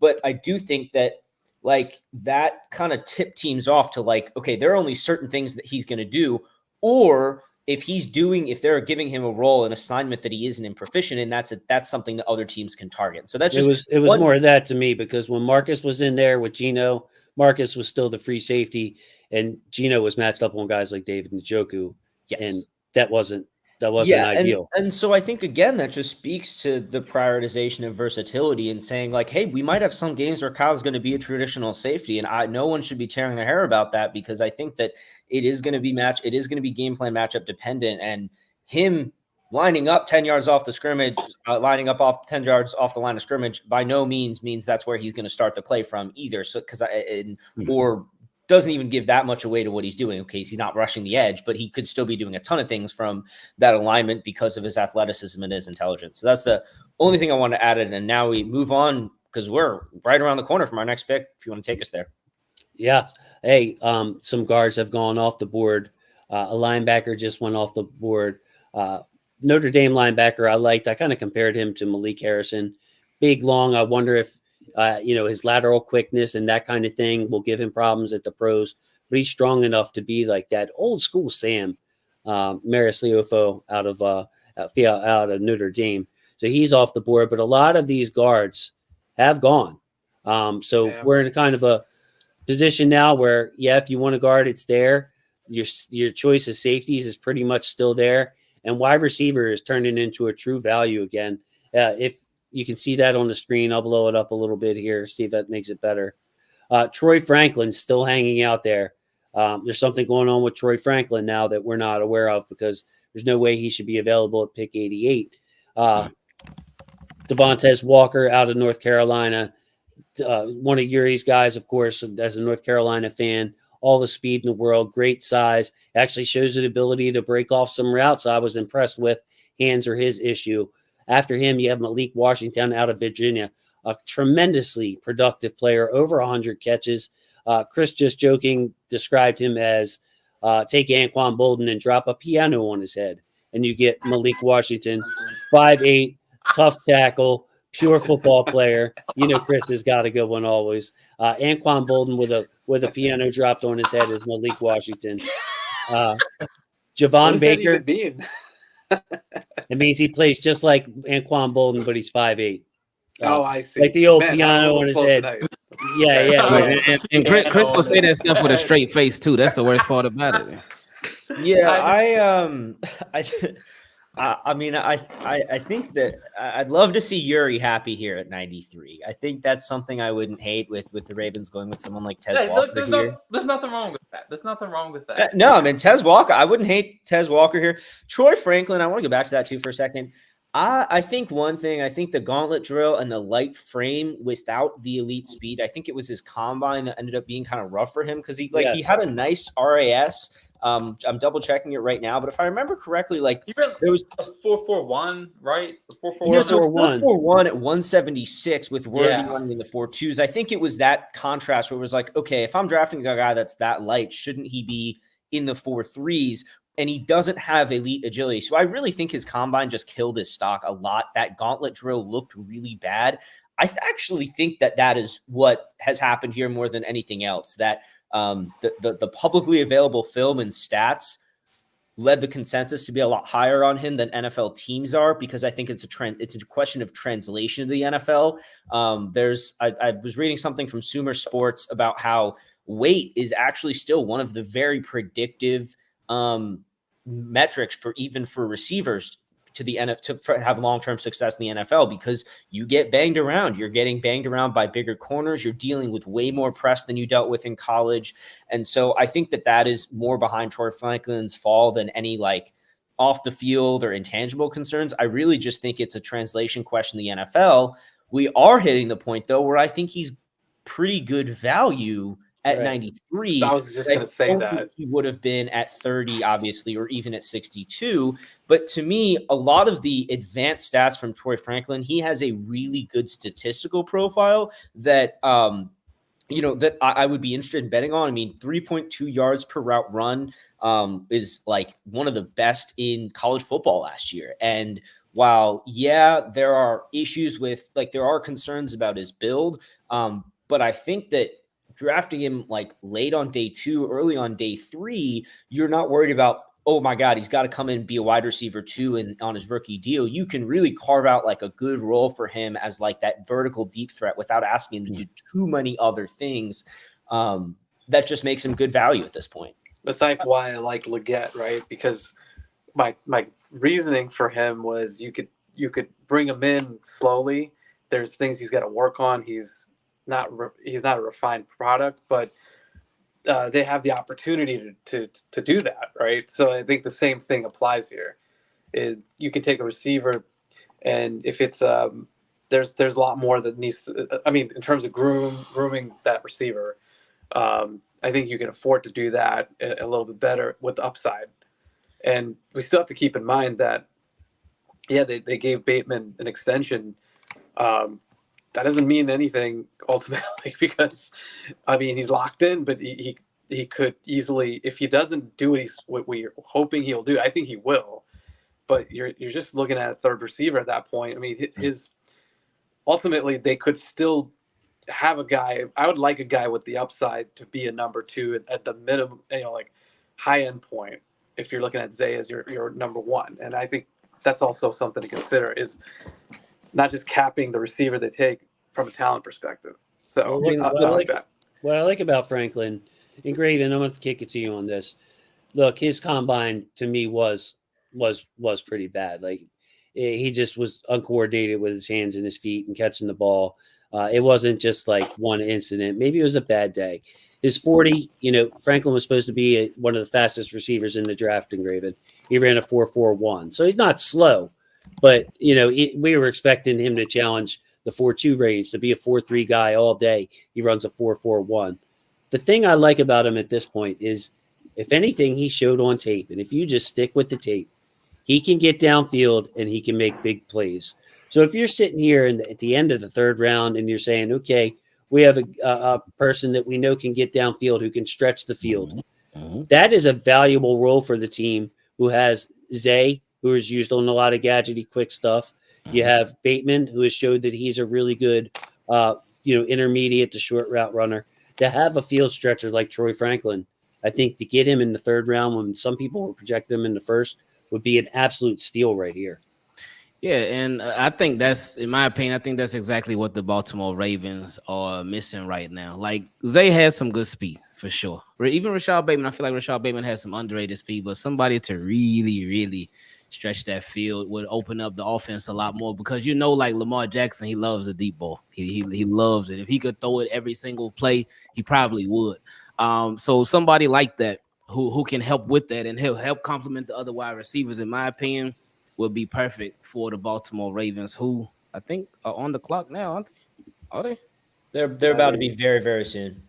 Okay. I'll just piggyback on that real quick, because I know we're getting on the pick, but our guy All 22 made a really good point, is that they've got Bateman and Zay running a lot of these clear out routes. Why not flip it to your 3rd receiver now? And you also have Nelson, Nelson could do that, right? But the point is, get those guys more of those. I would say almost like give them the meteor like roles, right? Sometimes just get them ball to them quickly and let them make some let them create some damage on that stuff. So that's just something to think about with why Franklin might make sense as well. So, Engraven, I want to ask you again. I'm going to keep on these receivers for you here. I'm going to describe the prospects to you because we've studied them here, and I want to get your opinion on how they fit with the group.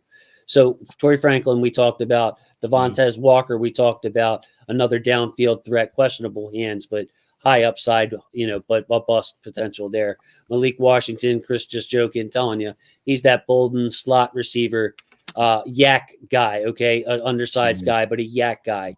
Then you got someone that you've probably seen a lot in these mock drafts, Engraven, Javon Baker, a small school kid who's kind of a do-it-all receiver, but he didn't do it against great competitions. There's some questions about how he'll translate. And then you might have saw Johnny Wilson out of Florida State, the 6'7" receiver who's big. He looks like a tight end. What style of receiver do you think would match? Like, there's a good argument for Troy Franklin. Is there a good argument for any other kind of style of receiver? Who's the one that you said is 5'8"? Is Malik Washington? Yes, that's a piano guy, right? Yeah, a 5'8", but 100 and some catches. Everybody knew he was getting the ball at Virginia. He still got it, and he's got this bounce off of you quality. Special teams as well with him. He's 5'8", 200 and something, Engraven. I think. A big boy. So he's very stocky. No, but yeah, the same thing. I feel the same way. What I was saying earlier, and just somebody that can really like stretch the field and really has that true elite speed. I know I was not amongst the majority vote when it came to who I wanted the Baltimore Ravens to select in the first round. I wanted somebody like Xavier Worthy because I thought that guy, he would be a perfect fit for what I see the Baltimore Ravens doing.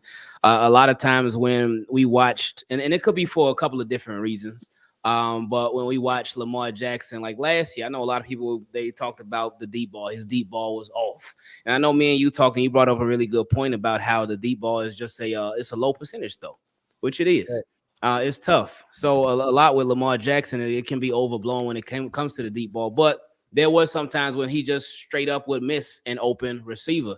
And could it be because he bulked up and maybe didn't know his own strength? It could be. Or could it be because maybe he overestimated some of his receivers' speed? I think it could be that too, because if we go back with both a smaller Lamar Jackson and a Lamar Jackson that had a Hollywood who has that 4.2 speed, we weren't complaining about the deep ball back then. There wasn't no issues when he had Hollywood with the deep ball, and things were just fine. So that's why I say a receiver like that, whether tall or short, because I know a lot of people, they get hung up on height when it comes to receivers. I think height is nice, but sometimes it can be overrated. Not all the time. But the thing that I'll be looking for the most is just speed, and more speed, because I feel like that will make Lamar Jackson, his job, a lot easier, and just him even better as a quarterback, especially when it came to the deep ball. So real quick. Mm-hmm. Let me jump in here. So we have I wanted to catch up on picks here because we haven't been able to catch up on them. So we have Tip Riemann to the Cardinals out of Illinois. We have Blake Corum to the Chargers out of Michigan. We have Roman Wilson to the Steelers. We have Zach Zinter to the Cleveland Browns. Dominic Pooney to the Kansas City 49ers. That's a new team. To the San Francisco 49ers. Dallas Cowboys, as Jason said, Leah Fatau, Green Bay Packers, Marshawn Lloyd, Tampa Bay Buccaneers, Tyke Smith, Arizona Cardinals, Elijah Jones, Tyron Hopper, someone I have not watched a single down of, to the Green Bay Packers, double dipping at linebacker, and then Tampa Bay is now on the clock. Hopper is a big Mike linebacker. I think the Packers also took another linebacker early in this draft, if I'm remembering. So they've restocked that room. But Hopper is a guy that, like an old school Mike, big hard hitter. You worry about his foot speed. So the Ravens are on the clock. Nikhil, hold your horses, bro. I know I got all the information over there. So look, there's Troy Franklin is dangling out on the board. Just went to Tampa Bay as well. I wanted to throw that out there. I don't know if that was spoiling it, but. No. Who I liked quite a bit. I mean, crafty route runner. He was really impressive talking to him at the combine because he's kind of the forgotten man of that Washington trio. I would have really liked that at 93 because they had a wide receiver room with Romo Dinze and Jaylen Polk, and they still found a way to get Jalen McMillan the ball, which says quite a bit, in my opinion, about Jalen McMillan and him getting, him in a tertiary role, like he already knows how to fit in a tertiary role, I think is also kind of important for a receiver too, to kind of know where he fits in and stuff. That's kind of why I was lower on him. I mean, he had all-stars all around him and was kind of schemed open a lot, but I think he was a pretty good player. Now, I just wanted to say the Ravens are on the clock. You have my number one running back is available in Jaylen Wright, somebody I would compare to a Jonathan Taylor type running back, 5'10", 200 and some, 4.3 speed. If you wanted to add a true playmaker, and have a ridiculous running back room with Derrick Henry, Keaton Mitchell coming back, and a Jonathan Taylor type clone, Jaylen Wright is there. Troy Franklin, we mentioned. And then all of a sudden, there is a lot of depth at edge, guys that haven't been picked. Adisa Isaac from Penn State, opposite Chop Robinson, had a productive year. Austin Booker, my positional favorite. And Graven, you would like him. He's all arms and legs, polished type rush, a sub-rusher type. He's not a run stuffer. Austin Booker could come in and give you pressure on the quarterback right away. And then Brennan Jackson, he's the guy, our guy, Edgar Allen, compared to Jarrett Johnson. A hard-charging, big, muscular edge, pocket pusher, tough guy is also available. But and then, of course, my positional favorite at safety, Jalen Hicks. Man, you talk about a weapon. That guy is a weapon as sure. So I don't know if you guys have a preference as the pick. Our pick is in. We did not trade it. Go ahead, Yuri, start us off. I don't know who it is, but as a UNC fan and as someone who loves 4.36 speed, Tez Walker would make me feel really, really, really good inside. I can sell myself on the delusion of the 4.36 speed and the 40-inch vertical. I really can. I think Troy Franklin as well. You can't go wrong with that as well. I mean, another good deep threat. I compared him. Me and Ian Cummings compared him to like the MVSs, the Robbie Andersons of the world, or Chosen Anderson, whatever he's changed his name to now. I think that would make me happy as well. So any receiver here, any of those top two would make me happy. Adisa Isaac as well. That I'm solid with that. Jaden Hicks, great pick. Tez Walker, man, I probably have to mute my microphone. I will. All right, we got you. Engraven, you looking receiver here, buddy? About time to get one. I would hope so. I would certainly hope so. Because what are we in the third round now? I also don't know yet, to be clear, so I can offer mine this time. Okay. Oh, you didn't get it? All right, good. Go ahead, Nikhil. What do you think? So I think I realized I was smiling a lot just now, and that was actually because one of my best friends just became an uncle, and he finally sent me a picture. So that was why I was smiling. All right, nice. Congratulations on that. The thing, I was really looking at your board. Adisa Isaac, Austin Booker. I also really like Booker. You and I have a lot of similar positional favorites. I think Booker's like the kind of Ravens-y, take him at 93, get him in some rotations, and figure out not figure out what to do with him later, but get him in with your guy, Dev. I'm blanking on his name. I can't believe this. Your coach, Chuck Smith. Chuck Smith. Thank you. Jason, you're good. Yeah. Get him in with Chuck Smith and let him go to work with Austin Booker and those physical tools, man. I think they could go places. But I also think Wright, as much as I'm not a huge RB guy, Wright is a lot of value here. I talked about Troy Franklin.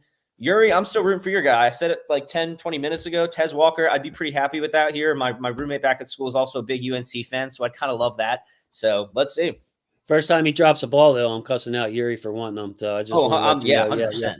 You called it, man. You know what I love about receivers? You take what you get, and with the guys that drop the ball, you take the explosive plays. Mm-hmm. I agree. Yep.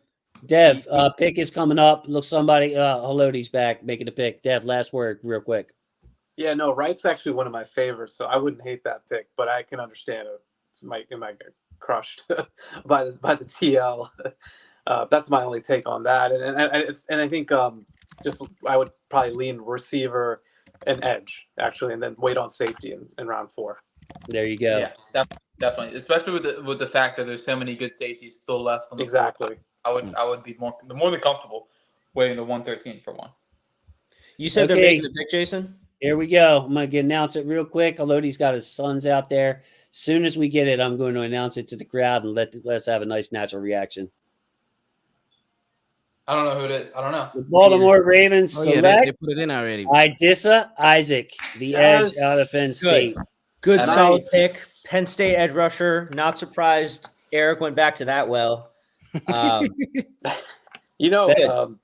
a best edge on the board. The top edge I had on the board there. Solid all around player. Chop Robinson got a lot of hype coming out of Penn State, but Adisa Isaac was probably the more productive player. Old school, quick wins, gap shooter. He can defend the run. He looks like a Raven to me too. Him and Chop both did a lot of damage at Penn State. Better dip around the edge than I think people give him credit for. So a young pass rusher added to the group. Maybe they wanted to jump on that edge group now and figured they got a few receivers here because they pick again in 20 picks. So they're coming right back around.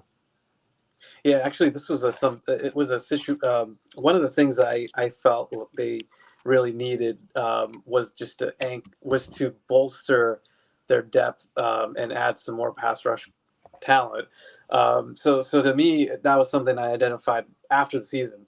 And then you lose Clowney, of course. You do bring back Van Noy, but there's not as strong of a free agent group of pass rushers actually compared to last year. Like you kind of look at what's available. It's not the same as Justin Houston a couple years ago. It's not quite, Clowney, obviously. I don't quite love that group as much. I mean, Emmanuel Agba is intriguing, but you're looking at a guy that was benched last year for the sake of it. So I actually do like fortifying this a little bit better. And again, receiver, there's a little more depth, right? So, I mean, maybe they feel like one of those guys they like, the guys we've talked about, will still be there. So, but Jason, I'm leaning to you because this is a guy that you like, right, on the board. So that's enough for me. And I think they need to kind of account for if Ojabo's not ready. Mm-hmm. They have to have a little bit more depth. And so that's my take up. But I want to hear from the rest of you guys and yeah. I mean, I actually had Adisa Isaac 2 spots ahead of Rosengarten on my board. Wow. So number 58 on my board compared to number 60. The Ravens now, according to my board, have gotten 3 players in the top 60. So that's great value. The fits are really good. I do worry about the receiver. I want to get a receiver here, but I think in Graven's point, there are a lot of receivers that can take the top off. There are a lot of different flavors. Heck, we got 2 4th-round picks. We could even trade up and get our guy. We're to the point where trade compensation is pretty much nothing at this point. And having the Jets pick is pretty critical, by the way. Like the fact that they moved up, like they're right there. So just something that, I think at this point in the draft, just came to mind though, is that you're gonna probably get one of them anyway. Real quick, as Alec comes up, and what's up, Alec? I gotta say I'm going down. So Jason, Dave, Nikhil, Yuri, and Alec, I'll see y'all later. I appreciate you having me on, man. Man, thanks for stopping by. Thanks for stopping and finding me. Appreciate it. Look, there's going to be a lot of Adafio Way comparisons with the edge rusher. Adisa Isaac, I know you got to make a video. Productive player. Okay, productive player. Throw it out there. Appreciate y'all. Good Love talking you, to you Graven. as always, man. Thank you, buddy. Great hanging with you. Hey guys, I might have to take off too. What? I think so. Yeah. Yeah. You said you. You were. You have a wife and kid or something like that. Yeah, and don't have a nice setup like Jason, with his spread out. Hey, now I went on Sarah and Bobby's show. And somebody said, "Oh, look, he's in his mom's basement." Bro, I was almost said, I'm almost said like I'm in your mom's basement, bro. I'm 47. I own this thing. All right. I'm in my mom's basement. Yeah. That was a pleasure. I did not say that and dishonor the vault. I'm gonna actually. This is a good time to hop off with Alec taking over. So it was a pleasure. All right, Dev.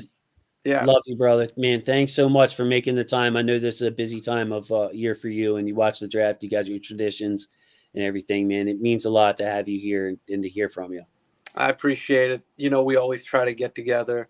Thank you for always staying patient with me and. This is a great group and the number of the guys here that I interact with, and then my guy Nikhil, who's he's my little bro. Yeah. And we're gonna get back at it for battle plans in the fall, but we got a lot of time. So well, look, I'm gonna ask you beforehand, like before training camp, you know what I mean? Before the season starts during training camp, you guys are welcome to come on, pump up if you're doing battle plans or whatever it is on Russell Street Report. I just want to get a chance to talk with you guys, and we'll have plenty to talk about. But it always means a lot. I know you're deep into fatherhood too. There for you to come out and make this something. It was very important to me, man. So I appreciate you, Dev, very much. Of course, hey, you guys are great. We're all friends and we're a community. I think Engraven said it best. So we got to support each other. But appreciate you doing what you're doing for the platform and spreading that love and making it happen for all the analysts / this Ravens analyst community. So I think that's important, especially also Alec, you have a platform too, right? It's not, I don't think we should take that. We don't take that for granted, right? Just That's right. want to see that as well. But you guys enjoy it. All right, man. Sorry to the fans out there, man, but every once in a while you got to tell people you love them, and it's very important to me. You know, I'm past the cool stage, way past it, man. Love you, Dev. Thank you, man, and we'll catch up hopefully before training camp. I'll bug you, try to get you come on, plug your stuff. Always. Thanks for having me. Love you guys. Dev, I appreciate you being able to interact with you, man. It's our first time interacting over not over Twitter, so hope you know. Sometimes I may come off a little brash, just a tiny bit brash, but when in person we're talking and we can have rational points. You know, I'm a decent guy. We're gonna have to do it again. So, but I know you're a good guy. We have an understanding. So yeah, we went in 2022. We went back about the same 3 conversations for the past 3 months, like over like a 3-month span because of Voss about positional value and oh boy. That's I'm my glad, cue to glad leave. those days are over. Those were dark days. We can erase like half of 2022 on Ravens Twitter, I think. We had the same conversation about every week. Oh boy. Well, I still appreciate you, and we always need the healthy debate, like Engraven was saying earlier. So that's right. You guys have a good one. It was a lot of fun. Thank you. Thanks, Dev. See you, buddy. See ya.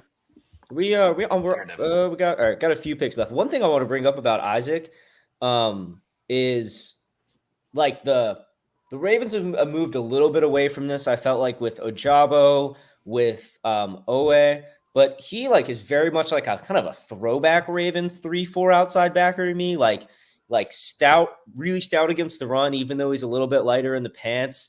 And I think like when you look at the makeup of the edge room, this is a guy who can take some early down reps year one as a rookie. Yeah. Take some early down reps and really free up Ojabo to be the pass rushing specialist that really he was drafted to be and needs to be if this team is going to hit its max capacity.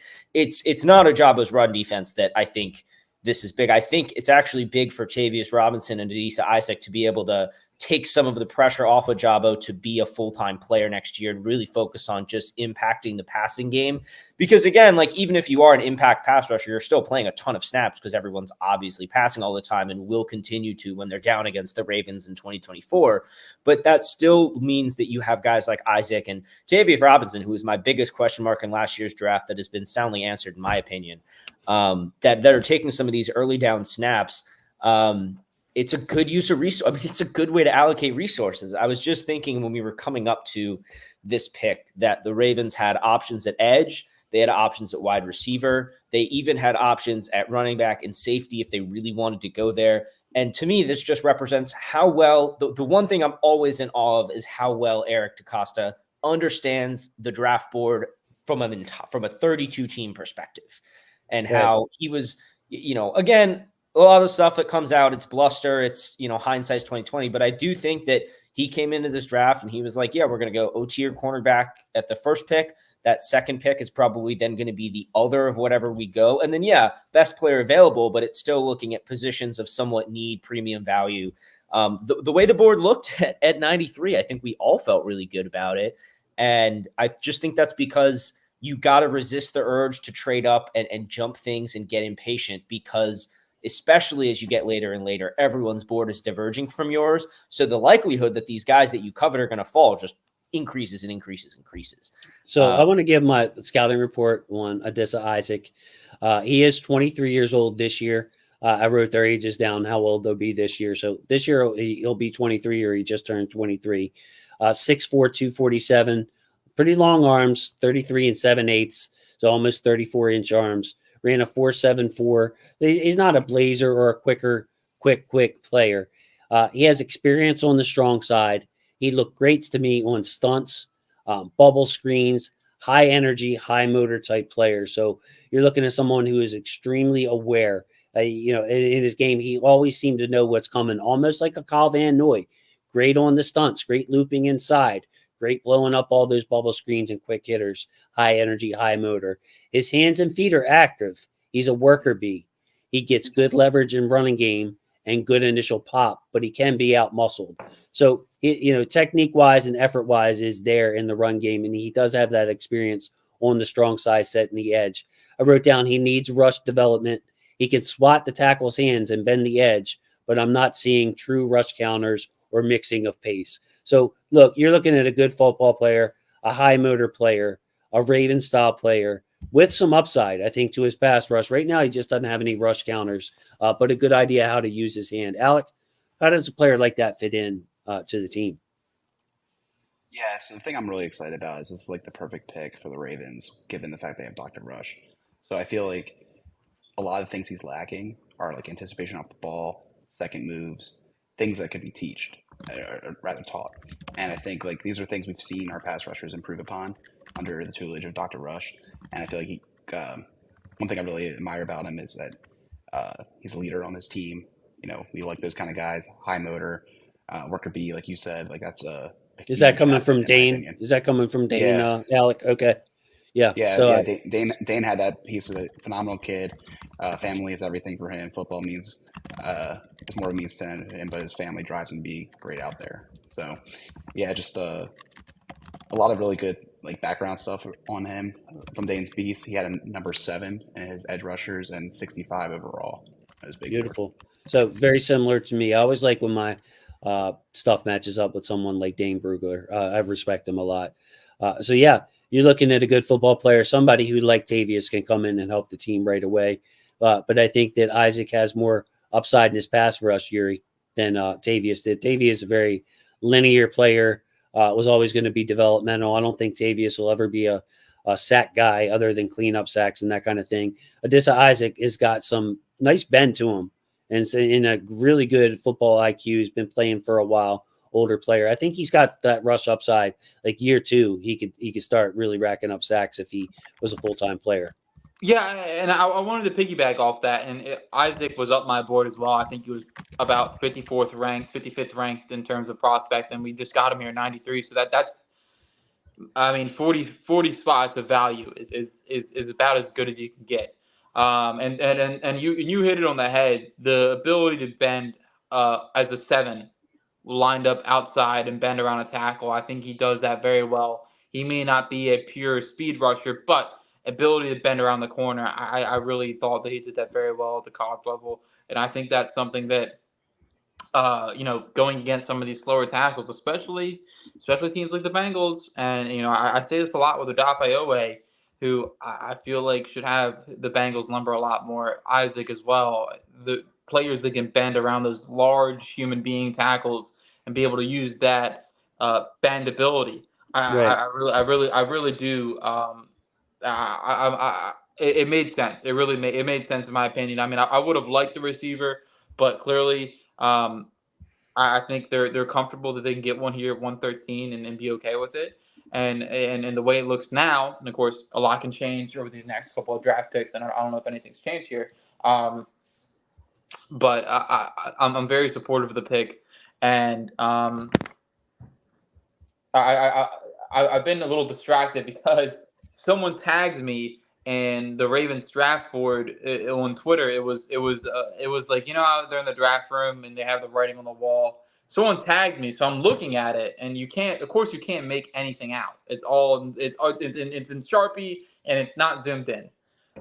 So you can try hard though. I've tried. You gotta get the long names. It's the long and the short names, like Bo Nix, and then Kingsley Suamataia. Okay, so the Adisa Isaac was on there, right? He was on there on the draft board, and he was in like the section of 3 that was grouped off by itself. So you could tell the Ravens were coveting him. But I was trying to read it. I was trying my hardest to read it. So that's why I've been silent, like looking at it. I'm like, what does that name say? So what does that name say? The way the Ravens stack the board, and I'm gonna just give you an idea here visually, is horizontally and vertically. So if you can see, all mine is just basically horizontally. It's all even horizontally. So what the Ravens would do is they would have this yellow section right here where you see on Jaylen Wright. They would have that starting down here where the yellow for the receivers start. They would have that here. So all the green guys, they would stack it horizontally as far as the positions, but they would go vertically as far as their rankings. So it's a little bit different. I think that's I thought about doing my board like that, Nikhil, but I think it gets a little bit confusing and convoluted. So I figured just like a simple rank would be better. I don't know. Anybody has any suggestions for that, like for next year? I could do it and make it more pro, but I figure like this is all on one screen and it's easier to understand. Yeah, I really don't. I think part of it is, when you're doing it for your audience, it's also translatability for your audience. So I mean, besides the fact that you've nailed this board, which I don't think we've really talked about enough, I think you've done a really good job. This is a very, very good board. I didn't have time to put one together this year, like a full board, so I haven't looked at a ton of them more. I've just been looking more at consensus to get an idea of where guys are going. But I mean, just look at all the empty space on the top half of your board, and 3 of those top 60 guys are in Baltimore. So we're almost done here. I think we're about to get through the last few picks, and the Ravens walk out of days 1 and 2 with the potential future starting cornerback, kind of a relatively high floor edge defender. I think Isaac, the ceiling isn't super there of like an elite pass rusher, but I think high floor in terms of what the Ravens look for at that position. Yep. And Rosengarten as the OT who we've been clamoring for. So you got to feel good about where they've allocated their resources. 2 on defense, I know is not what you were looking for, and I honestly admit I'm a little bit surprised they didn't go receiver with all of the options. But again, they're picking. I think you just mentioned they're picking at 113. So you got Franklin, Walker, Javon Baker, Johnny Wilson, Malik Washington. You go a little further down and away from consensus, you might look at like Brendan Rice or, Jacob Cowing. Or Jamari Thrash. I think Steve Smith is really high on Jamari Thrash. And I think I'd be upset if it isn't one of those 4, the names you mentioned: Malik Washington, Walker, Baker, and maybe Rice. I think Rice is more of a just a guy type of guy. But yeah, I mean, at some point, you have to grab one. I will say real quick, though, just after Isaac, you have Jalen Hunt going to the Eagles, Dwayne Carter going to the Bills, Jaron Jones going to the Jaguars, McKinley Jackson going to the Bengals, Peyton Wilson to the Steelers. That is a quote-unquote steal. And I'll be catching up on this board very quickly because we're going to sign off real soon. Look, I'm gonna give my final thoughts, kick it around to everybody. My final thoughts are: football is an expensive game. It's expensive at corner. It is very expensive at tackle as well. It's expensive to get edge players. Okay, they don't come cheap. Even your 1-year deals, you're looking at $9 million a year. Luke Clowney just signed for. So the Ravens address positions in the draft that they would otherwise have to pay high dollar for. I still expect here on day 3, when we're not going to be on, to add another weapon for Lamar Jackson, to add another lineman to give us depth on the inside, and then to add some safeties. We still only have Kyle Hamilton and Marcus Williams, the only 2 safeties on the roster. I know there are veteran safeties out there, but look for the Ravens to add a young guy that they can activate on game days to give them depth for Marcus Williams, to give them a player that can be active in case somebody gets hurt and still be able to play special teams. So look, a weapon for Lamar, offensive lineman, and a safety. One wild card I'm going to throw out there. We could see in this class, I remember talking to Alec about this, how weak this tight end class is. We've only had 1, 2, 3 tight ends picked in the top 100 picks. Someone like Charlie Kolar could be very valuable to a team out there. It would not surprise me if Charlie Kolar, Yuri's guy, had some value here in the draft, and the Ravens basically traded him in for a blocking tight end to have a succession plan to Pat Ricard, because Charlie's a receiving tight end, Mark's a receiving tight end, likely can receive. So my shocker of a pick or call for tomorrow would be Charlie Kolar gets traded for like a 5th. I'm sorry, what was the last pick that we got to? Yeah, I still have to update it. It's on 100. Luke McCaffrey just went to Washington on my screen. Okay, so we saw Peyton Wilson just go to the Steelers because I just saw a report. You might have seen my jaw drop a few seconds ago. Apparently, Peyton Wilson does not have an ACL in one of his legs. Oh. For the last 2 years. Meaning the last 2 years of crazy tape that Peyton Wilson has put out. 100+ tackles has been without one of his ACLs, which is crazy in like 8 different directions. And I just needed to say something about that because I was about to explode.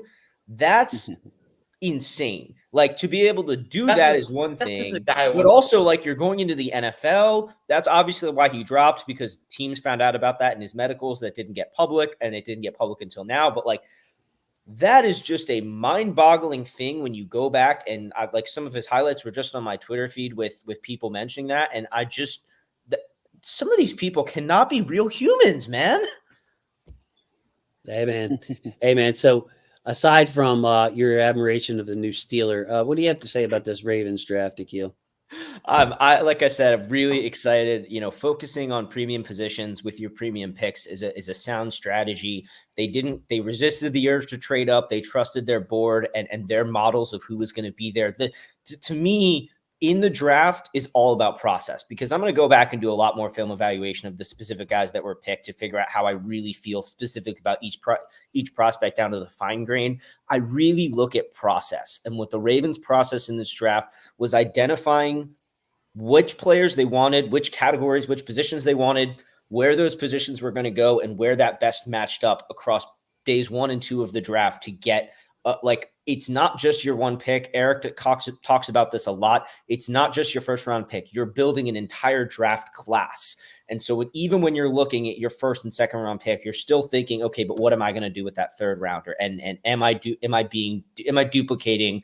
Am I going to put myself in a bad situation? So to me, the process was there. Really like last night's pick. Can't knock Rosengarten, even if it's not what I would have done. And Isaac is one of the guys I talked about. So pretty happy. Alec, go ahead. And I'm going to let my buddy Yuri, who's been with me the whole time here, close us out. So go ahead, Alec. Fair enough. Well, hey, man, I wanted to say, kind of coalesce a few thoughts that were said. Your board was phenomenal. I've been pointing friends and family to it, just saying, like, hey, check it out. Like, you want to see who the Ravens are going to pick. Like, look at the guys still available. It's a really accurate board. Also, like, to say something that Nikhil said, players we covet will fall. This is definitely where the board gets a little fuzzy for different teams. I also agree with what Dev said. 113 is a really critical pick, super critical. I foresee getting a wide receiver or safety there. So really keen to see how they play it out. And also, yeah, that Kohler thing, very interesting. I'm pretty excited about my tight end evaluation. My top 4, 3 of them have gone so far. So we'll see when Sanders goes. There you go. Yes, that's right. My number 2 guy's still on the board. Yuri, close us out, man. Thanks for being the Iron Man throughout all of this. Love you for that, man. I really appreciate it. What do you have on you just final thoughts here as we wrap up? Well, yeah, obviously, we've talked offline, Jason, that this could be my last draft where I really get into it and have an idea around the players. So I wanted to be on with the one I trusted the most in terms of film. So, in terms of the players the Ravens selected, I think the last night I may have been a little brash. What happened to your glasses and hat? That was gone. That was gone. I took those off because I was a little upset.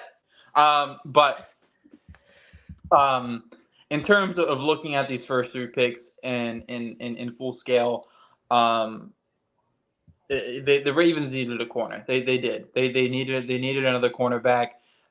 Sure, Wiggins, and I think Nikhil and Jason, we and myself, we all agree that he may not be the biggest impact for 2023. Or 2024, but 2025 and beyond, I think that's a guy that you can project as a starter. And that's not to say he'll take some picks here and take very valuable snaps. Rosengarten as well. I think the Ravens they broke the mold. They got a guy who can pass protect, and we've seen the statistic. He hasn't let up a sack in his college collegiate career, which is impressive, especially in an offense like Washington, who likes to throw the football and they like to push the football downfield. And then Adisa Isaac, and I said coming into the draft, I said if they take 2 defensive players with the first 3 picks, I'd be upset. But Adisa Isaac is a different he's a different type of football player than I thought would be available at 93. I thought it would be someone on the lower end, and I have I have him as a top 55 player, and this is somebody that can add a skill set to the Ravens edge room. The Ravens edge room is set. The Ravens cornerback room is set. They don't need to add. They really don't need to add anything else there. I don't know if I'm mistaken there. Maybe Armour Davis or one of these guys, but you're four deep at corner. You're four deep at edge, in my opinion. Now tomorrow we look at safety. They need a safety. They have two on the roster right now. They need a safety at some point tomorrow, and they need a receiver. So with 113 and 130, I think those two positions is what I'm looking at. And then I think at 165, I'd probably look at a running back. If you can get someone who can offer a little bit of juice and relief Henry. And then with those last 3 7th-round picks, it's just dart throws. Right. It's dart throws. It's dart throws. I think it's dart throws. Jason, someone that me and you talked about, Bub Means out of Pittsburgh. He fits the X style, the X profile. I really am high on him. If they took him in 130, man, I wouldn't be upset. If they were like, we believe in this guy, I'd be okay with that because he offers a style that they don't have in terms of skill set. So in terms of happiness, I'm happy with the draft they've had so far. They've gotten good players. And Nikhil made the point earlier, and as much as I really want to believe that you take these guys and you plug and play them, the draft is for the future. You take free agency. The free agency is where you fill your immediate needs, and draft is where you fill your needs beyond. And in terms of this Ravens draft, I thought maybe edge was a little on the fringe of some of the other positions we have, but they got a good player and a player that in some drafts, in my opinion, maybe would have been picked earlier. So I'm happy. I'm in a better mood than I was last night, and maybe as in the future I'll take it as a lesson. But I appreciate Jason. I appreciate going strong with you for I'll probably like say 8 hours combined for the first 2 days. So man, I wouldn't have it any other way. I love the draft so much. I love being on with you guys. Nikhil is great. It's great talking with you. Alec, we've talked a couple times at the games over stream. There's nothing like football, man. There's nothing getting the juices flowing, get the crazy thoughts out there like football. So I'm looking forward to tomorrow, and I appreciate talking to you guys as well. Yeah, I just want to take one last moment, Jason. Thank you so much for having all of us on. I mean, Dev and Ingraven talked about it earlier, but you're doing so much work to just lift other people up, man, that you don't have to do. I really appreciate it. This was great. I love this. This is one of the most fun things I've done all year. And, like I said earlier as well, your board was phenomenal. I can't imagine being like a Ravens fan right now and being able to just log on to the stream and suddenly know so much more. So thank you so much. Love you guys. I'll always remember this. This is our first time doing a stream on this channel by myself. So really happy with the way it turned out. I couldn't ask for it. I reached out to 6 people. All 6 said yes. All 6 sacrificed their time. I also wanted to just give a technical note here before people start getting out of here.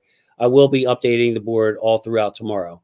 So we will, we won't be on live, but the board will be active and live, so you can still keep up with it and see where it's where needs players that you like. Do some homework, watch some highlights, whatever you like to do to get familiar with the prospect. So be keeping up with that. But thanks everybody for tuning in. The YouTube's messing with the numbers. StreamYard's telling me we've had almost 700 people on here for most of the evening. So that's just very impressive. It's a credit to you guys. Thanks to everybody who came by. Love my football family. Thank you to my football family.